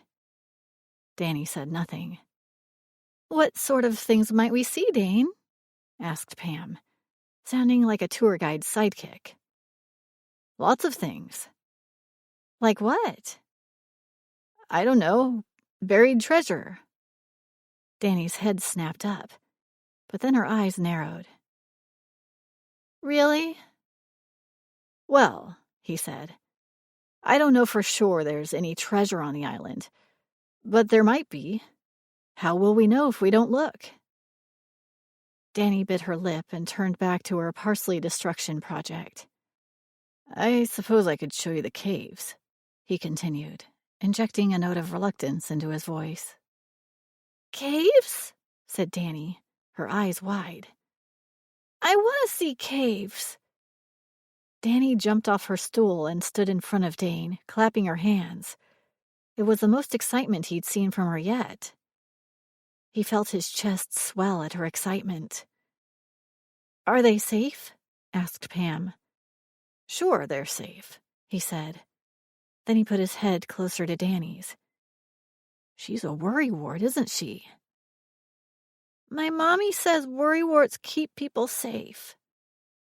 She looked away pensively, and his pride deflated. He didn't want to think about this little girl being motherless. With Carmen gone and Dane clueless, poor kid might as well be an orphan. "If Pamela is a worrywart, then I won't get hurt, right?" "If your father says it's safe," said Pam, "then it's safe. He'd never let you get hurt." She kissed the top of Danny's head and looked at him. "Good job, Dad," she mouthed, winking at him. This time, he didn't care if it made him the biggest idiot in the world. Her approval broke like sunshine over his heart. Chapter 10. Pamela watched Dane clamber over the rocks ahead of her, holding Danny's hand and looking back and forth between them both to make sure they kept their footing. Muscles in his lean back flexed and rippled as he bent forward to keep Danny from stumbling. His loose tank shifted, and she caught an unexpected glimpse of something on his shoulder blade. She squinted. A tattoo. Mr. Runway-worthy, polished to perfection, GQ businessman had a rougher side to him then. She took a couple of quick steps closer and shaded her eyes against the sun. A lion. How suitable. King of the jungle. Majestic. Powerful. How long had he had it? Was there a story behind it? She wished he'd pull off the shirt so she could get a better look. Her eyes followed the natural slide from shoulder to waist to the twin dips just above the board shorts clinging damply to his backside. Was there more ink under there somewhere? The Birkenstocks he wore, the bare legs, even his wind-blown, sun-kissed hair. Everything was such a contrast to his usual freshly polished suit of armor that it threw everything she thought she knew about him out to sea. Her foot caught on a rock. "Careful," cautioned Dane for the 12th time. "The rocks are slippery." "I'm fine," she called up to them, distracted by the view. "It's lovely out here." He looked over his shoulder at her, and she could see the smile in his eyes despite the sunglasses. "You're enjoying the view, huh?" He put his arms up and shifted his hips suggestively. "Dane!" She picked up a bit of driftwood and tossed it at him, then looked to see if Danny had noticed. Of course, even if she had, she wouldn't have caught the nuance. This was definitely not a side of Dane she'd seen before. Utterly inappropriate, but not completely unpleasant. Of course, he wasn't really flirting, he was having fun. It made her realize how seldom, if ever, she'd seen him this relaxed. She hoped he recognized how having Danny changed him. "Remember, ladies, barnacles and mussel shells can cut bare feet, so always wear your water shoes." She was so happy for him, watching Danny finally go along with him willingly. At this moment, Danny could ask her father for anything. A pony, a piñata, a princess castle, and he'd trip all over himself getting it for her. "See those shiny things?" He swept his arm in the direction of the shoreline. "Those are tiny jellyfish." Danny looked, but Pamela only glanced briefly. She had everything she wanted to look at right in front of her. Dane's hair, always a little unruly, was even longer now and windswept. His bare arms were thickly corded with muscles normally hidden beneath his suit jackets. The thought of Dane hiding ink beneath his power suits made her smile. She knew there was more to him than most people thought, but Vacation Dane was unexpected, even to her. He didn't look like a wealthy businessman today. Today, he looked like he could toss a surfboard over his shoulder and hit the waves. He had the most beautiful legs, too. Lean, long, and strong. When he bent to lift Danny over a rocky outcropping, she could see above the knee where his tan faded. "What's the matter? Still distracted by the awesome surroundings?" Pamela started, then scrambled to follow them. "I'm coming." He laughed, and she felt warmth in her cheeks that had nothing to do with the summer sunshine. "It's okay, Pam," he said when she caught up to them. He nudged her lightly with his knee. When she looked up at him, he let his eyes drift up and down her body, slow and hot.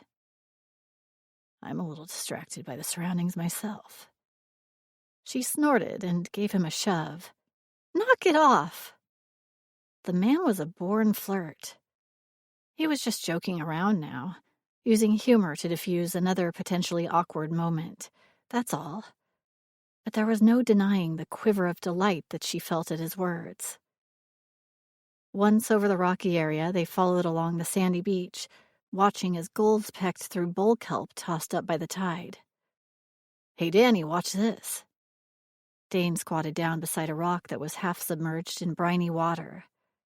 He lifted the edge of it, and 3 little crabs came scuttling out, racing for shelter. Danny squealed with delight. "Can I touch one?" Dane caught one and held it by the wide part of the shell, its appendages flailing wildly in front of it. "See those?" He pointed to the pincers. "Those are its claws, so you have to hold them like this." He helped her pick one up herself. Clearly no squeamishness for this one. Like father, like daughter. "I'm holding it, Pamela," she shouted. "I'm holding it. I want to keep it, can I?" Said Dane, wrinkling up his nose. "I think it's got a family somewhere. We shouldn't take him away from them, should we?" Danny squatted down immediately and set the creature back onto the wet sand, where it scurried away and disappeared. He should stay with his family. She nodded solemnly. Maybe he brings the food, and they would be hungry without him. Maybe, said Dane. He glanced at Pamela. He was practically glowing. Can we go to the caves now? Danny scrambled to her feet. Come on, Pamela, it's cave time. She ran back and grabbed Pamela's hand, tugging her closer to Dane. Then she put herself in between them and took her father's hand as well. Dane looked happier and more carefree than she'd ever seen him. But as the three of them walked on the sand, she couldn't help but recognize Danny was trying to recreate a family of sorts. They were only playing house. This idyllic getaway was temporary. Once they got back, Dane would choose a nanny, and he and Danny would continue building their little family. She would go back to her job and her mom and her yoga. What exactly had she done before Danny arrived? She should be excited to get her life back. This month was all about Dane and his daughter bonding, not Dane and his daughter and Pamela bonding. She thought of the old Sesame Street tune she remembered from her own childhood. One of these things is not like the others. One of these things just doesn't belong. There, said Dane, pointing to an area of rock surrounded by shrubbery. Let's get closer. Danny tugged them both nearer to the area Dane indicated. There was a narrow opening between two slabs of rock, just wide enough for them to slip through. Once past the opening, they followed a sandy path to where the rock seemed to close over their heads. Eventually it widened out and became a blind end where someone, once upon a time, had put a group of smooth rocks in a circle, the perfect size for sitting. It's a cave, crowed Danny. The best kind of cave, too, said Pamela, smiling at Dane. Not the least bit claustrophobic. Satisfied now, Worrywart? Danny began to draw in the sand with a stick. Okay. Since it wasn't entirely enclosed, and there was still enough daylight to see, it wasn't the kind of cave Pamela had envisioned. I worried for nothing. So you were wrong? He blinked in mock horror and put a hand to his chest. I don't understand. Pamela drew herself up to her full height and stared at him. I was not wrong. Caves can be dangerous. But this one isn't. Ergo, you were wrong. Gosh, Ms. Atwater, I'm disappointed in you. We'll have to discuss this at your next performance evaluation. I'll evaluate you. He ducked away from her punch, laughing. You want to fight? She threw out another punch, but he evaded it easily, grabbing her around the waist instead and lifting her off the ground. Dane, put me down this instant! Danny, make your father behave! Danny looked up and gave a yell. Instantly, Pamela recognized her mistake. Dane let her go, but it was too late. Don't hurt Pamela! Danny scrambled up from her cave drawings and threw herself at her father, pummeling him with her small fists. I was only joking, said Pamela, reaching for the flailing limbs. One of them caught him perilously near a delicate area. Hey! Dane lifted a knee and turned his back to protect himself, biting back whatever words automatically slipped to his lips. Pamela could see the effort it took. He angled around, caught her up from behind, and swung her around. We're only playing. But the mood was broken. Dane put the child back onto the sand, and Pamela opened her arms. He's mean. Danny clung to her, not crying, but clearly frightened. He didn't mean to yell, sweetie. I didn't yell. Dane lifted his palms. He inhaled, and when he spoke again, his voice was softer. Never mind. It's time to go in anyway. He sounded like an old bear, didn't he? Pamela squatted down beside Danny. But I think you hurt your daddy's feelings. Old bear, muttered Dane before stalking away. He yelled, Danny crossed her arms, but her bottom lip quivered. Pamela sighed. Well, we've had enough sun for today anyway. Let's go. Pamela turned to go, but Danny ran back to her cave drawings, stomped over them, and stormed out of the cave. Pamela walked over to see if she could make out the image between the small, angry footprints. A little sad-faced girl. A woman smiling down on her from a cloud. That was Danny's world right now. Alone. The only person she loved gone. I'm hungry, yelled Danny as she ran ahead of them to the deck. Good, called Dane. I've got a surprise for you. Danny stopped and looked back, a comical expression on her face. A good surprise? Of course. What's your favorite food? Macaroni and cheese, she shouted. And that's what we're having, he answered with a laugh. Yay! Danny disappeared inside the house. Pamela nudged Dane with her hip. You softy. What? He nudged her back, sending ripples of warmth throughout her body. You swore you'd never feed her prepackaged meals, and here you are giving in. That crap? He snorted. Forget it. Once she's tasted what I've got for her tonight, she'll forget all about that garbage. Real food always wins out over the cheap imitation. Pamela suspected he was in for another disappointment, but he'd have to figure it out for himself. She knew from the tone of his voice that trying to convince him would be a waste of breath. She jogged ahead of him then, hoping to catch Danny and get her cleaned up before dinner. Perhaps she could crack the child's mind open to something new and sidestep a dinner table confrontation. It didn't work. When Dane presented the beautiful casserole he'd created for his daughter, Pamela knew the fight was on. Still, she spooned a portion onto Danny's plate. Al dente pasta in a 4-cheese sauce, topped with perfectly browned breadcrumbs. They had plenty of those, thanks to the bread Danny wouldn't eat, mixed with grated Parmesan cheese. The aroma was astonishing, and her stomach rumbled. Doesn't that smell good, honey? She said. As she expected, Danny's little face closed. She crossed her arms and looked accusingly at her father. That's not macaroni and cheese. It most certainly is. Dane's voice was calm, but Pamela knew the disappointment and hurt that lay beneath. Danny's bottom lip trembled. I don't like it. You haven't even tried it, said Dane with bewilderment. Do you want some ketchup, maybe? Pamela offered.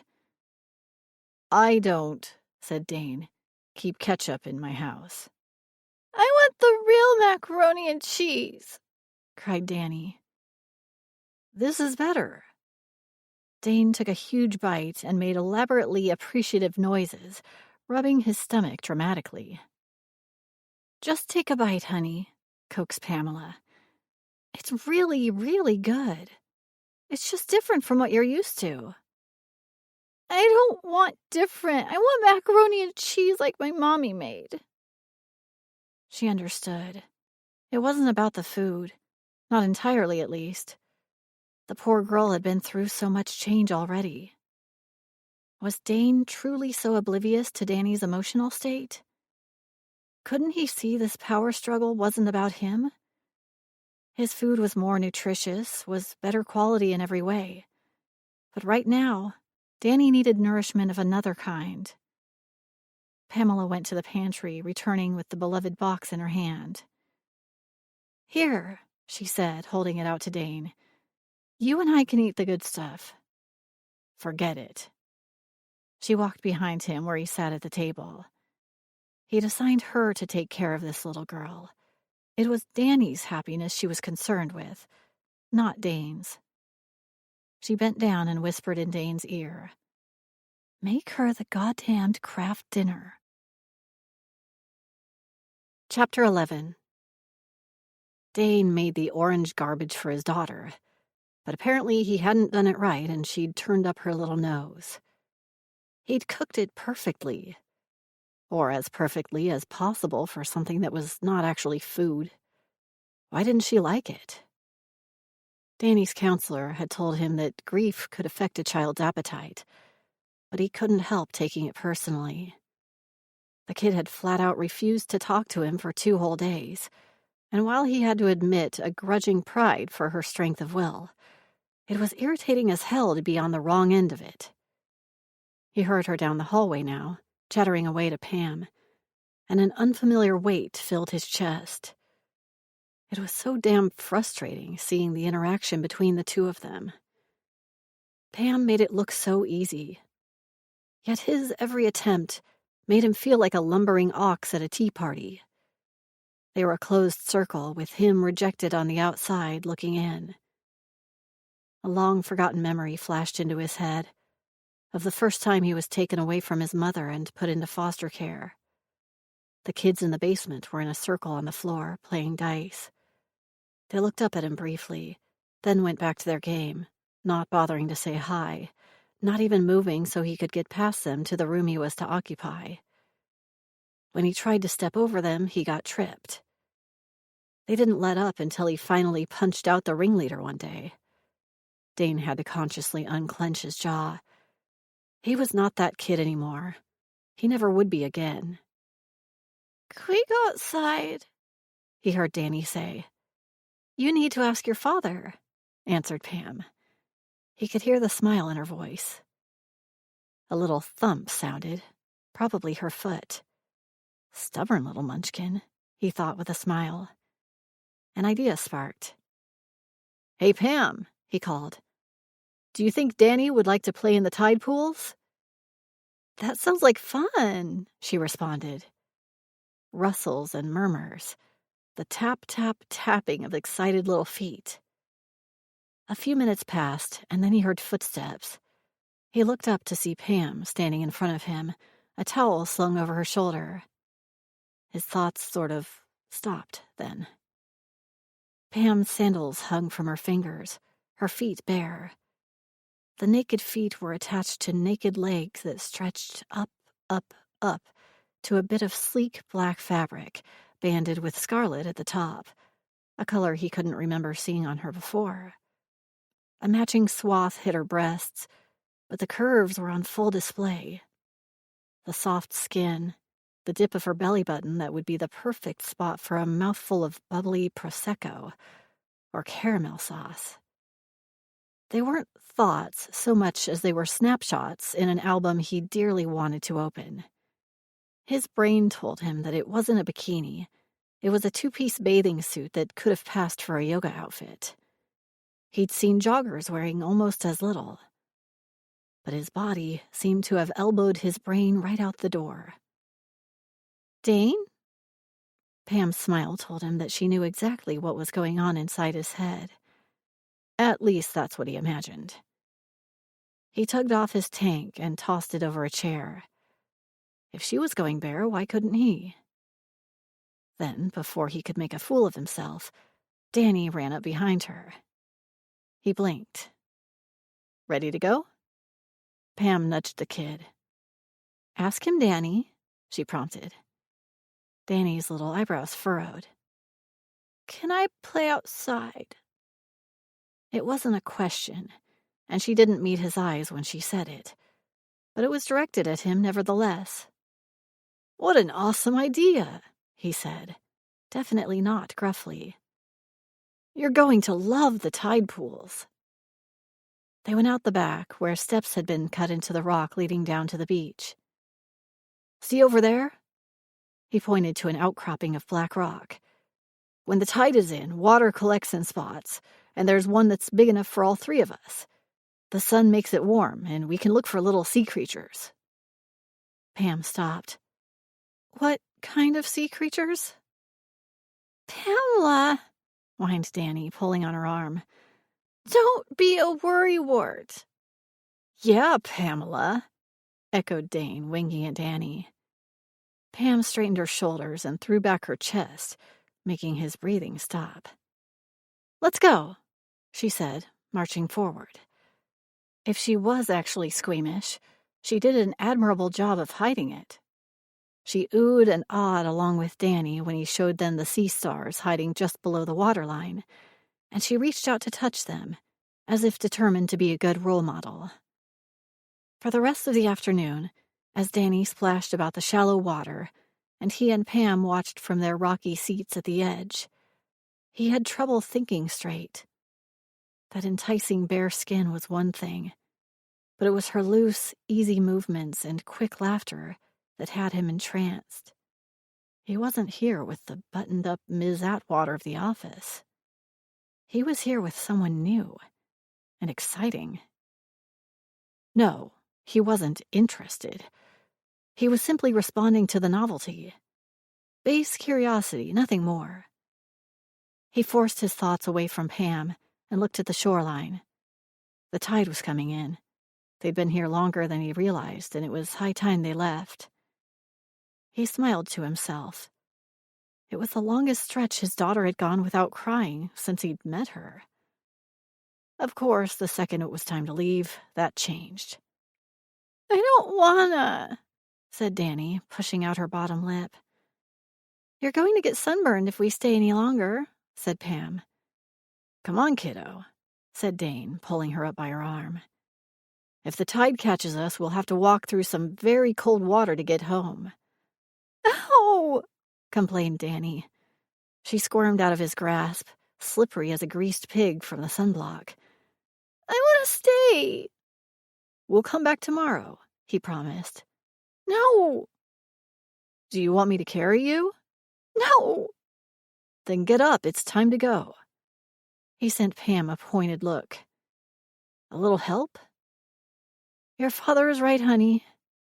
She pulled herself out of the tide pool, unfolding her long legs, everything from the waist down dripping and sparkling. Danny scrambled to the far side of their little pool. He's mean. That's enough, Danny. Pam, get her, you're closer. Dane tried to keep his voice even, but he suspected it wasn't working. Pam crossed her arms, elevating the slope of her breasts above her not a bikini top. His breath hitched again. He must have been blind not to have noticed her like this before. She cleared her throat, and he dragged his eyes up to her face. He had a sinking feeling she wasn't happy about something. She stood up and collected Danny, perching the girl on her hip as if the weight was nothing. Danny cried and struggled, but by the time they'd reached the cottage, her head was nodding. Pam took her straight inside. Within a few minutes, she returned. She asleep? He asked. Yeah, no thanks to you. She put her fists on her hips and squared off against him. You want me to be more gentle. How am I supposed to do that if she's fighting me? You mean like the way she fought me? Dane had seen Pam mad before, but it was always controlled, always work-related, about business, never personal.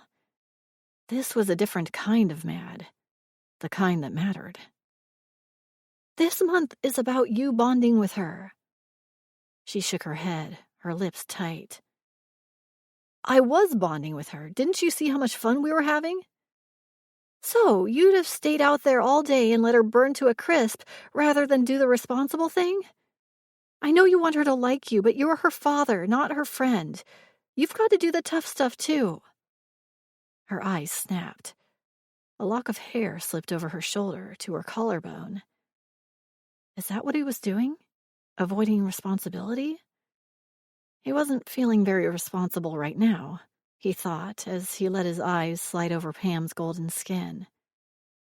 I've already done too much intervening. Pam shook her head, more worried now. You've got to do more of everything with her. He took a deep breath. She was being a stickler for this total immersion fatherhood thing. You're overreacting, he said. Am I?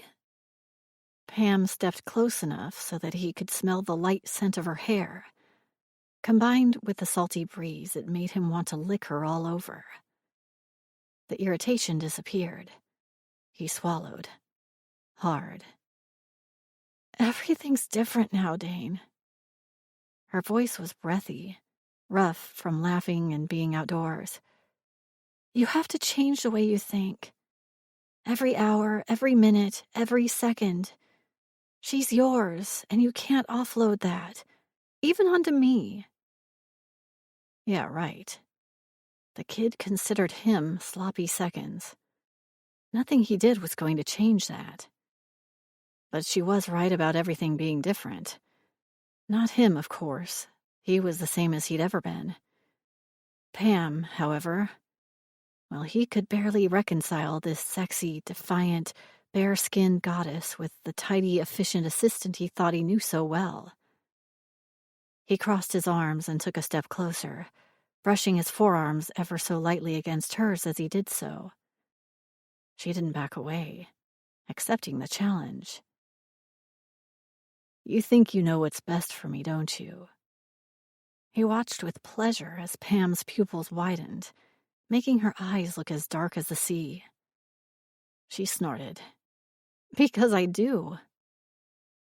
Heat scorched between them as they stood toe to toe, their arms brushing together, their eyes locked.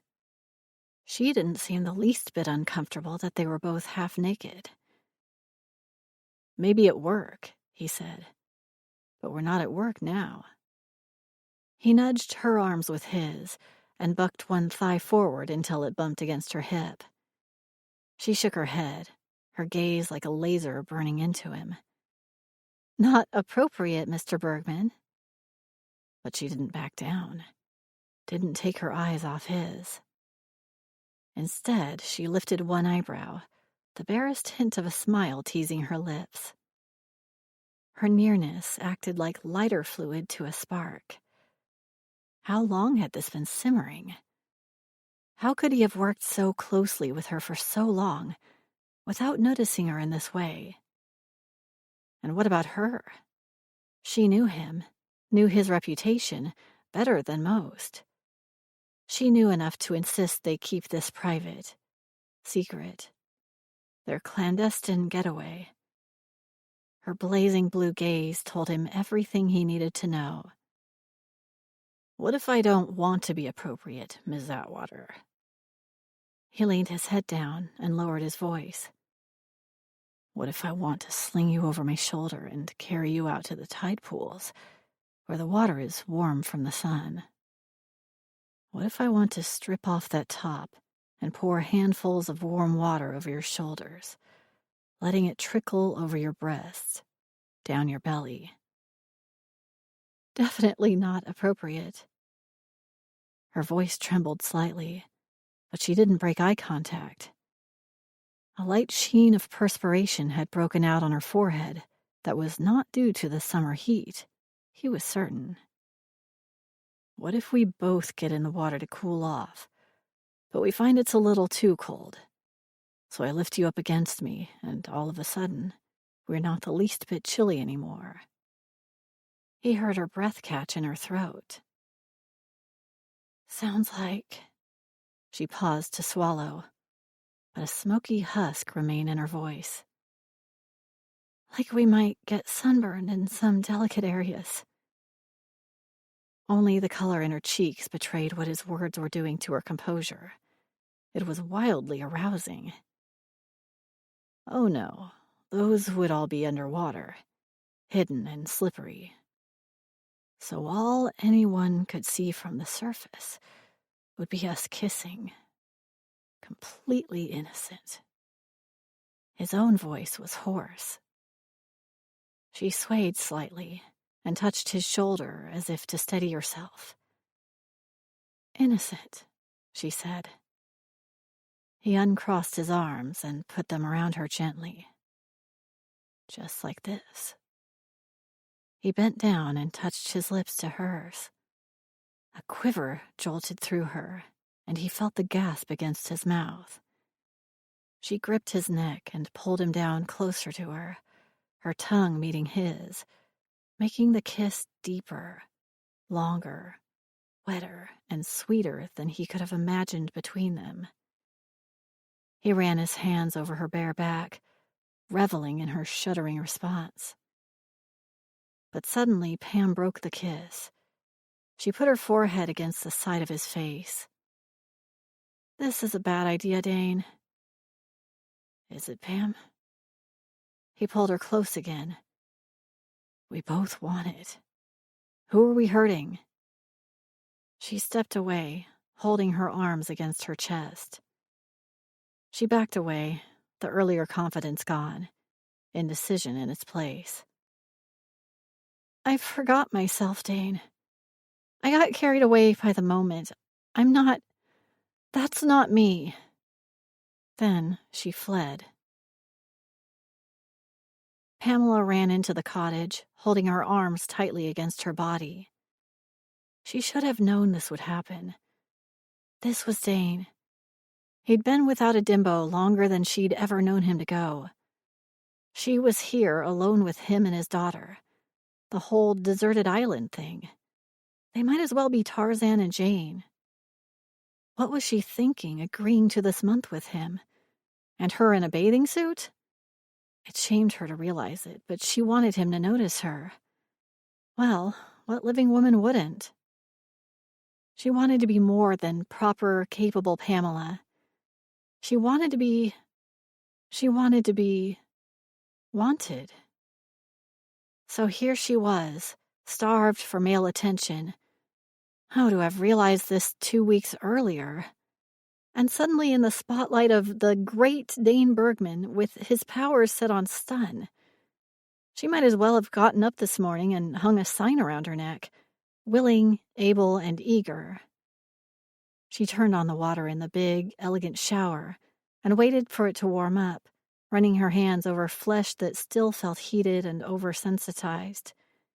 She stepped under the spray, feeling the fresh water wash away the sand and salt, welcoming the sting on her slightly sunburned skin. She quickly shampooed her hair, but as she ran the soap over her body, she couldn't help imagine the scene Dane had described. The two of them, alone, their bodies entwined beneath the surface. A secret affair. She could almost feel his hands, soft and slippery over her belly, kneading her breasts, tugging her ass hard against him. She touched between her legs, imagining it was Dane's fingers instead of hers. From the moment she'd seen him bare-chested, scrambling over the rocks toward the caves, she knew she was in trouble. She squeezed her eyes tightly, but the image remained. The sinuous muscles in his back that flexed when he turned to smile at her. That tawny skin, the snarling lion freed. The light dusting of golden hair that traveled down his body and disappeared into the board shorts hanging low on his lean hips. She knew it would be incredible, the two of them. Shouldn't they at least give it a try? They could have an island fling and no one would be the wiser. Right. She cranked the water until it ran cold, rinsed all the hot, aching parts of her until she was shivering, and got out. They were here for Danny, not some ill-advised romp that would be called off once they got back to the mainland and would destroy a working relationship that had been mostly satisfactory. Worse, it would totally undermine her authority with the staff. Her body throbbed with desire. She'd felt the hard length of him against her, and it had nearly made her give in to the temptation. No, there was nothing satisfactory about where things were at between them anymore. She rinsed out her bathing suit. Tomorrow she'd wear the one-piece, or stick with shorts and a t-shirt. Through the window, she saw Dane leap from the dock to his boat and fire up the outboard motor. He backed the boat away, and once far enough out, he gunned the engine, leaving an angry froth in his wake. She wrapped herself in the fluffy bathrobe hanging on the back of the door and fell backward onto the bed in despair.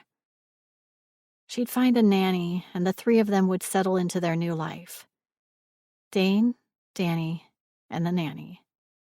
She'd go back to being her old self, the efficient, sexless secretary, while he did whatever and whoever. She squeezed her eyes shut. There was no going back to what they'd been. That barn door was off the hinge, banging in the wind. The horse long gone to some wild horsey orgy somewhere. The rhythmic sound of the ocean mixed with the sound of hoofbeats, carrying her off to a strange landscape of fenceless fields and unsettled sky, where she was trying to catch and tame a wild animal that kept slipping through her fingers. Pamela? She turned to see Danny in the hallway, blinking sleepily. You're up, she said, sitting up and putting a smile on her face. Can we go swimming again? Sorry, honey. It'll be time for supper soon. Are you hungry? No, I want to go swimming again. The sound of the sliding glass door made them both look up. Hey, ladies, did you have a good rest? Dane walked over to Pamela. He took in the great length of terry cloth enveloping her and smiled wryly.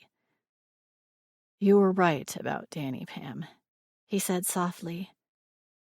It took a little fresh air blowing through my skull. But I got the message. I need to step up. But I think you're wrong about the other bit. He lifted an eyebrow, a smile tickling his lips. The heat blazing between them earlier was tempered now, but not gone. She tugged the rope tighter around her. Oh, she said. Okay. Good. I mean, not good. What do you say to a boat ride? He asked, saving her from herself. We need a few things from Gabriola, and we could all go together, if you want. A boat ride? Said Danny, her face brightening. On the little boat? Pam laughed. Compared to the ferry, I guess it is a little boat. That sounds great, Dane. Give me a minute to get dressed. Danny, go wash your face, okay? A little fresh air blowing through her skull sounded perfect, though she had a feeling it would take a lot more than that to bring her back to her senses. Chapter 12. Dane kept the speed down, though he probably didn't need to worry given the chokehold Pam had on Danny's life jacket. Faster! Yelled Danny above the roar of the engine. But Pam ran her forefinger across her throat and shook her head. Nanny says no. Pam kicked him with her sandaled foot. I'm not the nanny. She's my Pammy, shouted Danny. She's Pammy the nanny. The kid was having a blast with him, whether she realized it or not. It was because Pam was there, of course. But was it because of Pam herself? Or because of how Dane behaved in her presence? Because of who he was when he was with her? Pam flopped back against her seat with mock disgust. If I was the nanny, you'd both be listening to me. Danny giggled and gripped the hinged windshield separating the front from the back. Can I sit up there? Not while I'm alive, countered Pam immediately. You can both sit there on the way back, said Dane as he slowed down on their approach to the Gabriola Marina. He quickly secured the boat and helped them off. It's a short walk to Rose's grocery store. Danny squinted her eyes at the buildings dotting the shoreline road. Dane took her hand. Come on, we'll skip you. With Pam on the other side, they skip-jumped her all the way to the store. The moment they walked down the flower-lined path to the door, with the tinkling bell announcing their presence, Dane knew both Pam and Danny were entranced. Rose's store was an old-fashioned mercantile, a farmer's market, a corner store, and a treasure trove all rolled into one. Ancient tins lined the shelves near the ceiling. Metal signs on the walls advertised everything from Coca-Cola and Quaker Oats to Sloan's horse liniment and Hoover's new slim silhouette vacuum cleaner. Danny gaped at the visual cornucopia, not the least at Rose's vast rows of candy jars, which she measured by scoop and sold by weight in little brown bags. Why hadn't he brought them over sooner? Why had he stayed away so long himself? Well, if it isn't my favorite summer visitor. I barely recognize you. From behind the counter stepped the woman who referred to herself as the island grandmother and who'd basically changed his life. Come here, Danny boy, and give your auntie a smooch. Danny boy? Murmured Pam. He had a feeling she'd be filing that away for future reference. Like most year-round residents, Rose had little patience for the summer tourists. But when she decided she liked someone, it was for life. For some reason, angry, self-centered youths were her specialty. She dragged them kicking and screaming under her wing until they couldn't remember how they lived without feathers in their hair. His mom was dead by the time Dane came to Rose's. He shuddered to think of what would have happened to him without her. He shuddered to remember the boy he'd been back then. She pulled him into a hard hug. A big brown dog ambled lazily to his feet and came over to join them. "It's good to be back," he said, kissing her cheek. "This can't be Hugo, can it?" It can be and is, Danny boy. It's been too long. She ran her eyes over Pam and Danny appraisingly. You've been busy, haven't you? Finally, you've been doing more than building fancy restaurants no one needs. Are you going to introduce me to your new family or what? Dane winced. He should have been prepared for Rose's assumptions. Somehow the woman could still manage to catch him off guard, leaving him tongue-tied and chastised, a little boy caught with his hand in the cookie jar. "Oh, we're not." Before he could say more, she leaned down and took Danny's hand. Well, well, well. You are the spitting image of your daddy. Anyone with eyes can see that. And yet it's the first time we're meeting. That's a crying shame because I've got the best molasses cookies this side of the prairies. Better than anything your daddy can whip up. My name's Rose. What's yours? Dane was desperate to gain some sort of control over the interaction. "This is my daughter, Danielle. We've only just met. Long story." "Hello, Rose," said Danny, pushing herself in front of Dane. "I'm very pleased to meet you." "Well done, young lady. We'll get on like gangbusters." "What's gangbusters?" inquired Danny. Rose laughed and gave the child a one-armed hug. Then she turned to Pam, her eyebrows lifting as she held out her hand. "This is my assistant, Pamela," said Dane hastily. "Assistant, huh? If you say so. Pleased to make your acquaintance, Pamela. Don't be a stranger." "The Bergman Group has been growing like crazy," said Dane. "We just opened our latest venture." But Rose wasn't listening. She'd taken both Pam's hands in hers and was examining her intently. He might as well have been having a conversation with the wall. "So, Pamela, the assistant," said Rose. "If there's anything you need, or if you want to share with me the truth Mr. Fancy Pants isn't telling me, I keep a pot of tea on at all times. You look like good people." Pam's face was pink, but she smiled easily at Rose. "I'd like that, Rose. I'm enjoying myself tremendously, but I confess that I'm a little out of my depth here. On the island, I mean." Rose narrowed her eyes, then belted out a laugh. "Oh, Missy, I'm gonna like you." "You're closing soon," said Dane. "We only need a few things, and then we'll be out of your hair." He tried to lead Danny away, but she was still holding Pam's hand, and Pam wasn't moving. "How long have you known Dane?" asked Pam, as if he wasn't even there. "He came to stay with me when he was 13, said Rose, her hand on her chin. "Plain old Danny Berg he was then. Poor kid, no dad, mom dead of an overdose when he was 9, shunted from pillar to post after that. I was his last foster home, proud to say. Boy was practically feral when he arrived. And look at him now." She shook her head, her eyes glistening. "Quite something, him with a child of his own. My brother Ron, may he rest in peace, had a pub on the south side, probably where Dane caught the beer bug." He couldn't listen to this any longer, and he didn't want to think about Uncle Ron. Ron, who'd lent him the money to buy his first building, the one that now housed Strut. Ron had put off his own dreams to give Dane a hand up. Dane had paid him back with interest, of course, but Ron was sick by then, his own dreams gone like mist in the wind. "Come on, Danny, let's go get our groceries." "Can we get the cookies?" "Fine, cookies. Now come on." He could feel Pam and Rose watching as they walked away, and he heard a peal of laughter. What was he thinking bringing them here? "I like Rose," said Danny.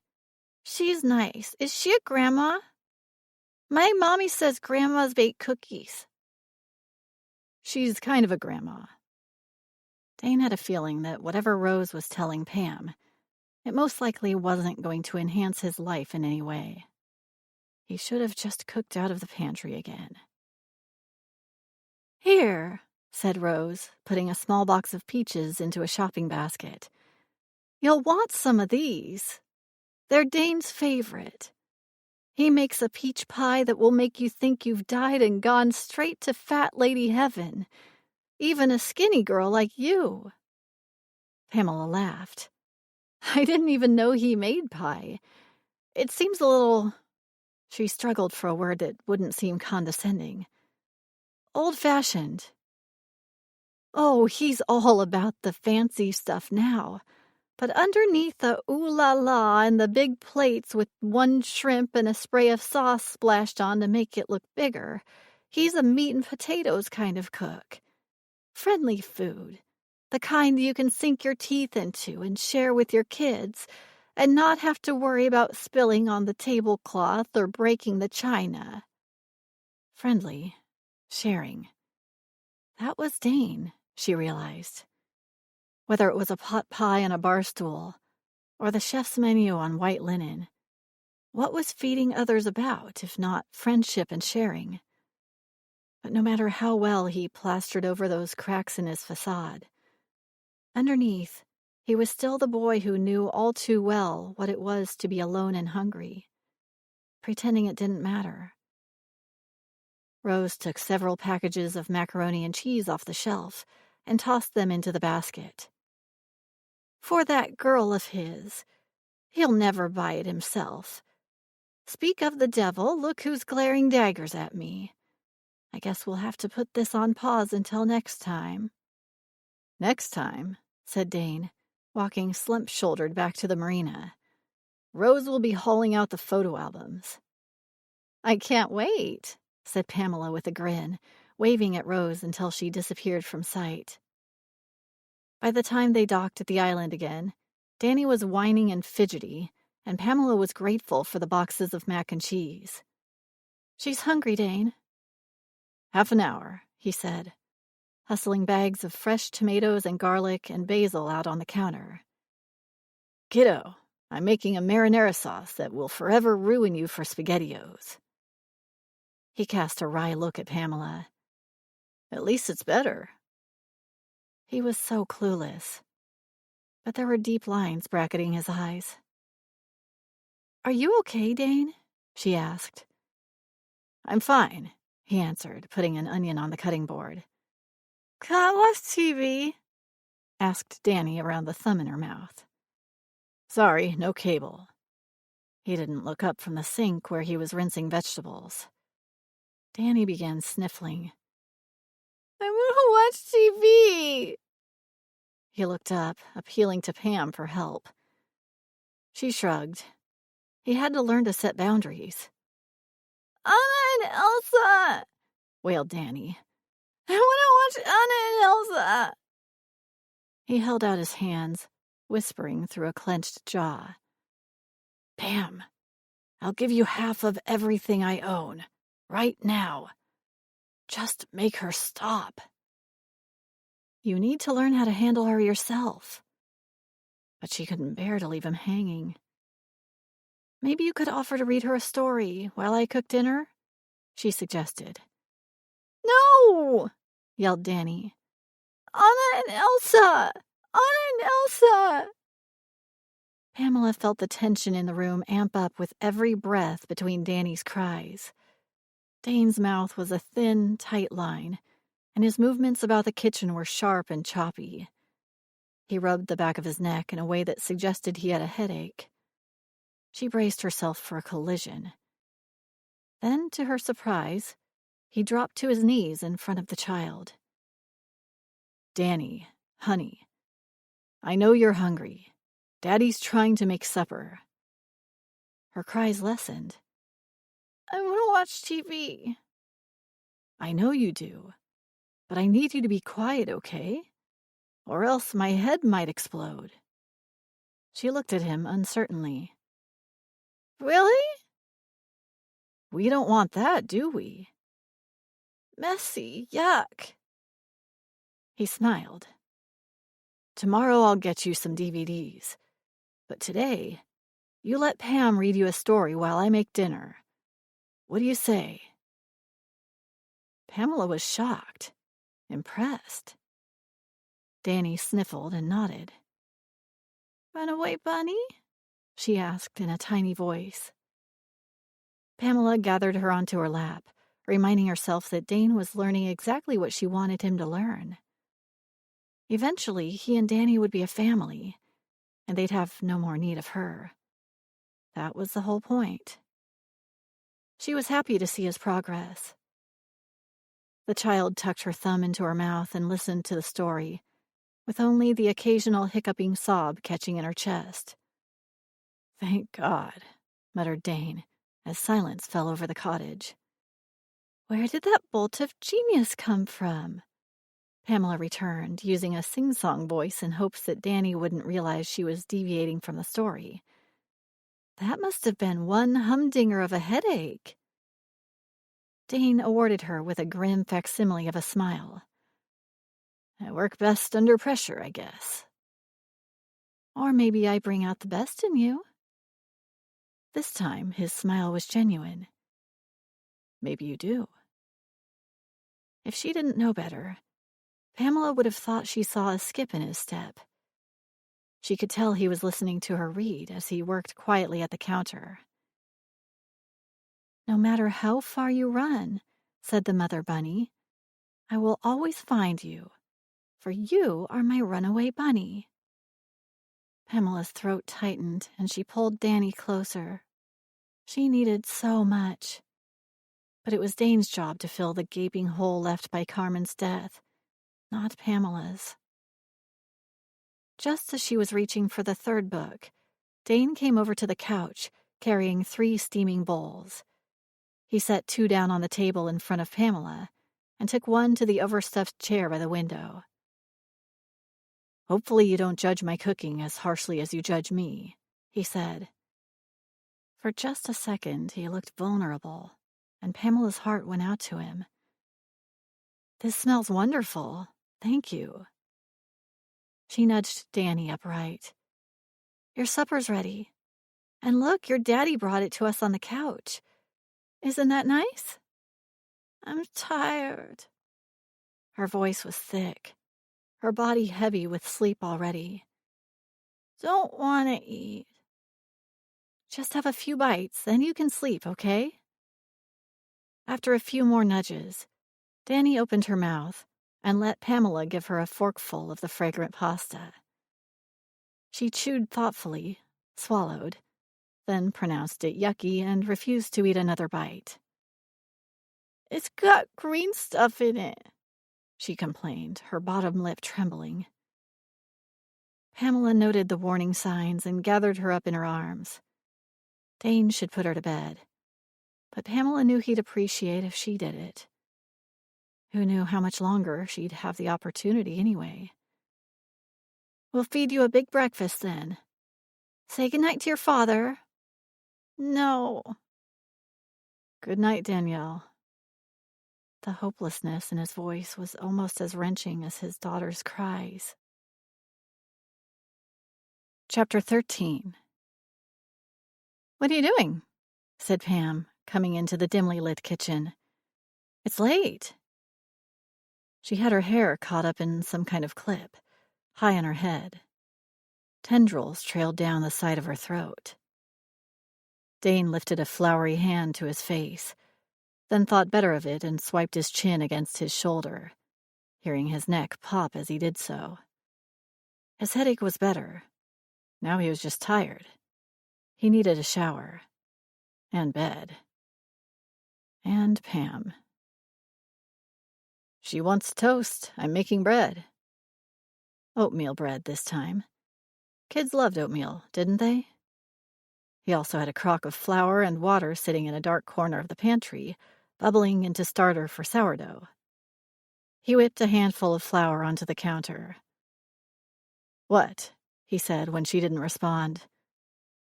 "I've tried country white, whole wheat, French, calabrese, multigrain. I don't know what the kid wants."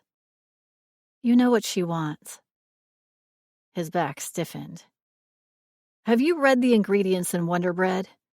How's she supposed to grow if she doesn't eat properly?" Pam shook her head. "You are so stubborn. I'm not sure which one of you is worse." She put her hand on his back, then pulled it back as if recalling his earlier inappropriateness. He braced his arms against the counter and hung his head. "Listen, Pam, I want to apologize for earlier. That little session on the dock where he'd lost his mind, apparently." "It's okay," she said in a small voice. "No," he said, "it's not. This is exactly what you were worried about. I guess I should have listened, huh?" He hazarded a quick look and was relieved to see her tired smile. It was bound to happen. Proximity, isolation. She hesitated. Friendship? The word was surprisingly sweet to his ears. "Is that what we are? Friends?" She shrugged.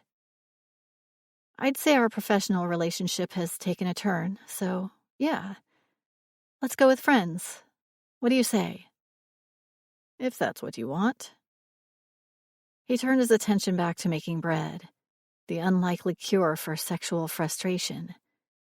He lifted the soft, warm dough from the bowl and set it onto the floured surface. Round, smooth, yielding. He ground his teeth together. Pam slid onto a stool and watched him. "You impressed me today, you know." "I did?" "The way you handled Danny when she was having her meltdown." He gave the dough a quarter turn and sank the heels of his hands deep into the center of it. "I figured another tantrum from me wasn't going to help." "You can be taught." "I'm as shocked as you are." He set the dough aside to rise and washed his hands. "How's your head?" She eyed him, her lips pursed. "Fine." "Liar." She led him to the couch, sat him down on the floor in front of her, and started rubbing his neck. "Oh, man," he groaned. "That feels good." Too good. Despite the tiny nuggets of pain she was discovering, her touch awakened the arousal he'd been fighting all day. There was nothing erotic in the movements of her fingers, but still, his groin tightened.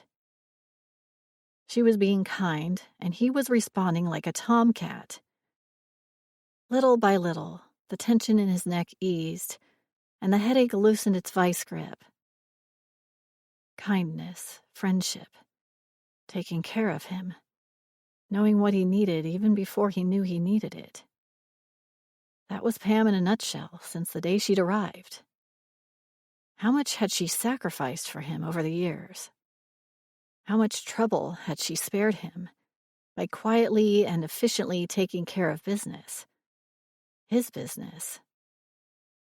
Sure, he paid her generously, but with the hours she worked, the crazy non-job tasks she took care of, he winced, thinking of the various girlfriend gifts she'd purchased on his behalf.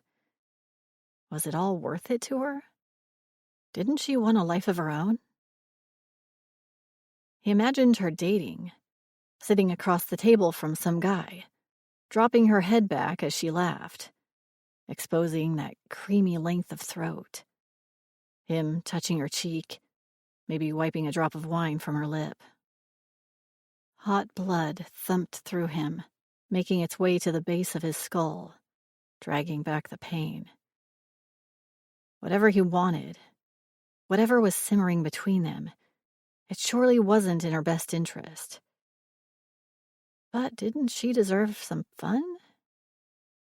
Gently, she clapped her palms on his shoulders. It's late. You should get some rest. The reluctance in her voice was all it took. He reached back and caught her hand in his, then slowly kissed her wrists. Dane. Don't tell me you don't feel it, Pam, he said. I know you want it as much as I do. Nothing wrong with that. We talked about this, Dane. She spoke hesitantly, almost pleading, and he stopped. We shouldn't complicate things. We want the best for the company. We're here now for Danny.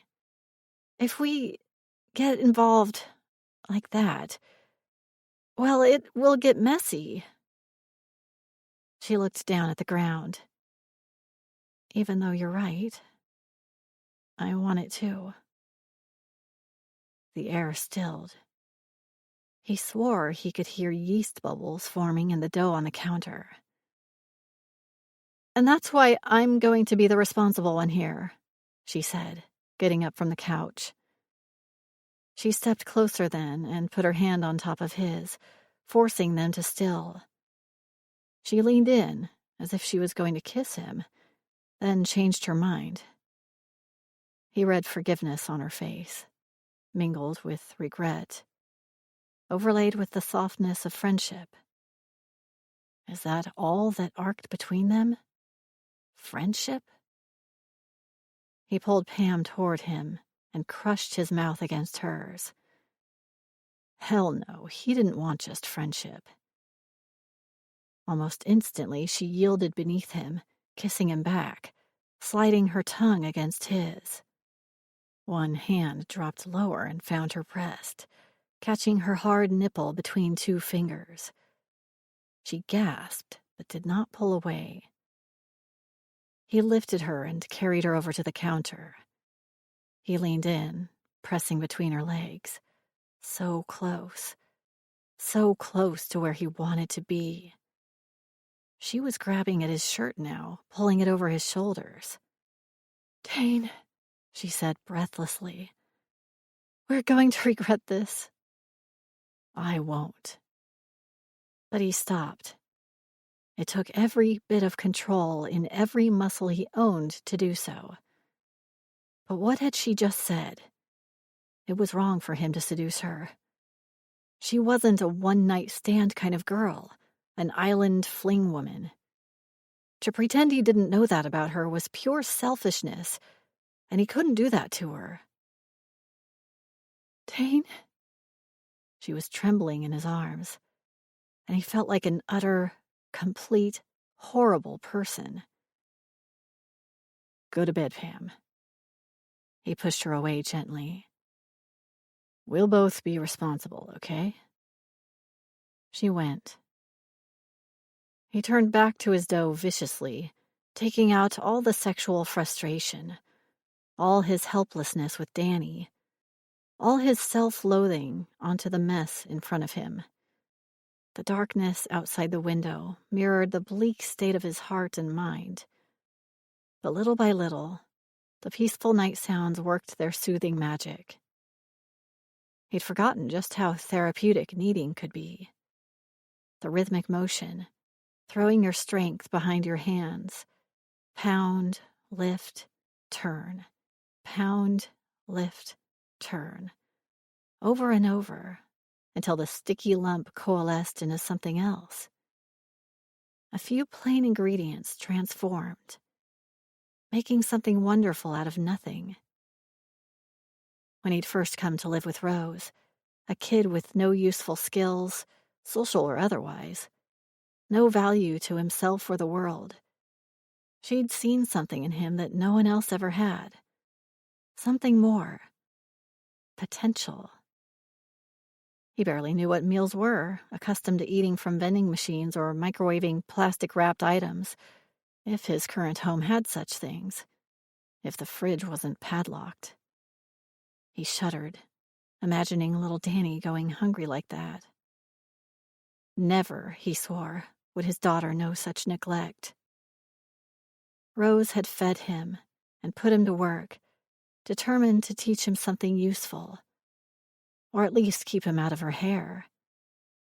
When her chores were done, she sent him to Ron's. A microbrewery was a lot more interesting to a teenage boy than a country grocery, even if all he got to do was sweep and mop. Rose and Ron managed to keep him busy enough to stay out of trouble, but it was an island after all. His options were limited. And at the end of each day, he had to sit down at a table with one or both of them. Mealtime conversation was torturous at first, but the food was worth it, so he learned. They were, he realized later, humanizing him. After several months, he discovered that the kids at school were looking at him differently. He wasn't the foster kid anymore. He was the dude who got to work at the pub. And he loved it. Eventually, he graduated to washing glasses, then checking temperatures and testing samples. He learned everything from malting, milling, and mashing to fermenting, filtering, and filling bottle after beautiful bottle. While his peers stole booze from their parents or paid older kids to buy for them, he skipped over that phase. No time. And what need, given the abundance around him? Before he'd even suffered his first hangover, he knew the difference between an ale and a lager, could identify a starch source by flavor, and he'd fallen in love with yeast. By the time he graduated from high school, something his previous schools and homes had written off for him, he knew what he wanted to do with his life. He'd be more than the guy who worked at the brewery. He'd be the guy who owned the brewery. And he'd done it, thanks to Ron and Rose. Dane stopped kneading and straightened up. His hands were nearly clean, all the bits taken up by the dough, now silky smooth, warm, and yielding. He set it into a greased bowl and covered it with a cloth. Once his life had been like this. He applied strength and determination to a messy problem until the stickiness went away, strands of sense formed, and suddenly a hopeless mess was transformed into something beautiful, delectable, something everyone wanted.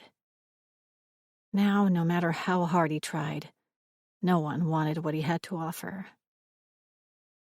Before dawn the next morning, Dane lifted the crockery lid in the pantry. The surface of the liquid inside was pocked with bubbles, a lovely, seething mass of activity below the surface. A sharp, tangy smell wafted up. Warm, heavy, yeasty. Perfect. Aficionados called it the mother. It was the base of all the tangy sourdough served in the brew house, and it was legendary. If he'd have thought ahead, he could have brought a cupful of mother from Creative. Instead, he'd had to create his own. But he'd done that before, hadn't he? Now he was doing it for Danny. Danny, of course, wouldn't understand it. But he liked that he was, in his own way, offering his daughter the most maternal part of himself that he had. He sprinkled a scoop of flour into the mother, gave it a stir, then replaced the lid of the crock, propping it at a slight angle so it could breathe. Then he punched the oatmeal dough down and formed it into loaves for baking. 3 hours later, he wondered why he'd even bothered. Danny picked at a corner, crumbling it onto the plate. What's that stuff?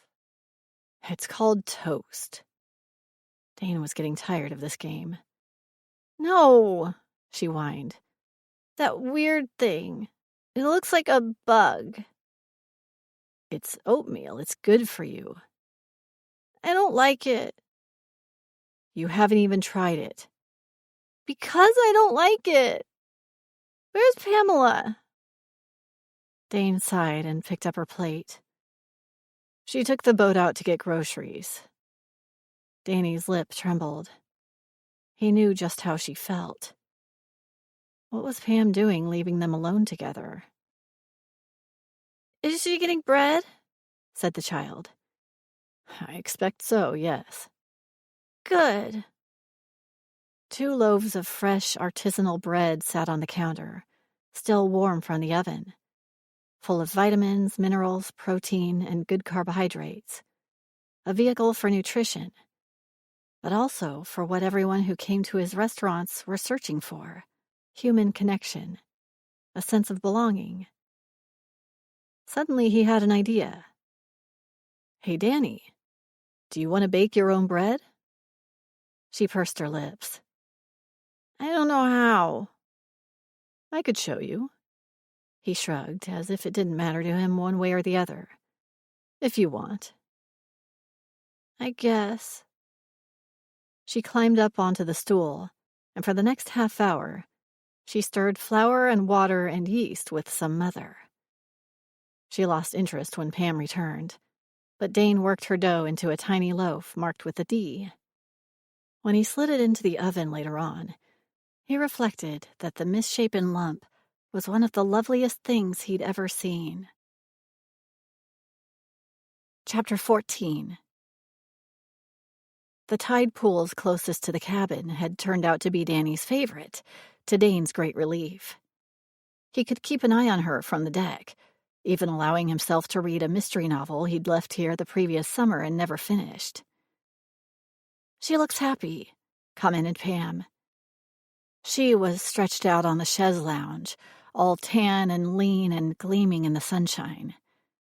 She waved one bare foot in Danny's direction, a movement that flexed the long muscles in her leg. Yeah. To his disappointment, she tucked the leg back under the towel. If she was thinking about that blistering moment of insanity on the dock, or the kisses that came later, she gave no indication of it. So he pretended he wasn't thinking about it either. They were both doing the right thing, being mature, smart, responsible. Being responsible annoyed him. Being annoyed made him act crabby, bear-like, fly-bitten, lionish, gruff. Or so said Pam. It was a vicious circle of annoyance, and the only way to break it was to pretend his ass off. Pretend he was getting the hang of this fatherhood thing. Pretend he wasn't preoccupied with everything he wasn't overseeing at the office. Pretend he wasn't deranged by lust to the point where one flex of a bare knee had him stupid as a horny 14-year-old boy. You used the 50 SPF sunblock on her? Asked the owner of said knee. Yeah. The kid had squirmed like an eel, but he'd managed to slather half the bottle on her. You're doing great, said Pam, startling him. Baking bread with her? A stroke of brilliance. Not to her. Wonder bread was bread. All else was still icky, no matter who made it. But he appreciated Pam's words. Dane had long believed that he didn't need praise.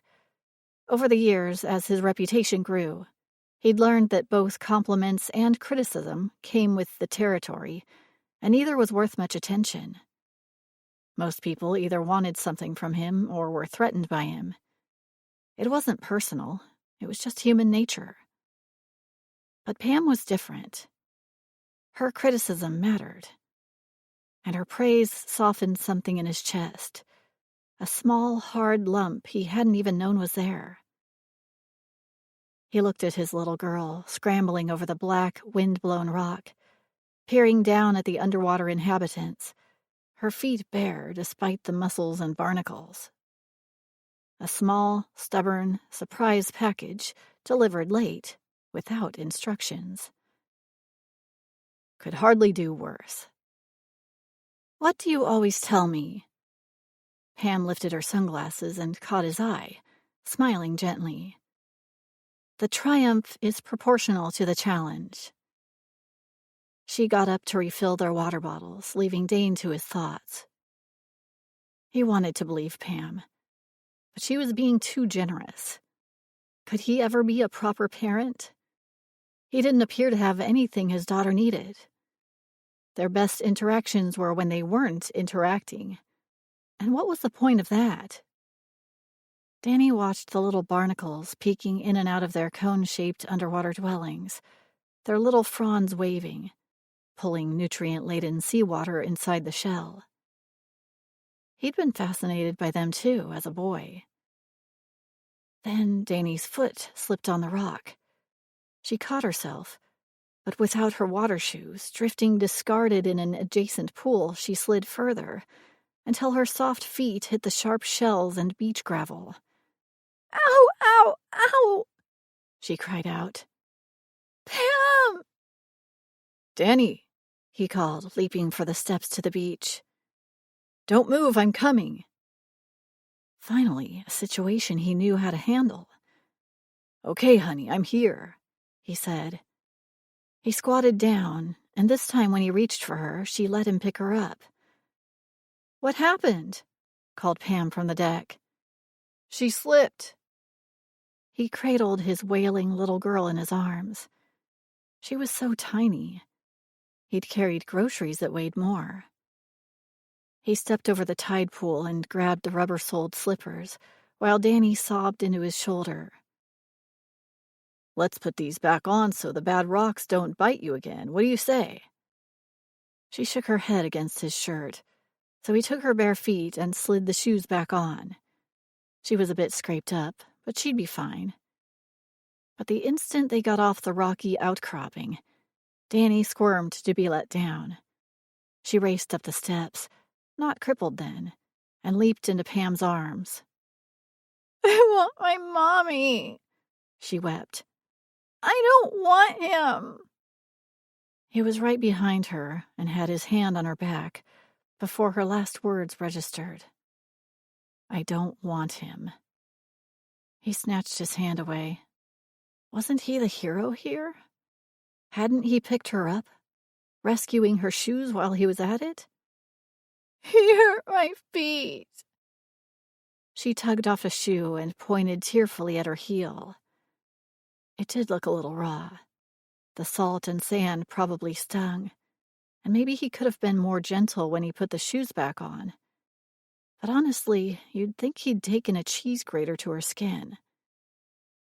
Let your daddy help you, said Pam, pushing the child at him. No, wailed Danny, squirming away from him. You do it. I don't want him. It bit far deeper than it should. The first aid kit's in the bathroom, he said.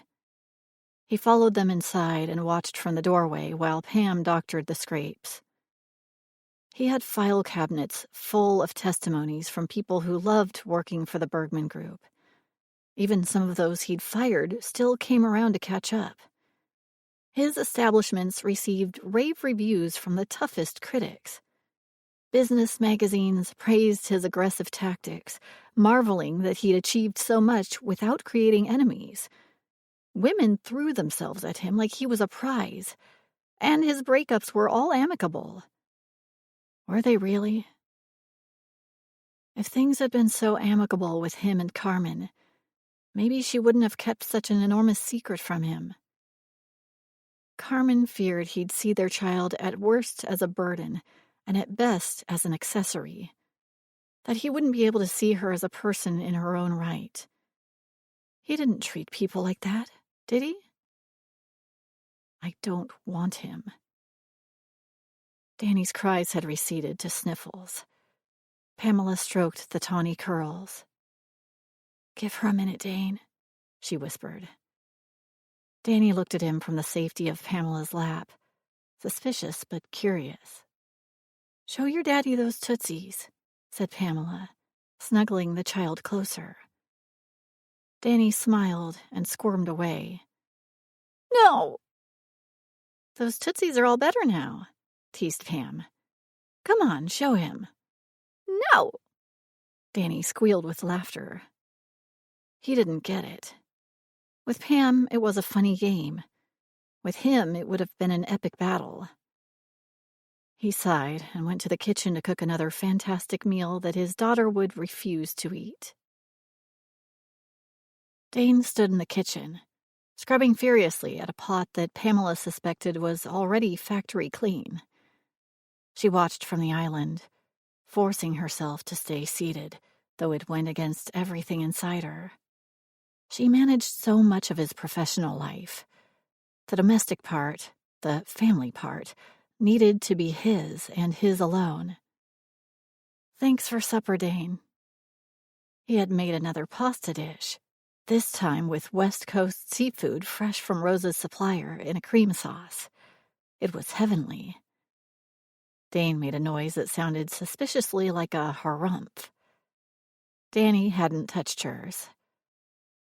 Pamela looked over to where the girl had settled down with her Playmobil toys by the big window overlooking the water, playing quietly as if the scraped feet had never happened. "She'll eat when she's hungry," she said. But Pamela had a bad feeling that little Bergman had discovered Big Bergman's Achilles heel. "I don't want him." And just in case he didn't get the message, Danny refused his food, too. "I won't let her starve." He pulled the drain in the sink, rinsed it out, and flipped the dish towel onto his shoulder. "I'll keep making dishes until I hit it right." She heard the disappointment beneath his forced nonchalance. She motioned for him to follow her to the breakfast nook, away from little ears. "She's 4 years old, Dane," she whispered. "Don't take it personally." He sagged into the chair opposite hers and rubbed his hand over his face. "She doesn't want me." The words were wrenched from his mouth, his voice raspy and thick. He stared out the window, watching the same waves his daughter saw from the next room. Pamela's throat ached, wishing she could bear some of this burden for him. "You're still a stranger to her, Dane. It's going to take time." "You're a stranger, too," he said, tight-lipped, his gaze fixed. "But she went to you quick enough." Under the table, his knee bounced, his heel tapping against the tile floor. He effortlessly commanded respect from colleagues and competitors, loyalty from staff and customers, and understanding from the various women who'd come and gone over the years. Yet he had no idea how to win over his daughter. Pamela lifted her hand toward him, then caught it back.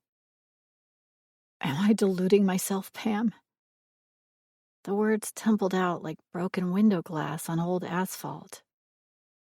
"I never intended to become a father, but she's mine. She's my duty. And I'm trying. But maybe." He kept his gaze on the last scarlet rays of sunshine streaming over the darkening waves. "Maybe what, Dane?" This time she couldn't resist. She reached across the table and grabbed his sleeve, forcing him to look at her. He froze at her touch. He glanced down, then shrugged her off like a coat someone put on him by mistake. He met her gaze squarely, only a tiny eye twitch betraying his uncertainty. "Someone like Rose," he said, "would know how to reach her." A chill hit her, followed by a rush of heat. Surely he wasn't considering giving up. But her anger melted away almost immediately. This was discouragement talking, nothing more.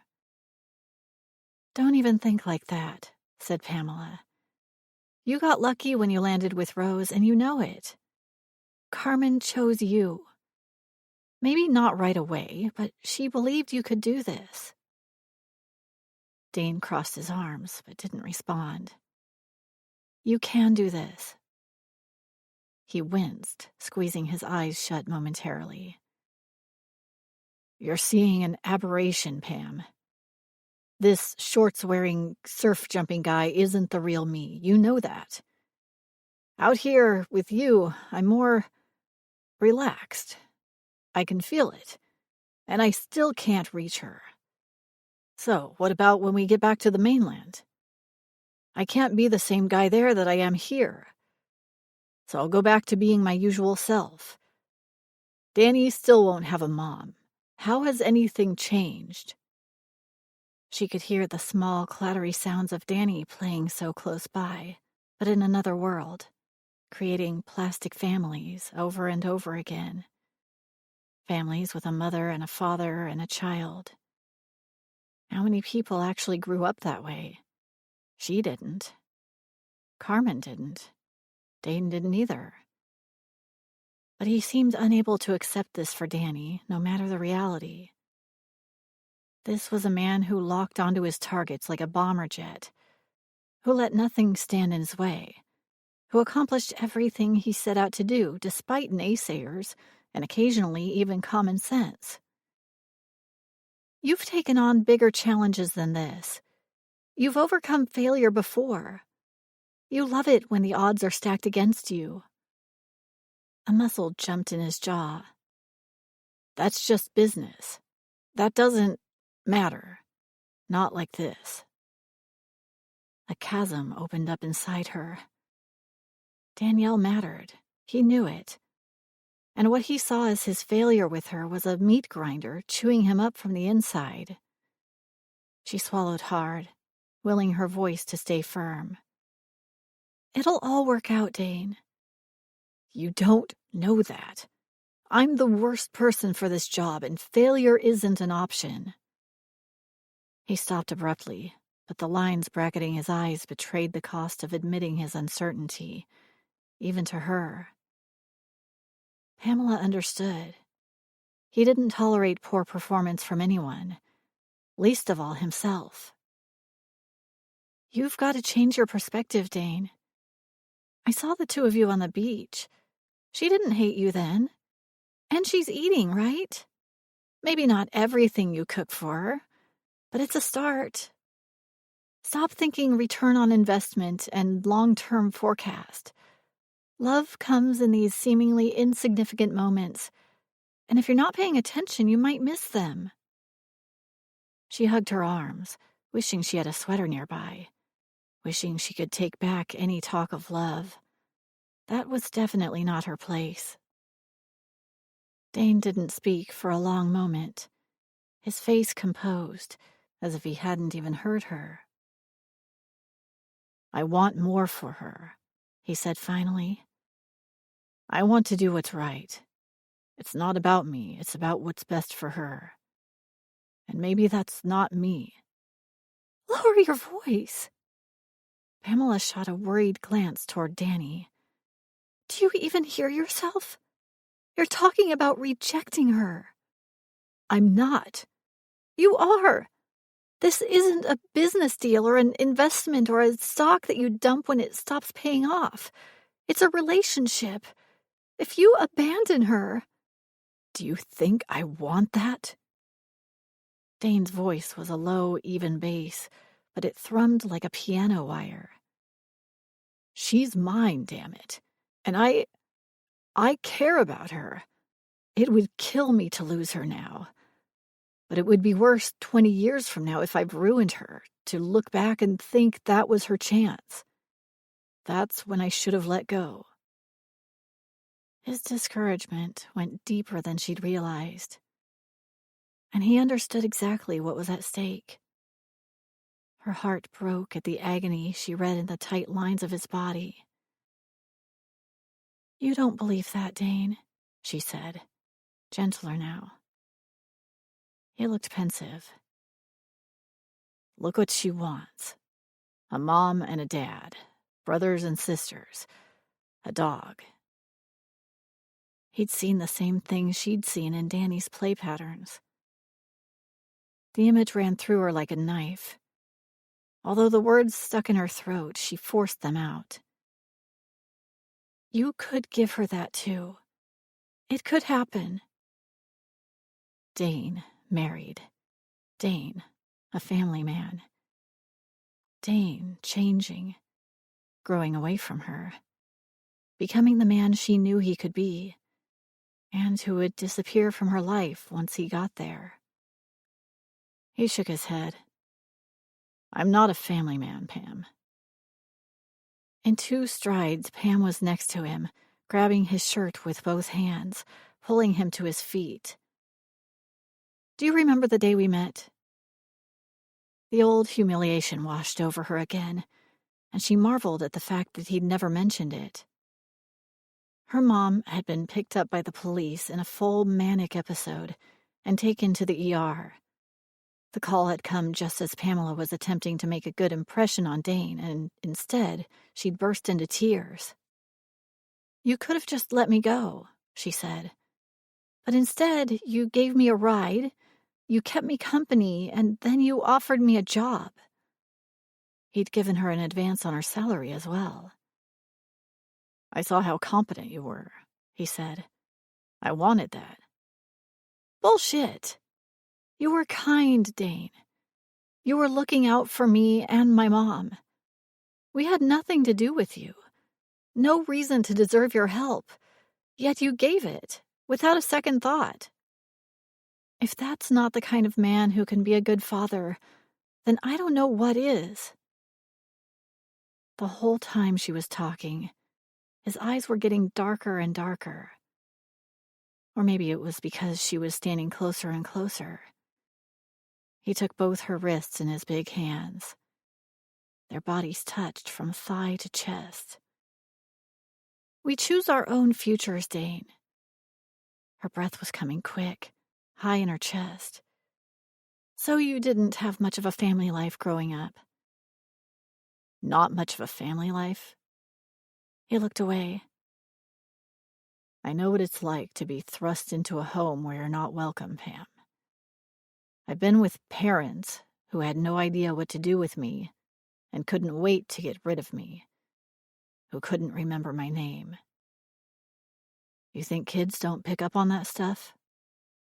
Trust me, they do. His voice was calm, his face impassive, as if he'd long ago crammed the emotions of those years into a concrete box and dumped it into the ocean. She swallowed hard, wishing she couldn't imagine the sad, lost boy he'd been. This is your chance to correct the past, to give your daughter what you never got, to heal wounds you pretend aren't there. Don't play armchair psychologist with me, Pam. It's common sense. Her voice was quivering now. She was intensely aware of his body, lean and hard against hers. Nothing of the lost boy about him now. He was all man, and right here. The smell of his cologne, so perfect with his skin. The feel of his fingers, like cuffs on her wrists. Immovable but warm, pulsing. You're thinking too hard. His golden eyes glittered, getting closer and closer as he lowered his face to hers. Sometimes you have to stop thinking. Let go. See what happens. Warning bells went off in her head. They weren't talking about parenting anymore. He was going to kiss her again. She could see where the blonde stubble broke through the tan skin of his jaw. She could smell his breath, still touched with basil and oregano. And then he was there, against her mouth, soft but firm, insistent. He pushed her hands off his chest and held her at the small of the back, pulling her nearer. Her arms twined around his neck into that luscious mane of hair. He groaned against her mouth and deepened the kiss. His tongue swept against hers, sending a bolt of white-hot desire streaking through her. She wanted nothing more than to stand there with him, necking like teenagers until... They shouldn't be doing this here, where Danny might see them. They shouldn't be doing this, period. Dane Bergman, a shining golden demigod, and Pamela Atwater, beige at best employee, temporary nanny. Except for the blood pounding in her ears, Pamela heard nothing from the next room. It was all quiet. Too quiet. Chapter 15. Pam stiffened in his arms and pulled away. "We should check on Danny," she said. Instantly, Dane realized that the house was silent. In the next room, the Playmobil toys lay scattered on the carpet in front of the window, the water beyond now black but for the undulating, fractured reflections of the moon. No child in sight. "Danielle!" he called. "Danny? Where are you?" Pam was right behind him. In his daughter's room, the covers of the bed were rumpled from her earlier nap, but the room was empty. "Do you think she saw us?" asked Dane, checking the bathroom. "Probably. And if she saw us, she heard us too." Guilt nudged him. She's just a kid. She wouldn't understand. He recalled the drawings his daughter etched in the sand, the woman smiling down from the clouds. "She's gone to the caves," said Dane, suddenly certain. He grabbed a flashlight. She could be there already. With her nimble little legs, she'd already proven she could scramble over the path far faster than they could. He caught Pam's hand, and together they ran down the rough steps to the beach. "Danny!" he shouted. "Stop running, honey! Say something so I know where you are!" The slippery rocks glistened in the moonlight. The shushing sound of water lapping against them sounded louder than before, ominous instead of soothing. The tide was coming in. Once the tide was fully in, Danny would be trapped there, provided she stayed where she was. "Danny!" called Pam, dropping his hand and racing ahead. "Answer us!" She sloshed through the already ankle-deep cold water and stumbled, falling to her knees. "Pam!" He reached for her and lifted her up. "I'm okay," she said, swiping at her knee.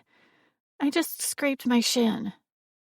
But something was smeared across the pale skin of her palm. "You're bleeding." "I'm fine, let's go." "No, stay here." "But..." "I don't need to rescue two of you." He knew her real concern, though. What if Danny wouldn't come to him? "I know the area," he reassured her. "I'll bring her back, kicking and screaming if I have to."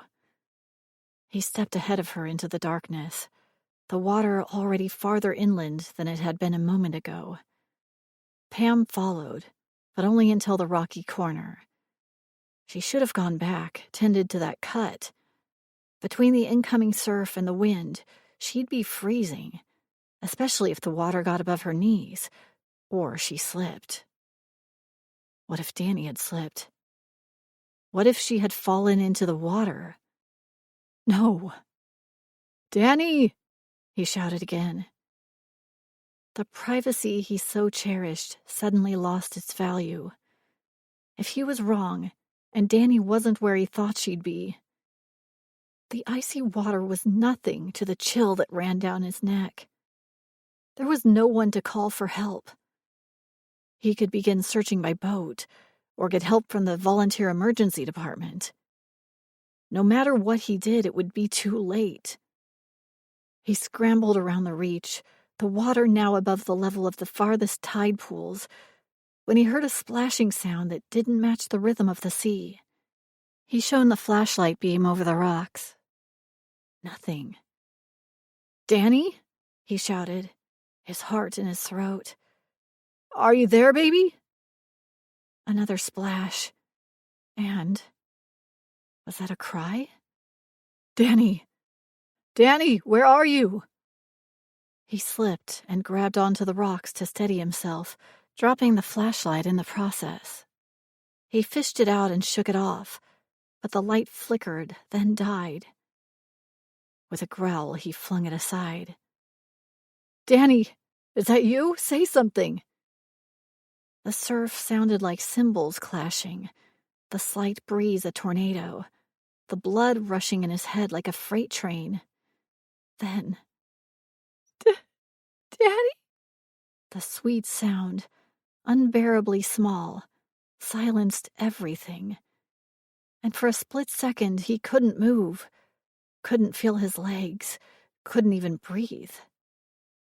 "Danny, honey, I'm coming."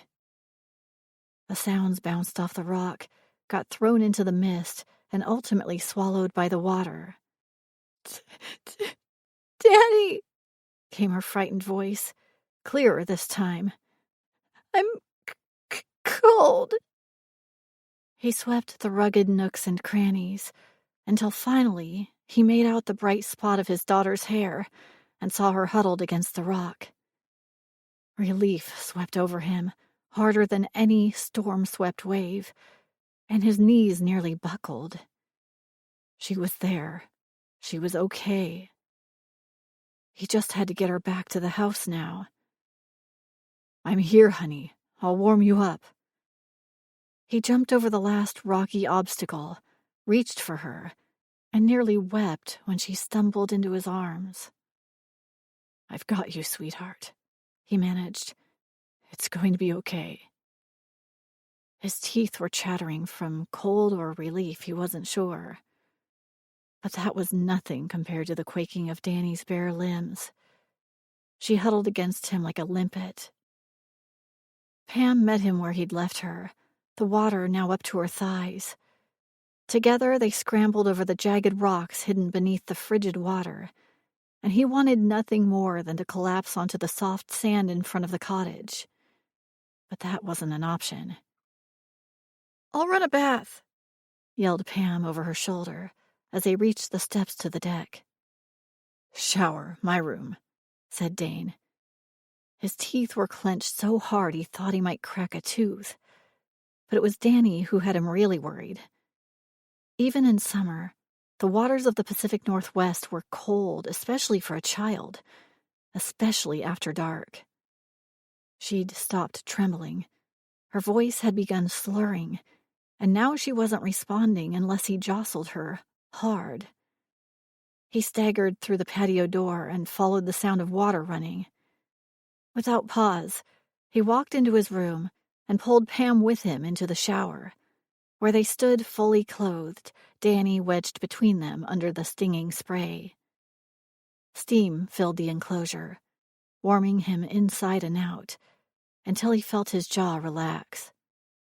He tugged Danny's t-shirt over her head and tossed it over the shower door.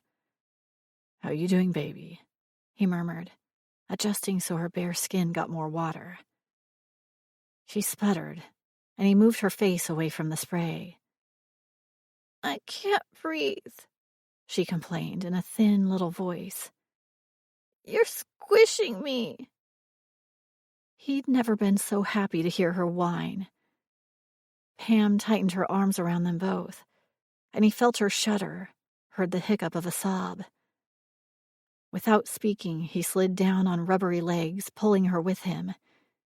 He felt her head against his shoulder, and wondered if this might possibly be the most perfect moment of his life, sitting in a shower, fully clothed, gritty and shaking with relief. "You're bleeding," said Pam eventually. He followed her gaze to where the water was tinged pink. His ankles were scuffed up, and he felt his right palm begin to throb. "It's not me," he said, touching Pam's lower leg. She started, as if she'd forgotten about her fall. "Oh," she said. He pushed Danny into Pam's lap, stood up, and turned off the water. He needed to do a full inventory of the damage. Then he needed to patch them up, fill them with hot soup, and tuck them into bed. Then he needed to get them both off this god-forsaken rock and back to civilization before someone died. To Pamela's surprise, Dane stripped Danny out of the rest of her clothes with the efficiency of a paramedic. But it was with the tender concern of a parent that he checked her for injuries and wrapped her in a thick, fluffy towel. Danny had a few fresh scrapes and would likely be sporting some bruises by morning, but no major injuries, just the cold. Good thing you're over your phobia about little girls and bathrooms, said Pamela. Stop talking, he said. You're going to bite your tongue. He tossed her an enormous white terry cloth robe. Take off your clothes, he instructed. His glittering, tawny eyes brooked no refusal. It was hardly a sexual overture. Danny was right there, huddled in a ball at the foot of Dane's big bed. But still, the words sent butterflies spinning in her stomach. You've got 10 seconds, he added. Then, to her shock, he turned his back and began stripping off his shirt. The sight of him pulling his arms out of the sodden sleeves, his wide shoulders emerging, seeing the long, lean muscles over his ribs flexing and rippling beneath his golden skin, and the glimpse of his lion tattoo, took her breath away. Then he reached down to undo his board shorts. He looked up and caught her staring. She flinched, jolting her neck, her face burning. 5 seconds left, Pam, he said, his voice somewhere between a purr and a growl. Then I do it for you. Using the robe as a shield, she shucked off her wet clothes, nearly tripping herself in the bargain. Was she always this clumsy? Her fingers were still cold, that was probably it. She turned around to find a sleek jungle god in nothing but a towel slung carelessly over his hips. Dane motioned her up onto the bed beside Danny. He pressed another towel, a pristine white towel, against her leg. Hold this, I'll be right back. But the blood. She pulled away, dismayed at the stain. He leaned over her, gripped her ankle, and pressed the towel down, hard against her cut, keeping his fiery gaze on her. The firm, warm pressure of his palm sent bolts of fire up her leg, but not from pain. She was viscerally aware that she had nothing on under the robe, that he could slide his fingers up and find nothing to hinder him, and that she was powerless to resist, powerless to even look away. Stay here. He waited until she nodded before taking his hands off her, then walked away. He was looking after them, that was all. No time for modesty after such a near trauma. She was overreacting from the adrenaline, nothing more. Danny leaned against her, reminding her of the real reason she was here. How are you doing? She asked. The girl was trembling again. Sleepy, she mumbled. Pamela heard banging sounds from the kitchen, and within moments, Dane returned, a wide-mouthed mug in one hand, the first aid kit in the other, and Danny's pajamas over his shoulder. Open up, kiddo, he said, holding the mug to Danny's mouth. She frowned irritably, but allowed Dane to feed her a few spoonfuls of soup. It smelled heavenly. Smart, said Pamela.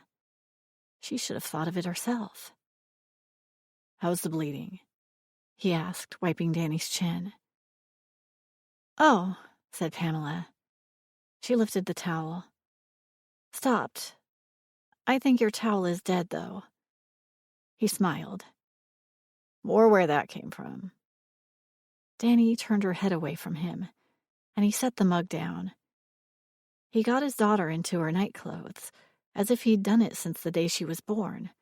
No hesitation, no awkwardness.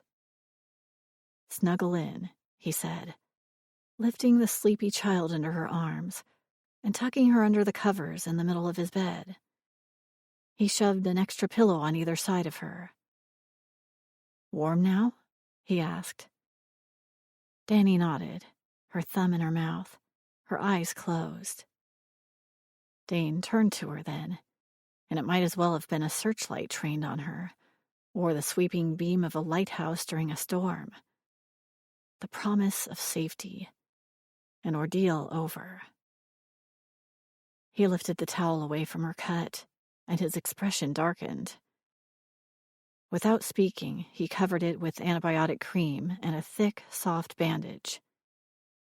Pamela felt as if she was in a dream, some kind of happily ever after. Here. Dane pushed a mug into her hands, warm enough for comfort, cool enough to drink quickly. Now, crawl in. Dane lifted the covers on one side of his sleeping daughter, motioning for her to get beneath them. Common sense broke through her sleepiness. I'm not sleeping in your bed. Dane didn't move. The kid's not warm enough yet to sleep alone. I can't sleep with her. It might freak her out. But Dane... Get in, Pam. His eyes narrowed, and she suddenly saw that he was as exhausted as she was. He was worried about his daughter, wasn't comfortable keeping her close alone. This would be the only way he'd be able to relax. She slid beneath the covers, sank into the luxurious warmth, and let herself fall into the fantasy of being the woman in Danny's sand drawing. The woman Dane chose to help raise his daughter. Chapter 16. Dane's awareness grew slowly, like the pink light of dawn fingering beneath the blinds in his room. Soft clattering noises, kitchen noises, came from somewhere. A Disney soundtrack. Ah, the Frozen DVD he'd found through Rose. Danny singing along. A chair scraping against the floor. Comforting morning sounds. For some time, he let himself drift, dreaming of a woman, holding his fears at bay, letting him feel safe, secure, whole, loved. So loved, and so warm, soft, smooth, rounded curves. He ran his hand up those curves, pulling the softness against his erection, letting his fingers wander up to cup a warm breast, feeling one nipple then the other, harden at his touch. She nestled even tighter against him, and he reached down, lower, until he felt silky curls and soft, damp folds. She shifted, parting her legs slightly, quivering, her hips undulating. He answered her movements, feeling that nothing had ever been so perfect as this moment, this hidden refuge, just him and Pam, the two of them. Pam. His eyes flew open, and he felt her startle against him. Pam? In bed with him? He recalled the night before, checking on them. He had intended to sleep in Pam's bed, but Danny had kicked away the pillow he'd tucked against her and was shivering again. When he tried to replace it, he felt her skin, too cold. Without questioning himself, he crawled in and tucked her against his chest. She nestled under his chin, and the sensation of his little girl letting him hold her, of being able to provide something that she needed, and yes, was willing to take from him, had brought tears to his eyes. And that was her, singing in the kitchen, sounding right as rain, happy as a clam, fit as a fiddle. He should go check on her. But he was here, in bed, with Pam. Dane? She sighed softly. I thought I was dreaming. Me too, he whispered, pressing closer. I hope you're enjoying it as much as I am. She stiffened in his arms. We shouldn't, she said, gasping slightly. This is problematic. She was so soft, so warm, so wet. I can't wait to give you the solution. Dane. Damn, they were so close. Fine. He moved his hand, but couldn't resist winding a damp trail, evidence of her arousal, up her belly and over her hip. There was no mistaking his response. Damn if he was going to let her pretend she wasn't right there with him. We should get up, she said, her voice unsteady. Way ahead of you, baby. He nudged her. Pamela could barely breathe. Was this really happening? Or was it a dream? But the solidness of Dane, the weight of him behind her in the bed, told her it was very vividly real. I should check on Danny, she said, wanting more than anything else in the universe to stay exactly where she was. Listen, he said. She's fine. The door's closed. From the kitchen, she could hear Danny's voice singing along with her beloved characters, laughing even. Beneath the covers, he slid a hand up, then down her body. Do you want to go? He whispered against her neck, his breath sending rivulets of desire quivering over her skin. Or do you want to stay? When she'd gone to bed, she'd had a robe on and a child in her arms. Now she could feel her robe bunched up somewhere by her knees. The child was making happy noises in the other room, and big, hot hands were touching her in places that desperately wanted to be touched.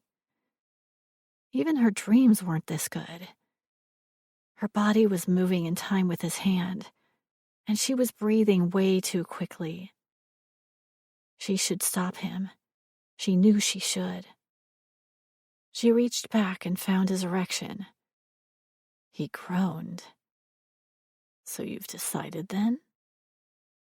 He throbbed in her hand, and she rubbed her thumb over the slick tip. His finger dipped inside her again, and she gasped. Decided what? He reached to the bedside table, and she heard the crinkling sound of a condom wrapper. She arched her back and pressed against him, angling herself until she felt him pulsating at the back of her thighs, so close, but not close enough.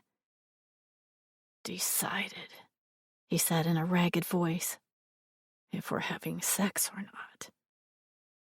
She pushed herself onto him, and he was inside her, filling her, trembling against her as if holding himself back. But she spread her legs wider to accommodate him in his clever, clever hand that hadn't stopped working her, not for a second. Maybe she wasn't awake after all, she thought, as the waves rose and her legs bucked against the sheets. Can I? She gasped, grabbing his hip and pulling him into her, harder, faster. Get back to you. She cried out as her climax began, and she flailed for a pillow to put over her face. This was too good to be silent. This was a screamer, a shout-it-from-the-rooftops barn-burner kind of orgasm.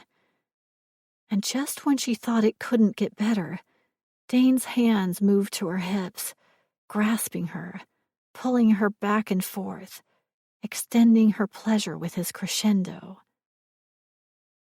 Finally, they fell back on the sheets, both breathing hard, both trembling.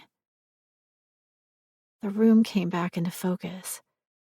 Pamela elbowed herself around to look at Dane for the first time. I guess, she said, meeting his eyes, and seeing in them the same shock she felt herself. That would be a yes. Chapter 17. It wasn't until Dane was standing under the shower, alone, still weak-kneed from the explosive wake-up with Pam, that he remembered the full horror of the night before.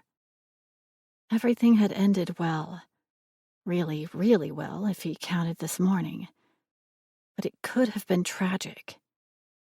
His daughter had run away, probably because of something she'd heard him say, or maybe because she didn't want to be with him anymore. Who knew? She ran out, and she could have been taken by the sea. He bumped his head twice against the tiled wall as water sluiced down on him. Danny was supposed to be first in his mind. Number one, always and forever. He groaned and shut the water off. In the kitchen, he could see that Danny had been fending for herself. A half-eaten banana, an empty glass sitting in a pool of spilled milk. "Look who got her own breakfast," said Pam, pointing to the mess. "What a capable daughter you have. Don't you agree, Dane?" Her professional executive nanny voice, the one that promised she'd get to the bottom of any issue and rectify it before he even knew the full extent of the problem. He hadn't heard that voice since they left the mainland, and reassuring and familiar though it was, he wanted the new one, the husky, intimate whisper. "She's a smart one," he said. It was almost as if the events of this morning had never happened, like it had been a dream they'd somehow fallen into at the same time and had been kicked out of too early. He'd never be able to not see her, or see through her, the way he once had. She'd always been so much more than his secretary. Now she was something else entirely. But what exactly? "I'll make breakfast," she said. "You go talk to her, okay?" If she felt guilty, she was hiding it well. Then again, she wasn't the parent. She had nothing to feel guilty about. But oh, he did. He would end up hurting her no matter what he did. Pam, who'd done so much for him, was still doing so much for him, would find nothing but pain in this can of worms they'd opened. That he'd opened, out of selfishness, with no regard for how it might affect her. He squatted down on the floor, where Danny was rearranging her plastic figurines into yet another family group. "How are you feeling this morning, honey?" Physically, his daughter was bruised and scraped, but in one piece, thank God. Her mental state, however, was tougher to gauge. "I'm okay," muttered Danny. Then she got to her feet and skittered away from him. "Pam, I'm hungry." He left them in the kitchen and went outside, suddenly feeling as if the walls were too close, that every move he made ran the risk of breaking something important, something vital, precious. His daughter's well-being was already at risk. Had he also destroyed the only relationship with a woman that mattered to him? The only one that had mattered in a long time, if he hadn't been too blind to notice? Dane got out the hose and spent the morning scrubbing the boat, trying not to think about what could have happened last night in the crashing waves. Trying not to think about what did happen, and what he wanted to happen again. He couldn't have a casual affair with his assistant. Who would send her flowers when it was over? He stifled a bark of tortured laughter. He couldn't send her away. How would he run his company? What did that make this, a one-night stand? There was no doubt in his mind Pam did not do one-night stands.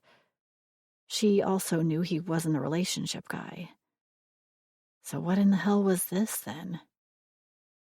Finally, the boat was as clean as he could get it, without risking the paint job.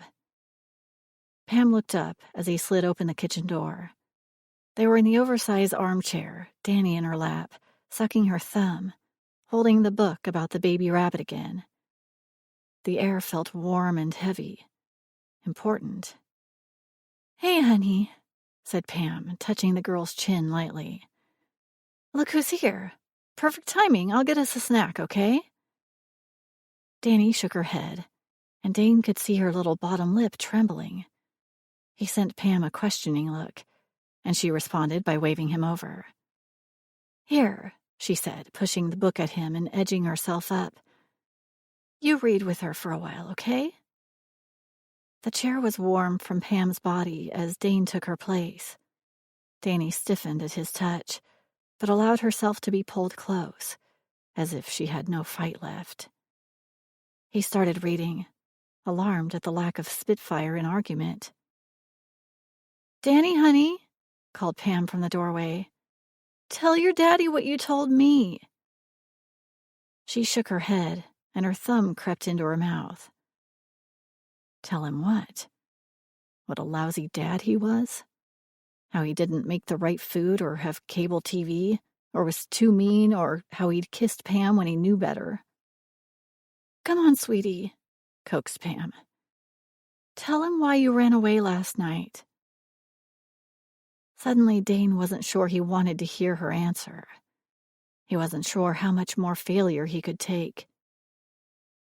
"I went away," came a little voice, juicy from the thumb, "because I want my mommy."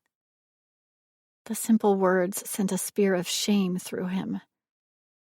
Every minute of every day, the child was moving through loss, while he sometimes even forgot the tragedy that brought her to him. "And," prompted Pam. "And," her voice dropped to a whisper, "you don't like me." "What?" The words sprang out, harsh with shock, and Danny shrank away from him.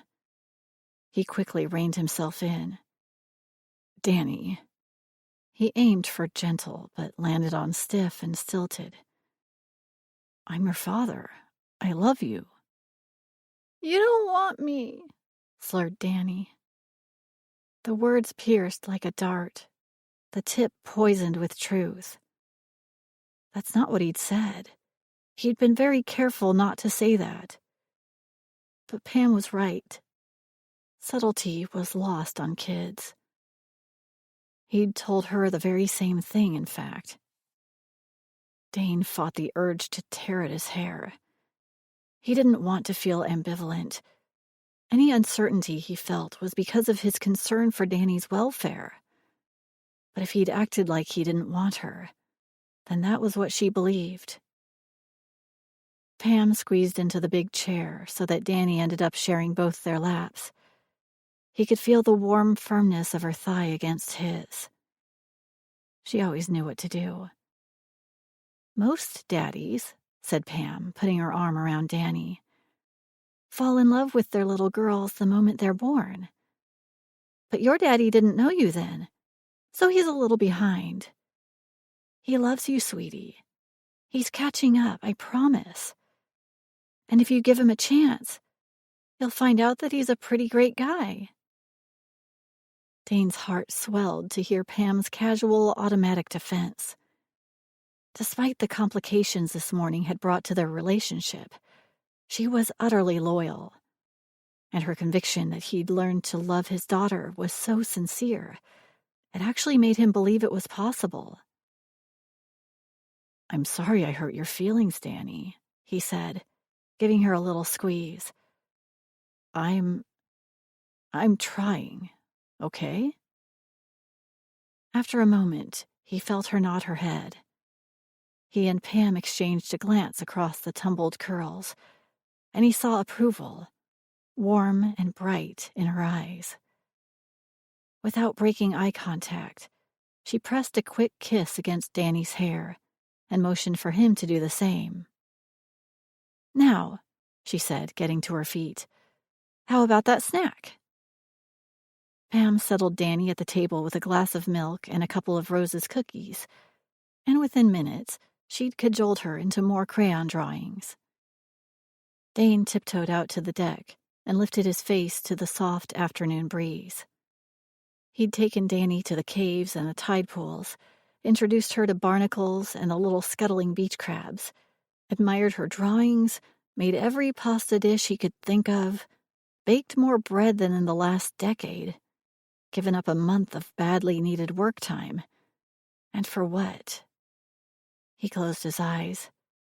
He'd never felt so helpless, and it had never mattered more.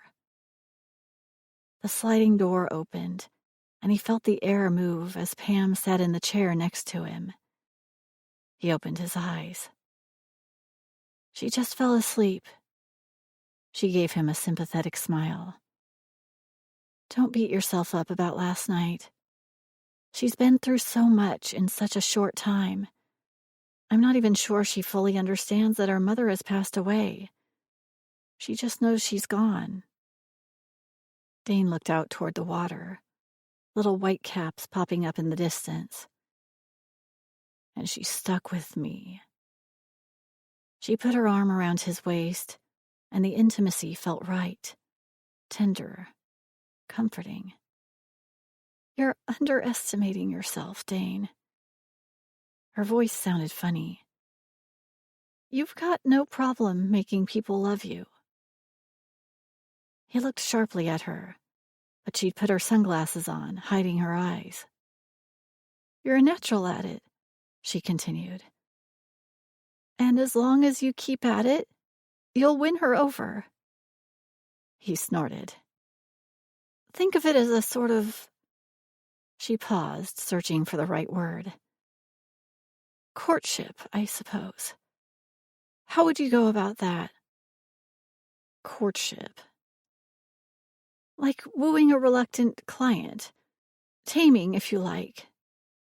Gaining the trust of someone who's afraid, who's been hurt, who expects nothing of you.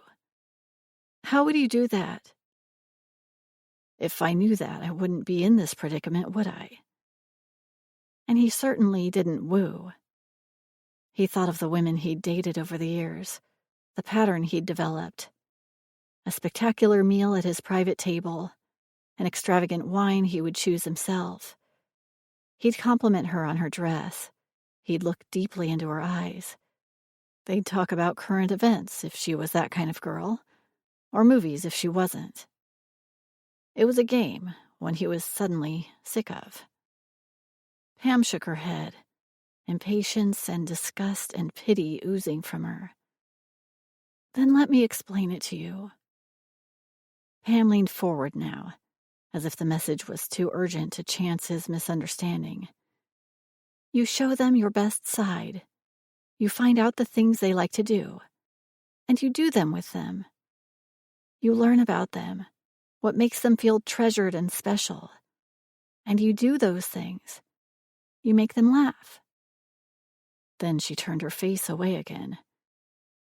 You let them see aspects of yourself you usually keep hidden. It's about showing someone you care for them, wanting them to care for you, doing things they like because you want them to be happy, because their happiness makes you happy. That's love, Dane. That's how you'll win your daughter over. He stood up and went to the stone steps. He didn't do that kind of stuff. He bought flowers or jewelry, a princess bed and matching dresser. And he'd never bought Pam anything because she was, well, she was. He froze. This is a relationship for life, Dane. She got to her feet also, but put her hand on the door. I know you're scared, but you'll figure it out. She slid the door closed quietly, and he was left on the windswept rock, thinking about the one woman who'd gotten into his heart, and the one child who refused to come close. Later that evening, Pamela stood at the door of Danny's room, watching her sleep. Her breathing was deep and even, her little thumb just touching her bottom lip. They'd had a quiet day, observing Danny for any traumatic after effects, letting their ragged emotions settle. Not that she was having success in that regard. But father and daughter had reached a sort of détente. Danny had allowed Dane to read a story to her, and even accepted his goodnight kiss on the cheek. But she was subdued, grieving, no doubt, and probably afraid. "How'd she go down?" whispered Dane. She started, his breath on her neck instantly taking her back to the morning. Had they really done that? Had she really let that happen? Even though she knew without a doubt that he didn't do relationships, that any intimacy she got from him was temporary only. "Fine." She took a step back. "I'm going to make some tea. You want some?" He followed her to the kitchen, then caught her wrist gently and turned her to face him. "Hey," he said, running a finger from her cheekbone to her jaw. "Are you okay? You know, after this morning?" "Oh, sure," she said too quickly. "Of course. We both know the score. This is just an island thing. Once we're back home, everything goes back to normal." His eyes grew dark, and suddenly she realized what she'd said. "Then, since we're still on the island," he drawled, low and sexy, "I take it that was just the first of many." She backed away, feeling her face heat up. And not just her face. Instantly her pulse thrummed, sending blood to the tips of her breasts, between her legs. "I didn't mean," she began, but he closed the distance between them again and dropped a kiss onto the side of her neck. She shuddered. "So you're not up for an encore?" he murmured, moving his lips lower. "We won't be rushed this time." The thought of being the sole focus of Dane's attention, while he slowly and thoroughly explored her body, made her knees wobble. She clutched at his arm, but he took it a step further, scooping her up in his arms. "My room, my dear?" he said, his gaze hot and full of promise. "Oh, okay," managed Pamela. She knew better, but she found she didn't care. If this was all she would get from him, she'd take it, for as long as it was offered to her. He closed the bedroom door and set her down. He looked her up and down, his hot, greedy gaze making her go all shivery inside. "I've felt you naked," he said, pulling her shirt out of her waistband. "But I haven't seen you naked." "Not missing much," she whispered. "Au contraire." He undid her bra, sucking in his breath at the sight of her breasts.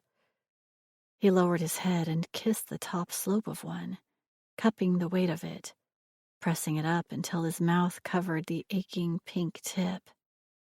She gasped. "And to think," he said, blowing lightly on the kiss-moistened flesh, "that there are two of them." There was only one way to get back some control. She reached down and felt his hard length through his shorts. She gave a squeeze and he moaned. She stroked up and down through the fabric, and he muttered a curse. While he whipped off his shirt, she quickly undid his shorts and slipped them down, releasing his erection. "Hello," she murmured, and got to her knees. "Pam." He tried to pull her to her feet. "Give me a minute," she said, and touched the tip of her tongue to his swollen head. When she reached down and cupped his balls, he sucked in a breath. When she took him in her mouth, he clutched the wall, groaning. But apparently he was serious about taking his time, because he didn't allow her to stay there for long.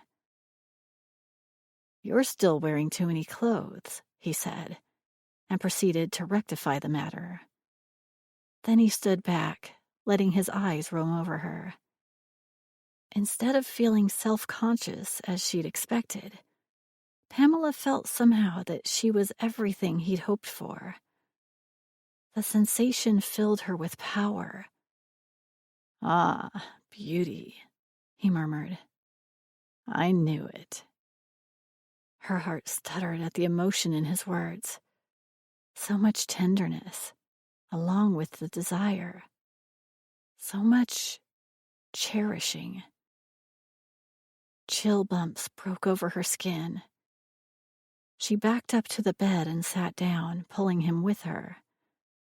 He climbed on, one knee on either side of her. Pamela reached out and took him in her hand again, heard him suck in his breath, watched his eyes close and his head fall backward. Then, with a groan, he moved away. "Not yet." He trailed one hand down her thigh until it came to rest above the bandage below her knee. "How's it feeling?" he asked. At the same time, his other hand drifted up the inside of her uninjured leg, tickling, teasing. "Great." She was down to one-word answers. "Awesome." "You're sure it doesn't hurt?" He lowered his head until she could feel his warm breath against her skin. Then she felt his soft laughter rumble up from where his lips touched her skin, and any anxiety she felt disappeared. This was Dane, her boss in name, but now her chest filled with bubbles. Her lover, too. And possibly even her friend. He ran his tongue over her hot, eager flesh, and her back arched. Friend and boss be damned, he was her lover. He gripped her hips and continued his ministrations, her hot flesh swelling and opening, her blood pounding. "Come for me," he whispered, his beard scratching against her thighs. And to her shock, she did. Wildly, suddenly, crazily. She rode the wave like a carnival ride, again pressing her face into a pillow until her senses returned. She threw the pillow back and let her legs fall limp. "That was number 1, said Dane. "You'll kill me," she said when she could speak again. "What a way to go, right?" She flipped him over so that he was on his stomach, with her kneeling over him, then sat back on her heels. "I know we don't say this about men," she said, looking him up and down, "but you're beautiful." "I'm not." His voice was muffled by the blankets. "Oh, yes," she said, trailing a finger over the snarling lion. "Tell me about your tattoo," she said, without taking her finger off his skin.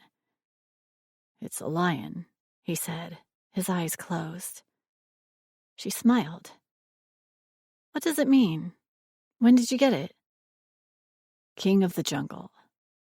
He paused, searching his memory, or unable to concentrate. She wasn't sure which. "A woman came to Gabriola, traveling tattoo artist, I guess." She made a track from his shoulder down the side of his body to his hip, then down his leg to his foot. He gasped. She ran her fingernail gently across the bottom of his foot, and his whole body twitched. "How old were you?" she said. He said, twisting his head to the side. 21. Home for the summer. My birthday, August. Leo the lion." Then she bent down and put her lips where her fingers had been, nibbling up and across, letting her hair fall over his body like rain. "I just changed my name, officially," he murmured. "Ron and I had gotten approved for the mortgage on the building. He and Rose came with me to get the tattoo. It was their gift to me. Unconventional, just like them. The symbol of a fresh start, of the ending of one chapter in his life and the beginning of another. A simple application had changed him from Dan Berg to Dane Bergman, and the lion, she guessed, was a way of reminding himself of his strength. "It's perfect," she said. The expression on his face could have been agony or ecstasy either way, and the sense of power she felt left her breathless. He lay beneath her, his muscles tensed, allowing her to touch and tease and possess as she wished, trusting her. Then they switched places. He held her face between his hands, looking deep into her eyes, and Pamela felt as if she was being seen somehow, like she'd never been seen before. It was frightening, in a way, but she sensed it was for him, too, and so it was okay. "You were a dream come true this morning," he whispered. "But tonight, you're a miracle." As they explored each other throughout the night, discovering new heights of pleasure again and again, she had to agree. Chapter 18. The month was over far too quickly. Their last week on the island had been a fantasy, a make-believe paradise of long nights of lovemaking and playing house by day. They took Danny to the caves and the tide pools, on boat rides. They visited Rose on Gabriola. Dane had baked peach pie that was, as Rose predicted, the best thing she'd ever tasted. Even Danny said so. Danny had begun eating Dane's homemade brown bread. Dane created a plain macaroni and cheese dish that was deemed almost as good as real craft dinner. Pamela stood on the ferry deck, letting the fierce wind whip through her hair. Each gust, a reminder that make-believe was over. Real life was within sight. She wiped tears off her cheeks, telling herself it was merely the wind. She'd accomplished what she'd set out to do. She wanted Dane to bond with his daughter, to gain confidence in himself as a father. And look at him now, holding her hand as she skipped over to the children's area. They were on the right path. She was happy for them. But where did that leave her? Another woman might believe that she and Dane had started on the path to happily ever after. But another woman did not know Dane Bergman as well as Pamela did. "There you are," said Dane, coming up behind her. He caught her arm and led her away from the rail. "Danny's in the play area asking for you." For a moment he held her at arm's length. Then he touched her cheek, smoothed the wind-tossed hair away from her face.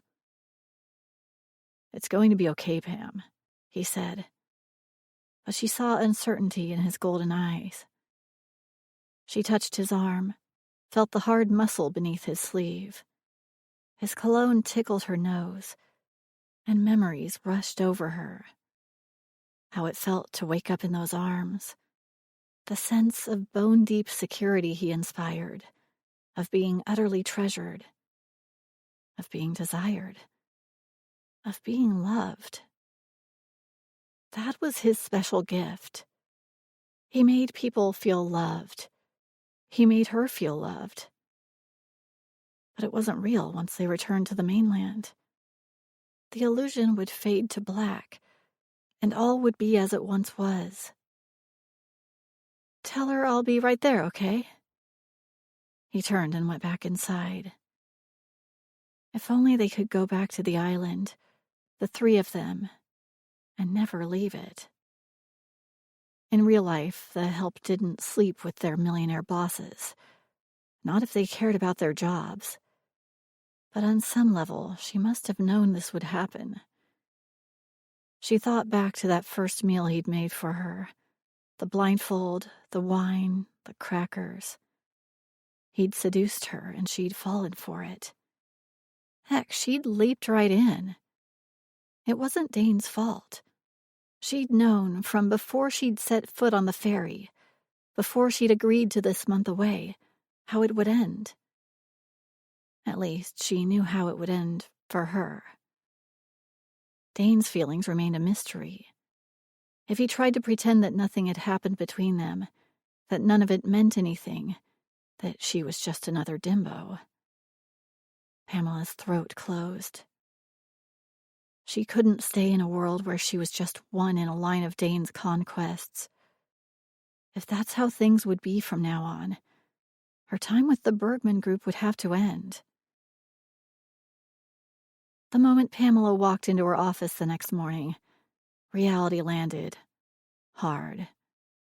She tucked away the question of her future. There was no time for that. Her day was already packed with payroll and scheduling and the mountain of things that piled up while she was gone. But all of that took a back seat to the mosquito-like persistence of Ivy Landon. The woman continued to sit outside Strut. Her friends were gone, as were the placards, but Pamela knew that her presence was a burr in Dane's brain. And with the festival just around the corner, he just wanted her gone. "Find out more about her," Dane had ordered, running his hands through his hair. But no matter where Pam looked, there was simply no information on the woman past a few years ago. No employment data, no rental agreements, no hospital visits, no nothing. Maybe I should have her picked up for vagrancy. Dane leaned in the doorframe between their offices, scrolling through messages on his smartphone. If she won't listen to reason, then we'll have to play hardball. He seemed to have slipped instantly back into their old familiar relationship. Perhaps if Pamela could do that too, she wouldn't have to go. "You need to forget about her, Dane. Ignore her." Pamela was glad to hear her voice sounded normal. "I can't." He slipped his phone into the inside pocket of his jacket. "She makes me feel guilty, and for no reason." Pamela wanted to smooth her hand over his lapel. Then she wanted to take off the jacket and hang it on the back of a chair. Have him sit down across from her and talk, the way they used to. But she feared the simple, uncomplicated interactions were over. The great Dane Bergman was back, preparing for his next triumph, handing tasks over to her, as if nothing had changed between them. Maybe that was a good thing. "I'll see what I can do, Dane," she said, as usual. But 5 o'clock came before she knew it, and suddenly there was Chelsea delivering Danny to her father from the third-floor daycare center. "Hey, kiddo," said Pamela, her spirits lifting at the sight of the child. "Did you have a good day?" Danny nodded, then waved to Chelsea. "Bye, Chelsea." "Hey, Pam," whispered Chelsea with a nod toward Dane's door. "Good job." "What?" she said, horrified. "You know." Chelsea winked. "No, But before she could continue, Dane appeared, his jacket slung over his shoulder, ready to take his daughter home, at 5 o'clock. He never left the office at 5 o'clock. "Hey, sweetheart," he said, bending to stroke Danny's hair. "What do you want to make for supper tonight?" The words were light, but Pamela read fatigue and discouragement in every line of his body. "Macaroni and cheese," said Danny. Chelsea slanted a look at Pamela, pressed her lips together, and made the motions of a lock and key before dashing out of the room. How had she found out? Pamela felt perspiration break out on her palms. She cringed, imagining the titillation the employees were enjoying. Pamela Atwater, another notch on the headboard. Another dimbo. Dane shrugged on his suit jacket, oblivious to the wrinkles he was creating, and, almost as an afterthought, he turned to her. "You're welcome to join Danny and me for dinner tonight," he said, once Chelsea was gone. "I hear mac and cheese is on the menu." "I can't," she said. "Pammy," said Danny. "please come. He makes it good now." She smiled. I know, honey. But it was absolutely out of the question. Come on, Pam, added Dane. It's just dinner. Was it her imagination? Or did she hear longing in his voice? Oh, I know that. But we should go back to normal. She had to resist, set up clear boundaries. She might still be able to quell the rumors, keep the island as its own bubble in time, nothing to do with the life they had here. What's normal? Said Dane. She was helpless in the face of his vulnerability. If she went over tonight and he invited her into his bed, would she be able to say no? What if he didn't invite her into his bed? And why would she even imagine he would? Their island fling was over, by mutual agreement. There was no reason not to join them for dinner in that case, was there? The hope in Danny's face decided it. She obediently kept her hand in Dane's, but her wide, honey-colored eyes silently appealed to Pamela. Ultimately, nurturing the father-daughter bond won out over everything. She could risk her job. She could even risk her own heart. But she couldn't risk Dane's relationship with Danny. She was the bridge between them, and if that was the lasting value she brought to her boss and his little girl, it was worth everything else. I'll be there, she said over the lump in her throat. I wouldn't miss it. Chapter 19. Pamela hung up the telephone and pinched the bridge of her nose. A headache was starting, and her eyes were sore from too much screen time. The headache had begun last night, sitting across the table from Dane, pretending she didn't want to take him in her arms. She managed to avoid letting Dane's hand brush her arm when he took her jacket, or bumping into him in the kitchen. He was different now, easier with Danny, softer when he spoke to her. It was wonderful to see. Wonderful and sad. He wouldn't need her much longer. And when Danny wasn't watching, his golden eyes had cut through Pamela like a laser. She'd been surprised that smoke hadn't curled up from her torso as his eyes wandered up and down her body. She touched the opening to her blouse now, as if he'd slid a finger inside, nudged open another button, and touched the lacy edges of her bra. She'd left immediately after Danny went to bed. Self-preservation, she called it. A few days and everything was different. She was lost. She thought about Rose and Ron and Danny Berg, the boy they'd nurtured into Dane Bergman, the man he was today. A new name for a new man. It hit her like a brick to the head. A new name, a new life, a past erased. People did it all the time. Why hadn't she thought of it earlier? With shaking hands, she brought up the City of Vancouver Courthouse webpage. The office was open until 4:30 p.m. She had an hour to get down there and see if her hunch was correct. 10 minutes later, while creeping single lane across the Granville Street Bridge, she was certain she was right. A grown person didn't simply appear out of thin air, unless somewhere someone else disappeared. Everyone had a history. If this woman's history was bad enough to make her want to change her identity, surely they could use it to convince her to back off from her campaign. By the time Pam made it to the office, it was nearly 4 o'clock. She was ushered into a small room with carrels set up against the wall like a study hall, except with old computer monitors on the desktops. "Here's your login and password information," said the clerk, dropping an oversized binder in front of her. And here are the files that haven't been digitized yet. Good luck." "Thank you," said Pamela. In the end, it was ridiculously easy. It was a small entry in the binder. Ivy Landon. Previous name, Maria Wilde. Maria Wilde. Carmen's mother.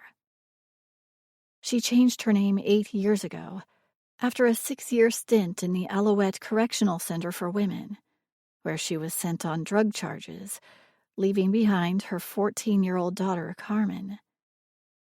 Pamela sat back hard against the squeaky office chair. The woman fighting against Dane Bergman was Danielle's grandmother. Dane went to the test kitchen for lunch the next day. After an unusually stressful morning, he often had lunch delivered to his office, but today he felt the need to make a personal appearance. Between his month away and his new habit of leaving at 5 o'clock, he felt he'd lost touch with his people. It was time to reconnect. He was curious about their response to the daycare program as well. He had an unexpected point of connection with many of them now as a fellow working parent. Then he had another idea. Why not bring Danny with him? He was a proud father, after all. He took a quick detour to the daycare level. He'd get Pam to join them, too. A few minutes' break would do her good. "Yay! Yay! Let's get Pammy!" said Danny when he told her what they were doing. He had to squash a spike of disappointment at the relief in her words. He knew Danny was still more comfortable with him when Pam was there. And no wonder. He felt himself change when she was there. He could take off the mask he wore in public. Pam had always had that effect on him, he realized now. She grounded him, made him more real. "Why don't you ask her?" he said, walking through the doors into her office. He realized he was nervous. Ever since their return, Pam was different. It was like she'd gone inward, remote, doing her job as efficiently as ever, but not talking to him as much, avoiding eye contact, avoiding him. Her resistance to have dinner with him and Danny was a case in point, and not even letting him kiss her goodnight. Of course, he knew they had to be discreet at the office, but in the privacy of his own home? Surely she didn't really intend to go back to the way they were before. He had to get her back into his bed. That would remind her that whatever her worries, the pleasure they brought each other was worth it. "Pammy! Pammy! Come with us to eat lunch!" Danny tugged on her father's hand, eager to get closer to Pam. Pam looked up from her desk, a line of concern on her forehead. Dane felt his stomach clench. Then he rolled his neck and shoulders. It was no big deal, just lunch. It didn't matter if she joined them or not. "We're going down to Creative," said Dane. "We thought you might be hungry, too." "I thought you might find it harder to resist if a cute little girl asked." Geez, it was like he was a teenager again. He'd never had trouble asking a woman for anything. She opened her mouth to argue, but then closed it, as if she couldn't find a credible reason. He took a step back, telling himself it meant nothing. She was busy, that was all. "I can't stay long." Her reluctance was painfully obvious. "And after, Dane, I have to talk to you.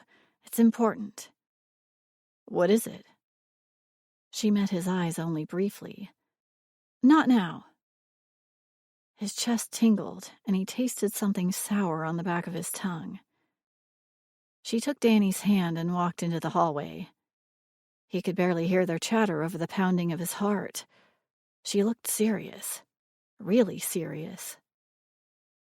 What if she'd decided that this fling, this affair, wasn't working for her anymore? What if this job wasn't working for her? He felt as if his knees had turned to ice. She couldn't leave. The Bergman Group couldn't function without her. Then hot air rushed into his lungs as he realized the truth. He couldn't function without her. No other woman had seen behind his mask the way Pam had. She couldn't just disappear from his life. He stumbled out the doorway, bumping his shoulder against the frame. He must be wrong. When they reached the bright stainless steel-equipped center, the daylight shining off the appliances was nothing compared to the faces that greeted him when they made their entrance. That's what he needed. Murmurs of, "Congratulations, sir," and "Good to have you back," and "How well rested you look," floated around him. At least he still had the loyalty of his staff. Though they were a little more jovial, more familiar than usual. "Nice going, boss," said one young server with a wink. What the hell? "Looking good, Pam," said Ellen, the pastry chef. "I love the new jacket." He turned to look. Had she bought new clothes? Was this part of her exit strategy? Or was he only now seeing her for the woman she'd always been? "It's been a while since I've joined you all," he said, forcing himself into his public persona. "What are we having today?" Isaac, one of the new sauciers, approached him. "Fraser Valley duck confit on ciabatta. I'll make up a private table for the three of you." The man was trying unsuccessfully to hide a smile, and it irritated him. "We'll eat with the rest of you." "Oh," said Isaac, his face flushed. "Of course, sir, I just assumed—" "Well, don't." "Dane," murmured Pam, a pained look on her face. Isaac recovered himself quickly, turning his attention to Danny. "Perhaps the young lady would prefer my classic poulet goujons?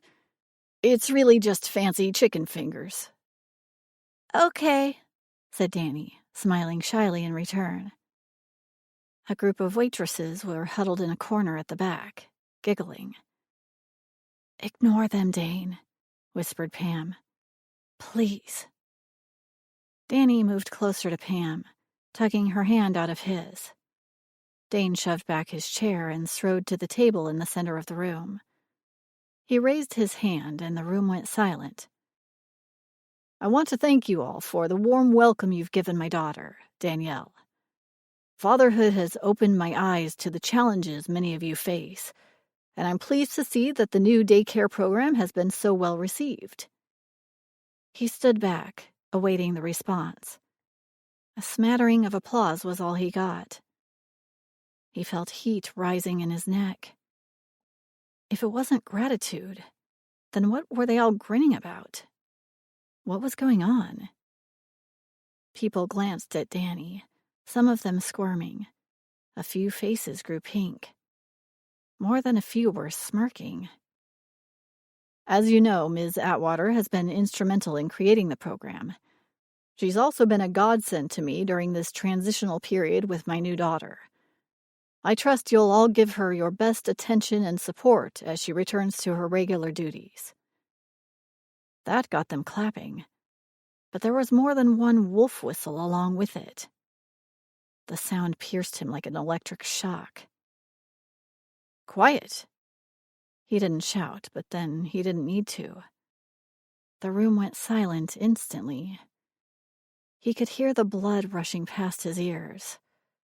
A timer went off in the back somewhere, and a girl at the back ducked out to attend it. Pam looked miserable. It was just as she'd predicted. They assumed, correctly as it turned out, that she'd slept with the boss. She'd lost their respect. Her credibility was ruined.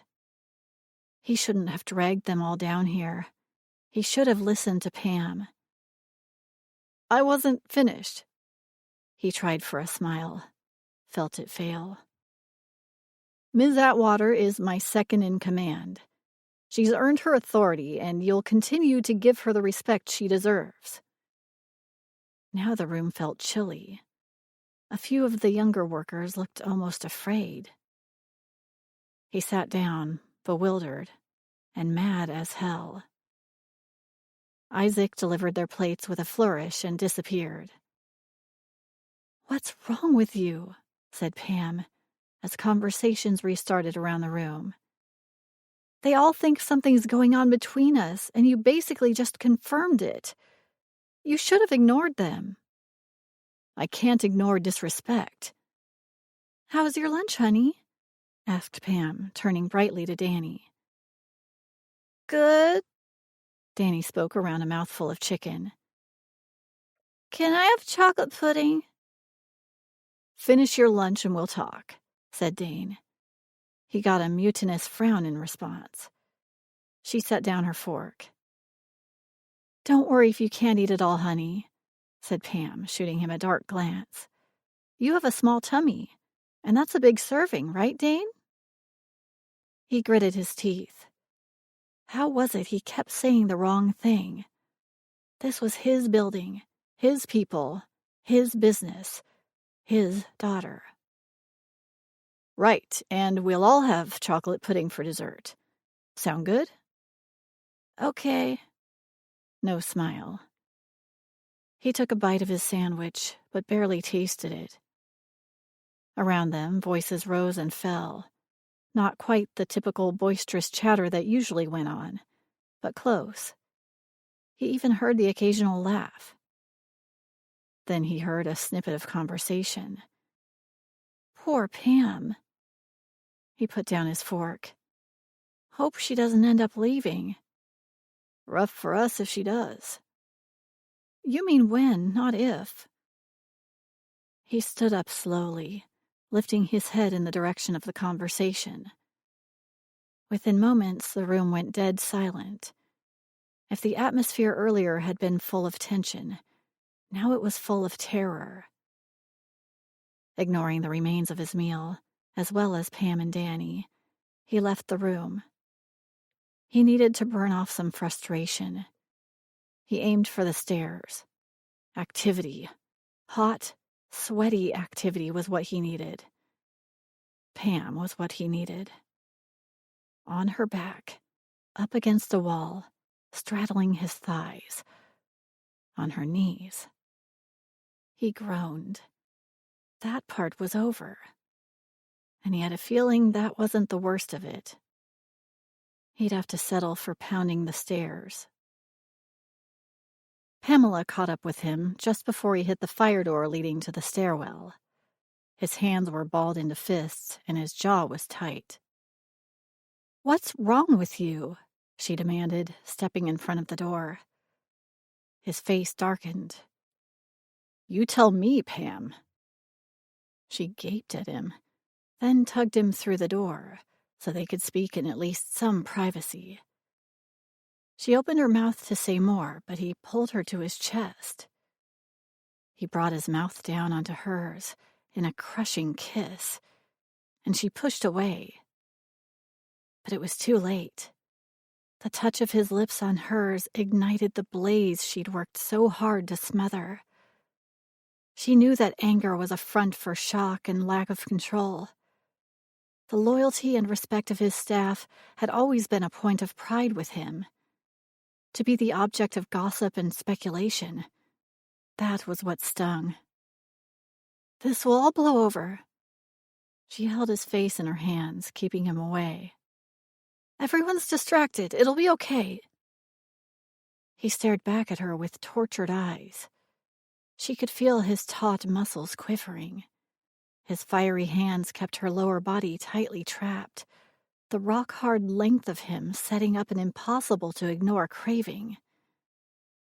Because of her, because they both gave in to desire, they had both lost face with the staff.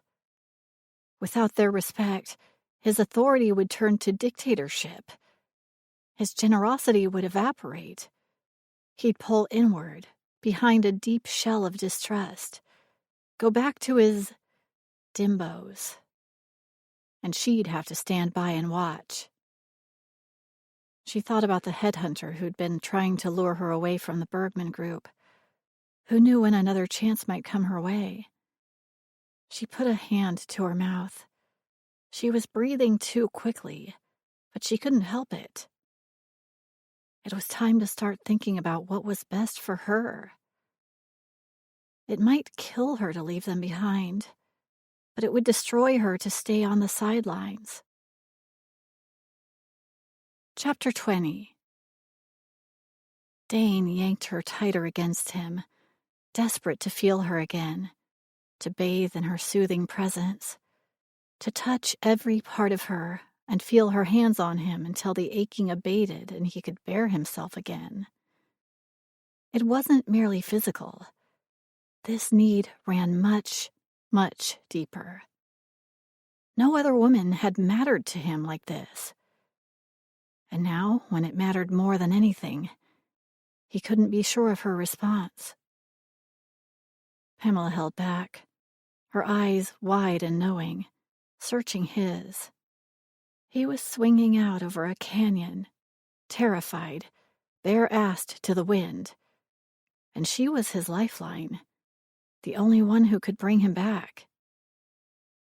Didn't she see this? She did, but she believed that what happened on the island must stay on the island. She was right, of course. Damn her practical, efficient brain. Then her hands opened, and her palms spread over his chest. A quake of relief ran through him at her touch. He bent his head and claimed her mouth again, and this time she let him. She ran her hands up and threaded them around his neck, returning his kiss as roughly as he gave it, lifting one knee and thrusting her pelvis toward his. He groaned, moving his hands lower until they gripped her buttocks. He slid her blouse out of the waistband of her skirt and gripped her bare flesh, kneading her luscious curves with hands that felt like they were on fire. He could barely remember the woman who'd looked after his business with such quiet efficiency all these years. She'd been wiped out by the bikini-clad siren who'd glided in on a wave and shipwrecked his brain. He'd make things right for his employees. The festival would go well. Reviews would be positive. He'd be a good father to Danny. He could do anything. The last month had proven that, hadn't it? Her fingers moved up into his hair, pulling his face nearer her own, stroking and clutching and holding. Despite their mutual urgency, her passion was filled with tenderness. He pushed the thought away and focused on her flesh beneath his, working his hand up under her skirt until his palm met the silky underwear. He slipped his finger beneath it, searching for the hidden folds and the sweet heat he knew he'd find. He didn't need tenderness. He needed this. Only this. Dane, she moaned against his mouth. Someone might catch us. Then we have to hurry, he answered, licking her full bottom lip. With one hand, he lifted her up against the handrail, shoving her skirt up around her waist, his other hand continuing its exploration. She was gasping now, clawing at his back with one hand, tearing at the fly of his dress pants with the other. Anyone could walk in on us, she said, her eyes closed.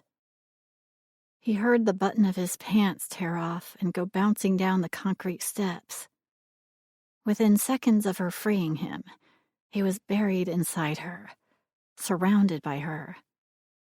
And for the first time since leaving the island, he felt like he was himself again. The real Dane. The man he wanted to be, instead of the man everyone thought he was.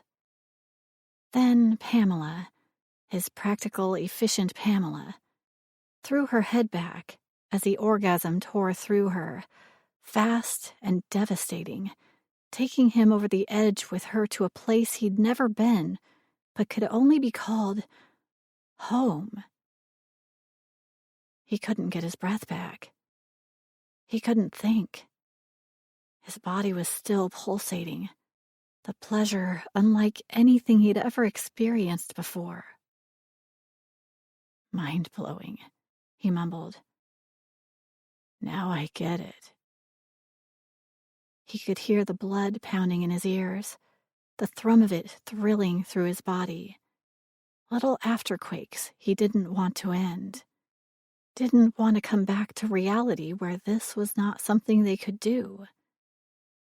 Somewhere below them, the crash of a door and footsteps. Pam stiffened in his arms, then squirmed down from the handrail, fumbling to put her clothing back to rights. Hey, watch it, you'll fall down the stairs. Dane was still panting, still holding her against him, which wasn't helping. Someone's coming, she hissed. Maybe I should fall down the stairs. It would explain this. She gestured to her outfit. Dane grinned and looked down at his pants. Wouldn't explain that, though, would it? Hurry up. Put yourself back together. Oh, I can't believe we just did that. Another crash sounded as the footsteps got off at a different floor. You see? You worried for nothing. He tucked his shirt in, watching with amusement as she attempted to not look like a woman who'd just had wild, hot sex in a stairwell. Besides, would it be the worst thing if we got caught? She froze at the question. Are you serious? We shouldn't even be seen together. Danny's probably looking all over for us. He put both arms on her shoulders, holding her out at arm's length, hoping to distract and disarm her. God, she was beautiful, all flushed and rumpled, her hair swirling about her shoulders. He reined himself in. Pam was freaking out, and it probably wasn't because their daughter was having dessert in the kitchen. Wait, his daughter, not theirs. Not that I want to brag about this, he said, glancing at his watch, but we've been here a total of 7 minutes. She's been eating chocolate pudding. She hasn't even noticed we're gone.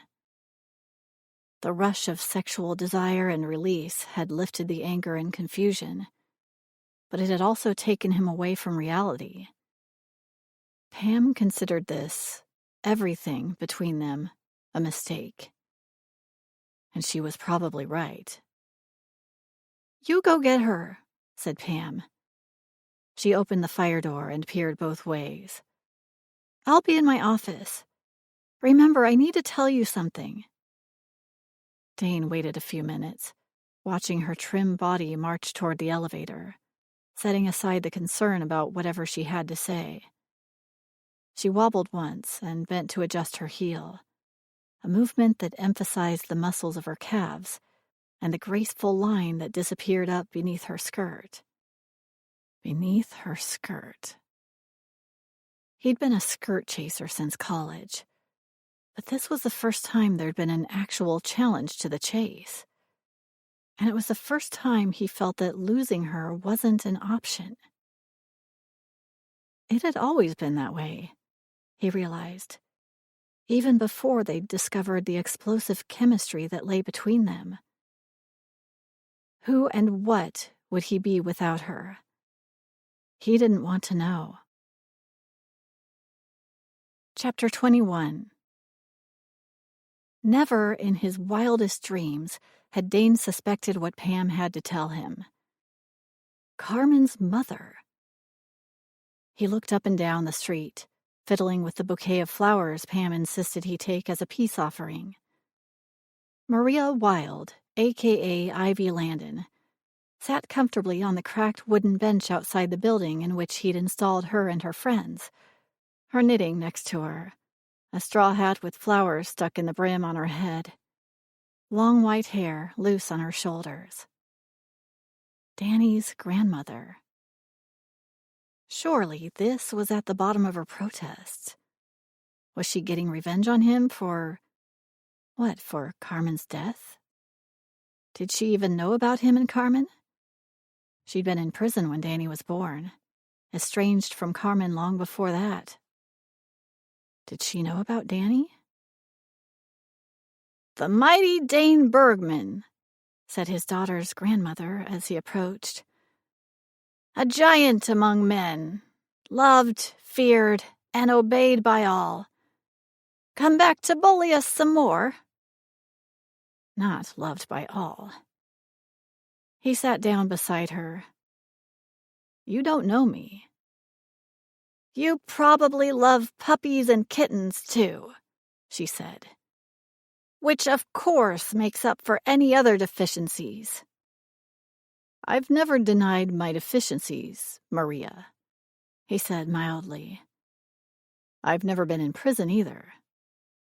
Tell me what you really want." He felt her stiffen and go still.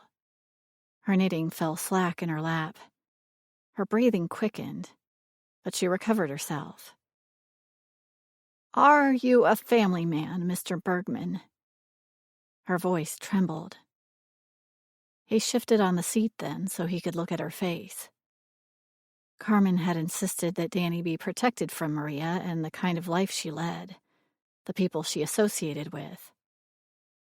But for Danny's sake, to be fair, to be the kind of person Pam insisted he was, he had to be certain. "I am. Are you?" She recoiled, her face paling visibly. "No," he said. "I thought not." Dane had begun, wanting only to get rid of an irritation. That was now superseded by the need to assess the character of his daughter's only other blood relative. "I had a child." She looked away from him, across the street to the corner store with its barred windows and graffiti. "She's lost to me now. Many of us have suffered that same fate." "So you're just a victim?" "That's not the way Carmen told it." He was being deliberately cruel, determined to see who she really was. But he wasn't prepared for the way she shriveled before him. Her hands fluttered, knocking her fuzzy, bright pink project to the ground. A shock of color against the cracked, stained concrete. "You know Carmen?" The pleading, pathetic hope on her lined face tore him in two. What battle could he possibly have with a powerless old woman who had nothing and no one? "I knew her 5 years ago." Maria clasped her hands in front of her chest. "It's been 10 since I've seen her. Tell me, was she happy then? How did you know her?" "Carmen and I dated," he began, unsure now what to say. "We were only together a few months and lost touch afterward. She was happy, yes. She was a lovely young woman." Maria's smile faded, drooped like a balloon with a slow leak. "Was." Whatever person Maria had been at one time, she deserved to know the truth.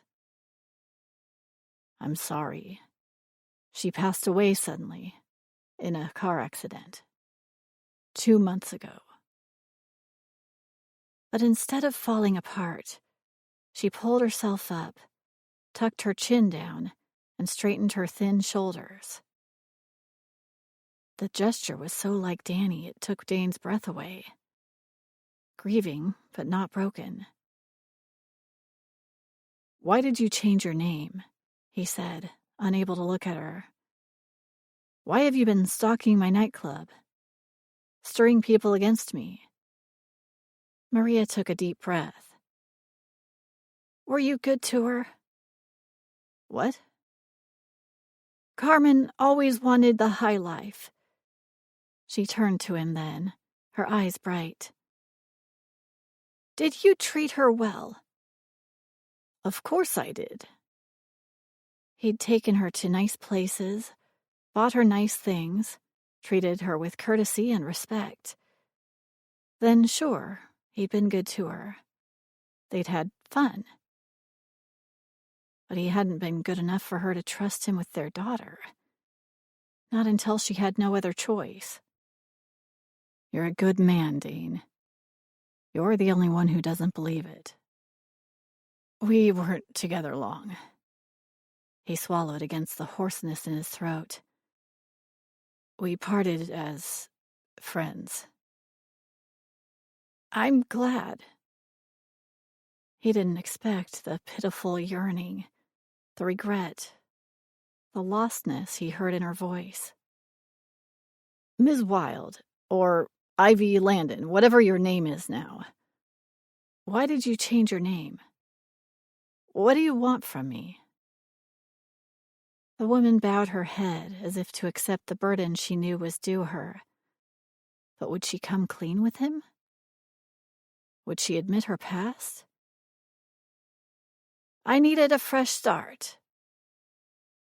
He thought of the clips he'd seen of big cats stalking antelope, the waiting, the watching, how a little part of him always hoped the prey would get away, even knowing the lions would go hungry. Sometimes there was no winning. Carmen's father never knew her. Take this brief pause to let your mind settle.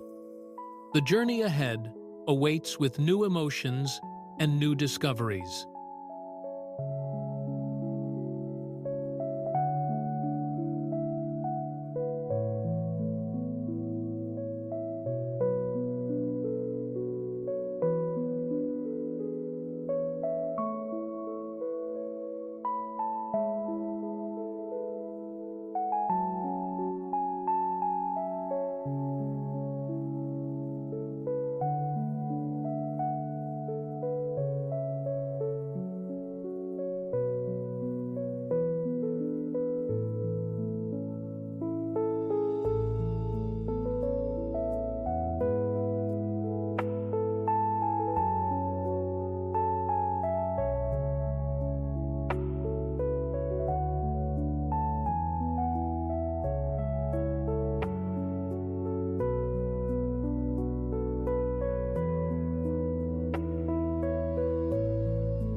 Maria recited the facts as if she'd long ago made peace with them. He wasn't fatherhood material, and I figured it would be better for her to be without him. I didn't need him. I knew I could raise her on my own. A family trait, apparently. She paused, lost in memories. I had a good job. I was home for her in the evenings. Carmen and I were fine. We had each other, and that was enough. Then, when she was 14, I got hit by a car walking home from work. The driver didn't stop. Dane closed his eyes. A hit and run. She paused, and Dane shook his head. The poor woman. I don't remember much about it, she said. They say I was thrown into some tall grass and wasn't found right away. He imagined this feisty woman lying broken and overlooked. The panic of a young girl when her mother didn't come home. The financial toll of being unable to work.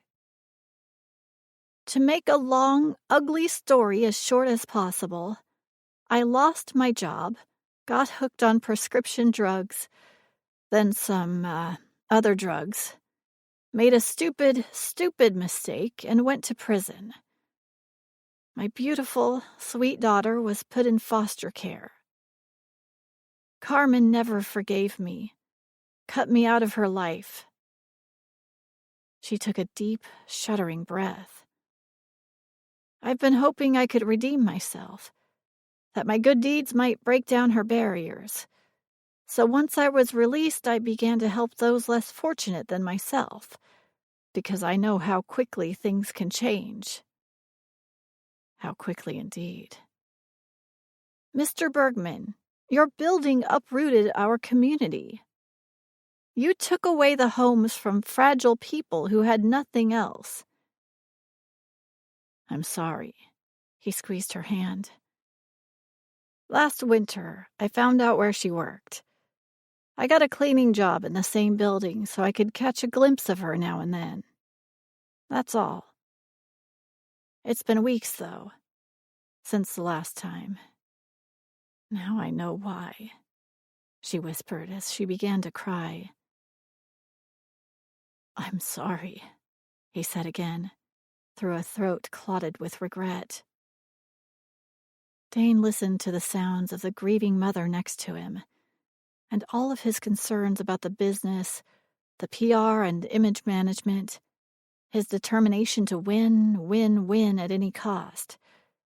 It suddenly seemed small and insignificant. You're a better man than you know, Pam had told him. But was he? Like everyone else, she was seeing what he wanted her to see. He did the right things when it suited his purposes. That's all he was doing here. Being a family man improved his image, which was good for PR. Did he feel whatever it was that fathers felt? How the hell should he know? He was going through the motions. Act successful, be successful. He was a sham, and he was damn good at it. Pam just hadn't figured that out yet. Maria, he said, I have something to tell you. She looked at him blankly, her eyes wet with tears, her mouth trembling. This was Carmen's mother, ex-addict, ex-con. But this was also Maria, champion of lost causes, knitter of pink things, willing to fight a giant to help those who couldn't speak for themselves. She'd loved her daughter, made horrible mistakes, and paid for them dearly. Ultimately, he had no choice.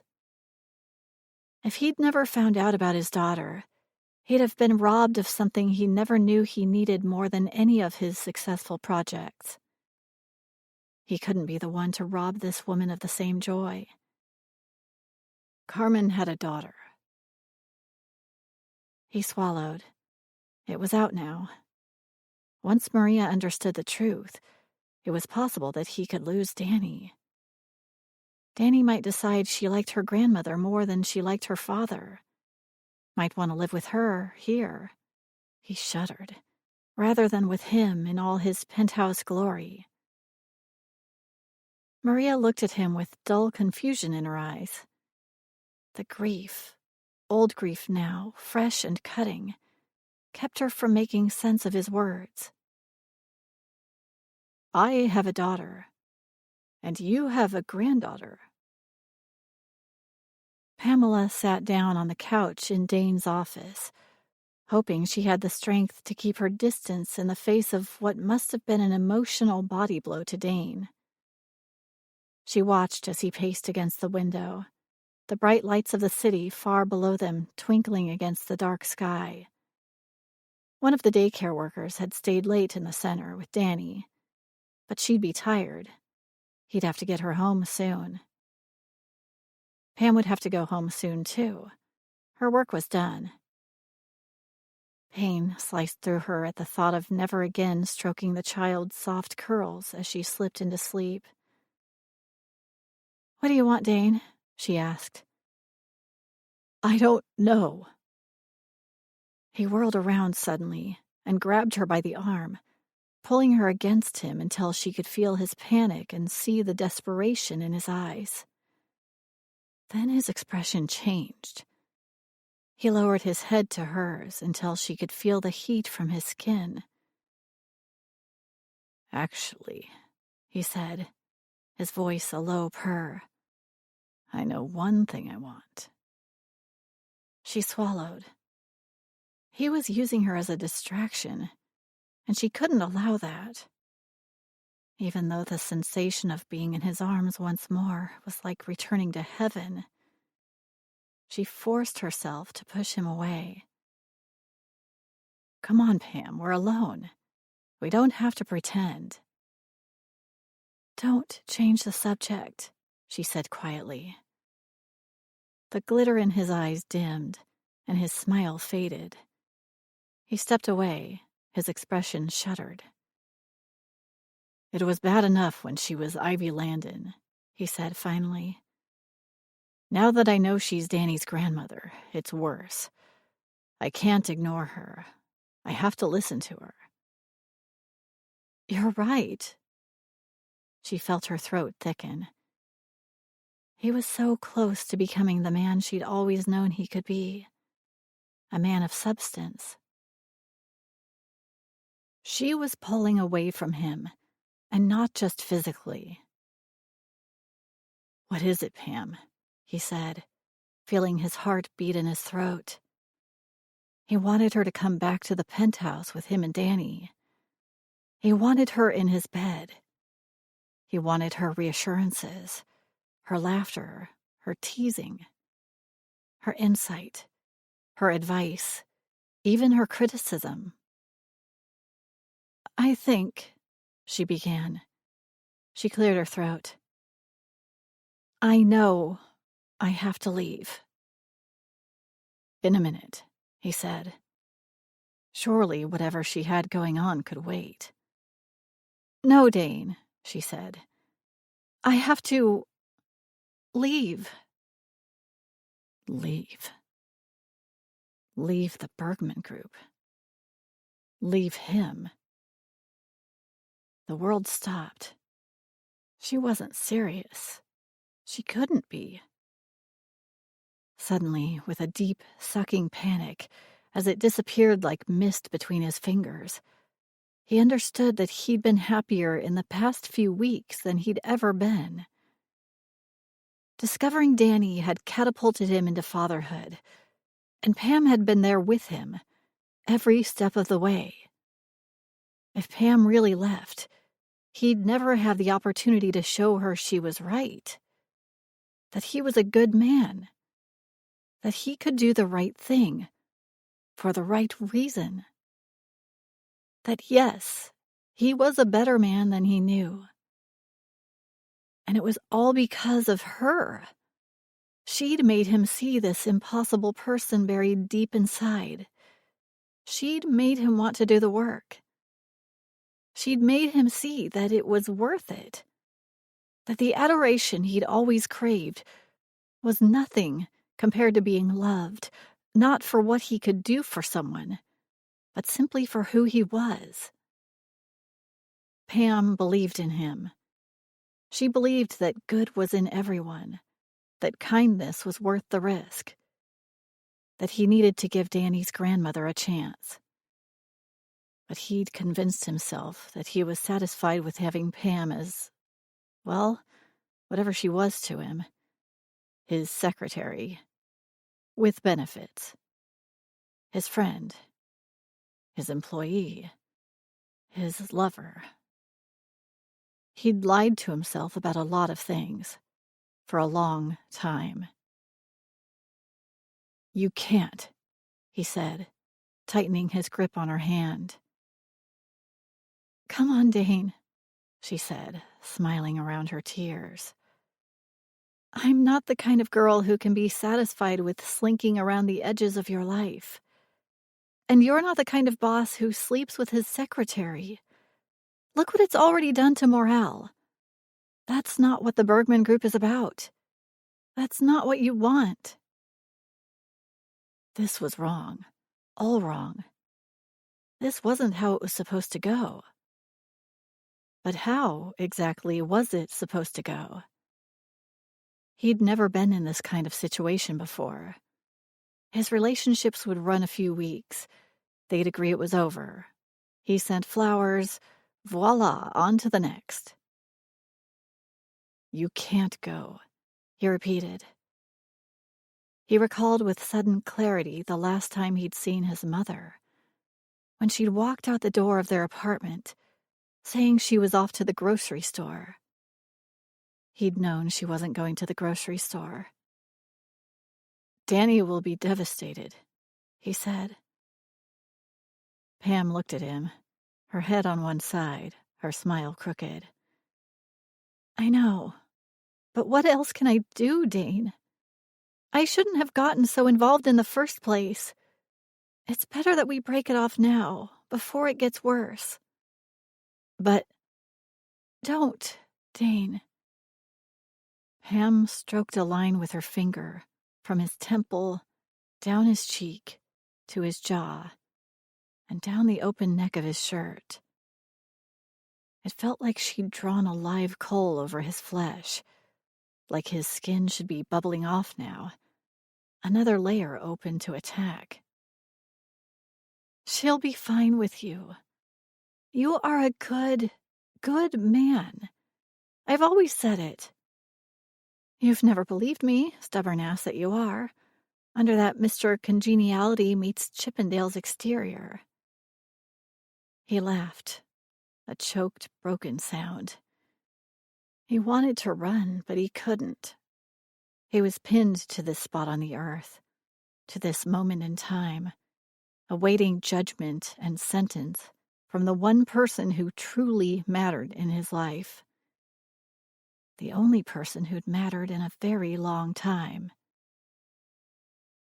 "Once I'm gone, everything at work will go back to normal. You're a good employer. You look after your people, even when they don't always know it. You give your customers nothing but the best. You treat your partners with fairness and respect. You've got strong feelings about accountability, which is why Maria and her friends bother you so much. But you'll find a way to make things right. You'll be the hero of the downtown East Side, Dane." He closed his eyes and turned his head away, as if any of that mattered. There was only one thing that truly mattered. One person. And she was leaving. "When?" he asked. His throat felt like it had been raked with broken glass. "Immediately." The word was like a lance to his heart. "No." "Why not?" she demanded. Tears flashed in her eyes, but her tone was angry. "Give me one reason I should stay. It only takes one." His chest spasmed at her challenge. He knew what she wanted, and he couldn't give it. She knew this about him, damn it. Danny loves you, he managed. She looked at him without speaking for a long moment. Then, finally, she whispered, "Wrong one." She quietly turned and left the office. He heard her footfalls down the hallway, getting softer and softer as she went farther and farther away. For 2 full weeks, Danny asked him about Pam, and each time he heard her name, it ripped him up inside. He braced himself again this morning as he got her breakfast ready. "Where's Pamela?" asked Danny as she entered the kitchen. "Oh." "Yep," he answered, pouring Cheerios into a bowl for her. "I want her back." She clambered up to her seat at the table. "You and me both, kiddo." It shocked him how acutely he felt her absence. She'd committed to preparing for and finding a replacement, but she made sure she was only in the office when he was not there. It was excruciating, walking through her empty office to reach his own. It would be even worse when someone new sat at Pam's desk. "Can we go back to the island? I liked it better there." "With you there too, sweetheart." But the sanctuary of the island was forever linked to Pam now, and thus ruined for him. He poured himself a cup of coffee. Pam, Danny, Maria Wilde, Strut, more Pam. Thoughts rushed through his mind, ideas half-formed, like a boat tossing anchorless in his stormy, Pamless world. "Where's my mommy?" asked Danny in a small voice, startling him out of his thoughts, shoving all other concerns away. She'd never actually asked this question before. His daughter deserved more than a sugar-coated response. What would Pam tell her? How would she phrase it? What tone would she use? How was he supposed to help a 4-year-old understand that her mother was dead? She's gone. It was a pathetic offering. He felt panic rising, like little bubbles against a glass. Pam wasn't here. No one was here. No nanny. No daycare worker. No social worker. Just him. He looked down at Danny's face, the cautious trust in her eyes. He sucked in a breath, hoping he wasn't making a huge mistake, hoping that Pam's belief in him hadn't been misplaced. Then the advice she'd given him on the day he'd first met Danny came back to him. Stick with the truth, she'd advised. And kindness. Your mom died, honey. The child didn't fall apart. "She went to heaven?" That's right. "But where is she?" The girl persisted. A light sweat broke out on his brow. Whatever he said or did now could be wrong. It could scar her for life, give her memories she'd one day wish she could erase from her mind. "Is she still in the park where they put her? Can we visit?" He exhaled in a rush. She meant the cemetery. Of course. Was she ready for this? If you want to, then we will. Danielle was his daughter.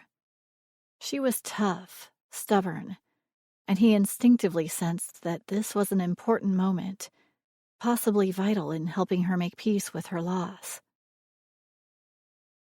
Dane held his daughter's hand as they walked on the well-tended grass between the rows of headstones, autumn leaves crunched beneath their feet. He stopped when they came to the one they were looking for. The headstone was freshly engraved, a small photo of Carmen embedded in the concrete.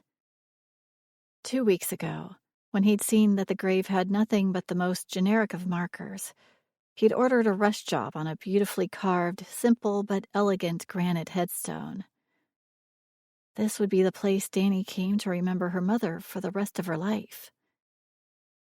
"This is where she's buried, honey." Danny traced her finger over the lettering. Carmen Maria Wild. She fingered the dates as well, but didn't read them aloud. "My mommy. She died." The matter-of-fact words in that little voice broke something inside of Dane. Yes, she did. He cleared his throat, but the lump wouldn't move.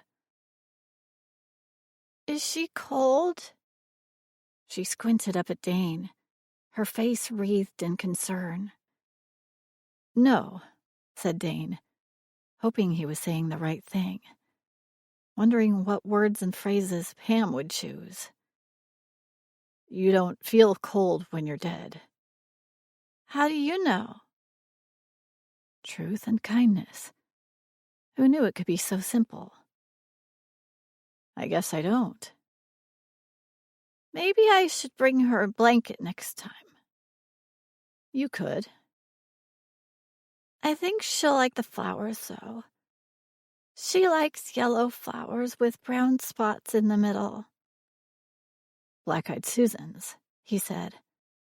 I remembered that. He gave them to Danny to put in the flower pot next to the grave. "Did you love my mommy?" asked Danny. Now he was really in trouble. He thought he had. He always thought he loved them, until Pam revealed the farce he'd been living. Never once had he craved a woman's good opinion, or felt lonely when they weren't around, or shared the kind of stuff he'd shared with Pam. "Your mother was very special to me, and the fact that we made you makes her even more special." He and Pam had fun together, but somehow their fun had grown into something more. Something terrifying, undeniable, weighted with responsibility, blinding in its revelations about him, the real Dane, not the carefully cultivated image. "Is Pam special too?" He swallowed. "Yeah." "But you love her." She said the words as fact, no question about it. He opened his mouth to disagree, then closed it, mute in the face of the simple truth. He and Pam had had more than fun. Carmen's words echoed in his mind again. "I hope you've learned the difference by now." Of course he loved Pam. From the mouth of babes, he thought wonderingly.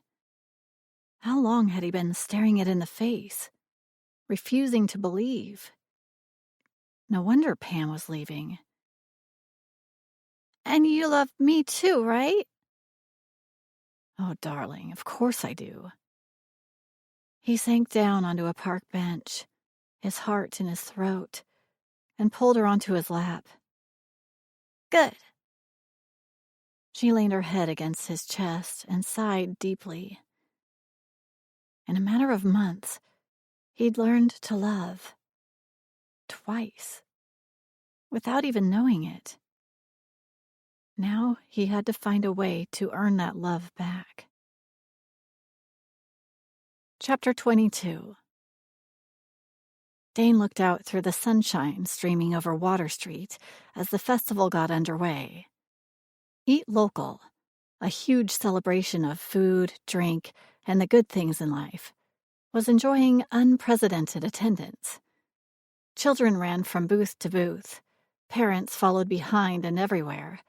The aromas of food, his food, enticed and tempted festival-goers to sample and taste to their heart's content.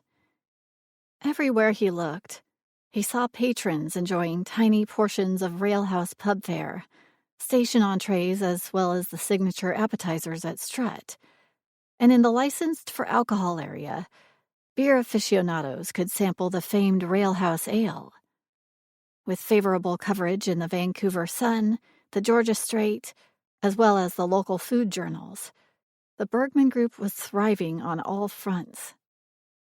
It should have thrilled him. It did. But the thriving new club couldn't compare to his more recent, virtually invisible project. Dane had promised to make up for his high-handed treatment of his tenants, and Maria had responded by immediately calling off the protest, telling them that Dane Bergman was family. Family. It was a simple enough solution. In the end, a small investment on his part, and he was ashamed he hadn't thought of it sooner. Carmen's place. The community center was for anyone who needed a safe place to rest, to maybe find their way, find hope. Maria had staffed it with volunteers and made connections with public health, social services, and the local political figures. Who knew what it could become? Who it could help? Maybe such a place would have kept Maria Wilde out of prison, might have given his own mother a chance to get clean. Without Rose and Ron, he himself might have needed such a place. Maria and Danny had come up with the name. A rush of pride came over him at the thought of his daughter. Despite his fears, discovering her grandmother had not resulted in her rejecting him. If anything, she was easier now with him, as if she finally trusted him.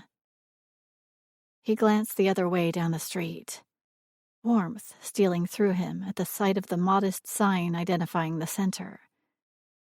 No fanfare, no headlines, nothing in it for Dane Bergman but the satisfaction of doing something good, and the delight with how the news was received by his tenants.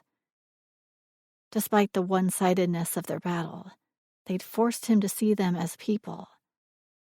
They'd won, and Dane was glad. Everyone needed a helping hand from time to time. He wondered if Pam knew about the center, if it would make a difference in her decision. He hadn't done it for her, but he would never have done it without her. They'd barely spoken since she'd given her official notice, and he'd honored her wishes, making a point of spending his workdays out of the office, though it killed him to stay away. But the brewery, the pub, the restaurant, and even the new club were washed with memories of Pam, touched and smoothed and brightened by her in some way. Not seeing her was torture. Seeing her everywhere in this way was worse. She'd agreed to come to the festival, though, and it was on this that all his hopes hinged. No matter what else happened, they'd have one last celebration of all they'd accomplished together. At least that's what he'd told her. His nerves jangled at the thought of what came next. His last-ditch plan to show her that there was a new Dane Bergman in town, that her belief in him had allowed him to become so much more than he'd imagined, and he'd do anything to keep her from leaving. Someone jostled his elbow. Showtime. Pam came up to stand with him, the autumn air touching her cheeks with pink and freeing wisps of hair to flutter in front of her face. It was longer, and the tiny change, a measurement of their time apart, hurt. But her smile was as true and kind as ever. The breeze shifted, and her fresh, light scent drifted over him, nearly bringing him to his knees. He breathed it in deeply, greedily. This was Pam. His Pam. "You've really pulled it off," she said, looking around her in amazement.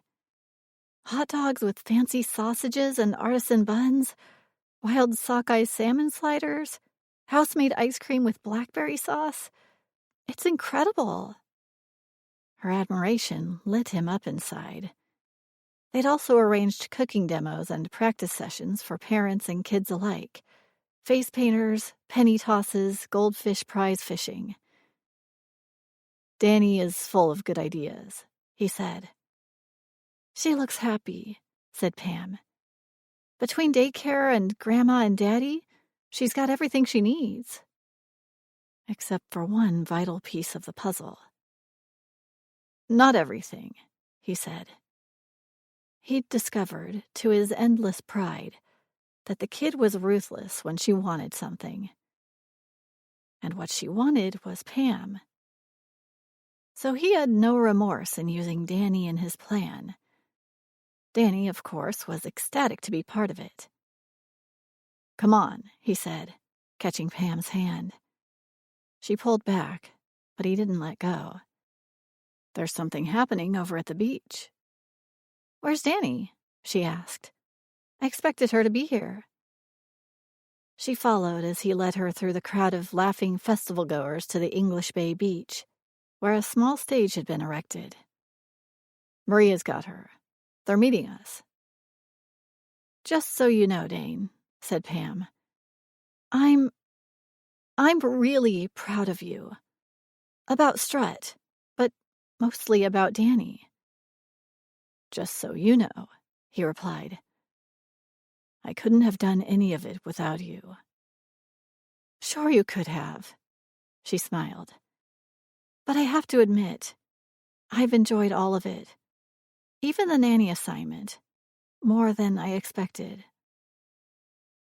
There was no going back now. Dane took a deep breath and lifted his face to the sunshine. It wasn't quite as fresh as the island air, but the breeze still carried the tang of salt. Perhaps there wasn't an official explanation for it, but being near the ocean was healing. "Pamela! Come see my picture!" Danny led Pam down to the beach. "Hey," called Dane, hanging back. "Can I come too?" "It's for Pam, Daddy," squealed Danny. "Remember?" "Danny has something to show us," said Pam. He couldn't help but get caught up in the joy bouncing between Danny and Maria, biting back a smile at Pam's confusion. His girls.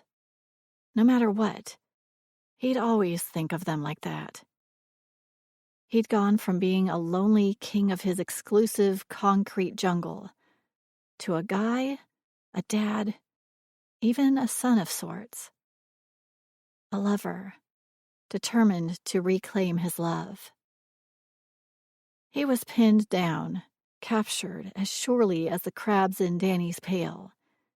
He was at their mercy, Pam's and Danny's. He'd never felt so vulnerable. But to be able to make them smile, he felt like he had rocket launchers for legs. He picked up his pace to catch up with his girls. There it was, Danny's sand drawing. A man and a woman with a child between them, all holding hands. To one side, an older woman with crazy wild hair and a big smile. Grandma Wild. Not the woman Carmen had known. Not the nut job Dane believed she was. But a survivor, embracing change. He imagined Danny adding another woman to the picture. Another big-hearted, flawed survivor. Dolores would make a great grandmother. And above them all, a woman's face, still smiling down on them from her cloud. Carmen, who'd believed he could do right by Danny. From tragedy, hope. From loneliness, love. A big round sun with stick rays coming out of it shone down on them all. From brokenness, family. Pam froze at the sight. Then she lifted her face to his, her eyes wide, blinking fast. Disbelief and pain mixed with... Was he just imagining it? Cautious hope? "Don't say anything," he said. "Come on, ladies. The party's starting without us. May I have your attention, please?" It was the Bergman Group after-party to celebrate the successful launch of Strut, as well as the end of the festival. Dane thanked them all, singling out several by name. He'd provided door prizes, the beverages were flowing freely, and of course there was still more food. Then Pamela noticed a couple of faces at the back of the room that hadn't been there earlier. Aunt Rose. Dane waved to her, and she waved back, her lined face shining. And Pamela's heart stopped. Mom? What was Dolores doing here? And why was she grinning like that? She whirled to look at Dane, but he just gestured for Pamela to join him at his makeshift podium. She did, standing nervously an appropriate distance from him. What was he up to now? "I've been told many times over the years that I should sell part of my company to loosen the stranglehold of control." Dane looked at Pamela. "By my able assistant, mostly, the one who I cannot run this place without, and who I will miss greatly when she is gone." A hush fell over the crowd, followed by confused muttering. Pamela froze, feeling heat rush into her cheeks. What was he doing? They'd agreed to keep her future plans quiet until the festival was over. He lifted his hand. "Listen, please." He waited until the murmurs died down. All eyes were riveted on him. Pamela glanced over at her mother.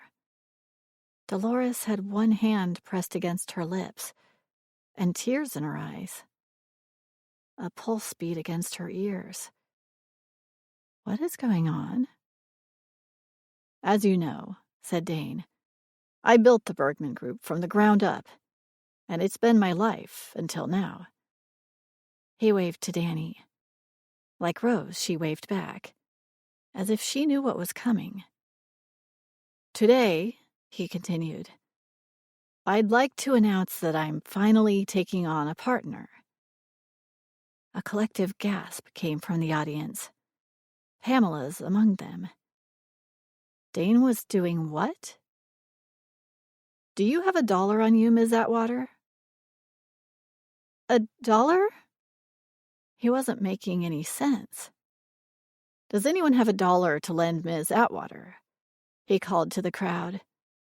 Hands flew into the air, and soon she felt a golden $1 coin pressed into her palm. "You once told me, Pamela, that you wouldn't pay $1 for this company. I can't bear to be proven a liar, so I hereby take this $1 from you." He paused. "In exchange for half of everything I have." She blinked. The crowd grew silent. "Some say I'm a powerful man. Maybe I was once." Titters came from the crowd. "But I've learned that love is what makes a man powerful, and that I'm nothing without you, Pamela Atwater. Danny made me see it, but it's been true for a long time." Pamela couldn't breathe. "I'm also more vulnerable now than I've ever been," he continued, "because when you hand your heart over to another, your life becomes theirs."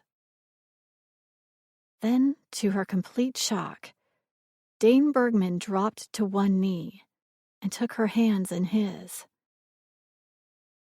"Pamela Atwater, you are the love of my life. Will you do me the honor of becoming my wife and mother to my child?" Pamela felt moisture on her cheeks.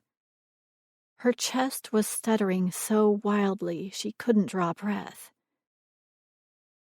"You asked me recently what I wanted," he continued, his eyes shining. "I didn't have an answer then. I do now. Here it is. To have and to hold, for as long as we both shall live. That's it. Time slowed then.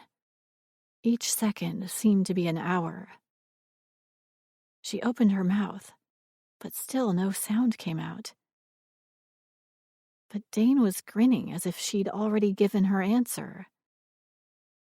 And, oh yes, before I forget, you're being promoted to vice president of the Bergman Group, full partner in the company you've already been running for years. Of course, you'll have to stay on location.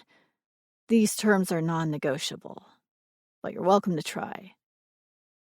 The crowd erupted in cheers, but all she could see was Dane in front of her, nodding his head, waiting, his face so full of love that it seemed to be spilling over. Then a sound broke through and brought her back to the moment. A shriek, but a joyous sound. He's proposing!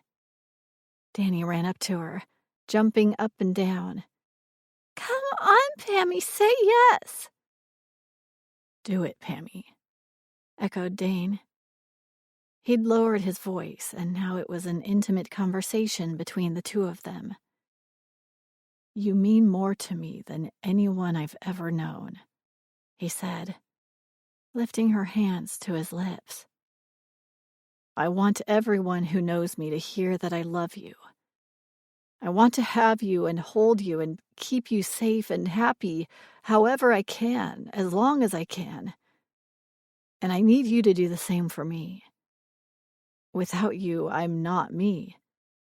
Something inside that I didn't even know about is broken without you. They turned to watch Danny run up to Rose. You showed me that I was capable of being something I never dreamed possible. I'm Danny's father, in spirit as well as blood, because you wouldn't let me take the easy way out. You gave me a safe place to fail, so I could learn to succeed. And now Danny loves us both, and I know you love her. Pamela nodded, her knuckles against her lips, tears streaming down her face. You also challenged me to face aspects of myself that I didn't even want to admit were there. To remember Dan Berg. And to stop hating him. He pulled out the most spectacular diamond ring, an orb so large it looked like it might have its own moon. I want to give you everything. It's easy for me to offer things, stuff. It's harder, much harder for me to offer myself to you. Humbly, in full daylight. Nothing hidden, all the warts and wrinkles on full display. She laughed, wiping tears off her face. Her voice returned. Get up. I love the whole package. There's not a single wart, wrinkle, or flaw on you anywhere, Dane. Dan Berg. All of you. Oh, don't get me wrong.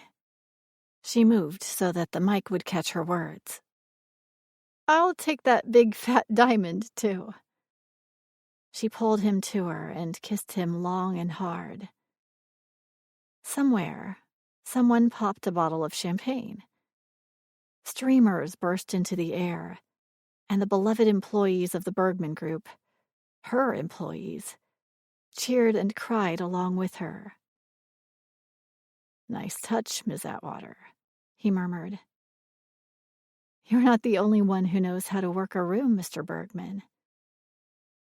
Danny came running back, breathless with excitement, dragging Pamela's mother, Aunt Rose, and Maria Wilde with her. So when's our wedding? Asked Danny.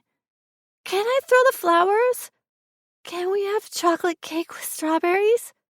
Will you wear daisies in your hair? She took their hands and jump-walked through the crowd of well-wishers.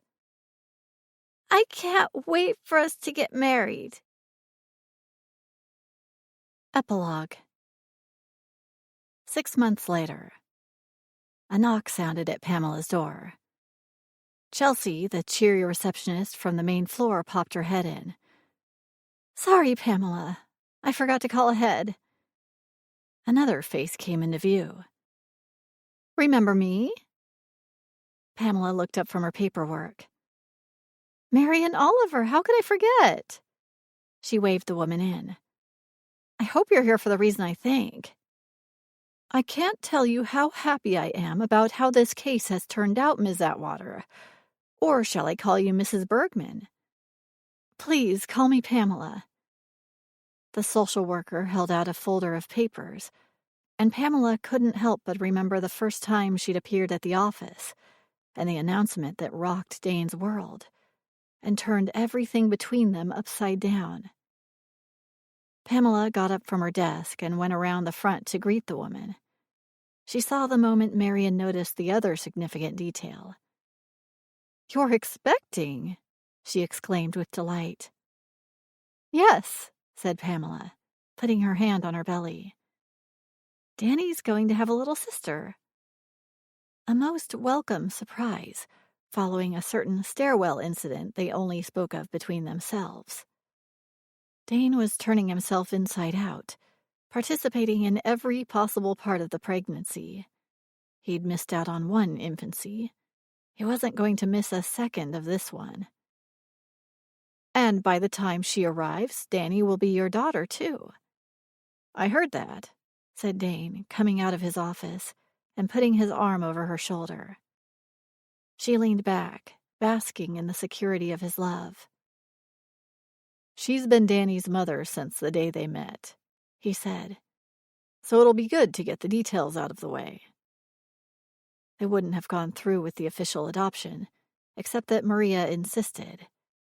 She hadn't always been there for Carmen, and her regret would follow her around forever. Now that she'd received an opportunity to mend that error, she intended to make the most of it. "We're having dinner at the station on Friday," said Dane, smiling down at her, "to celebrate the adoption and remember Carmen. Would you join us? After all, you brought us together, in a way." "I'd be thrilled," said Marian. "But I'd have to say that I think Danny brought you together, not me." "Actually," said Pamela, "we always were together. We just didn't know it." This concludes The Millionaire Daddy Project by Roxanne Snopek. Narrated by Verla Bond. Copyright 2015 by Roxanne Snopek. This unabridged audiobook is published by arrangement with Entangled Publishing, LLC, and was produced in the year 2023 by Tantor Media Incorporated, a division of Recorded Books, which holds the copyright thereto. Please visit tantor.com for more information on our growing library of unabridged audiobooks.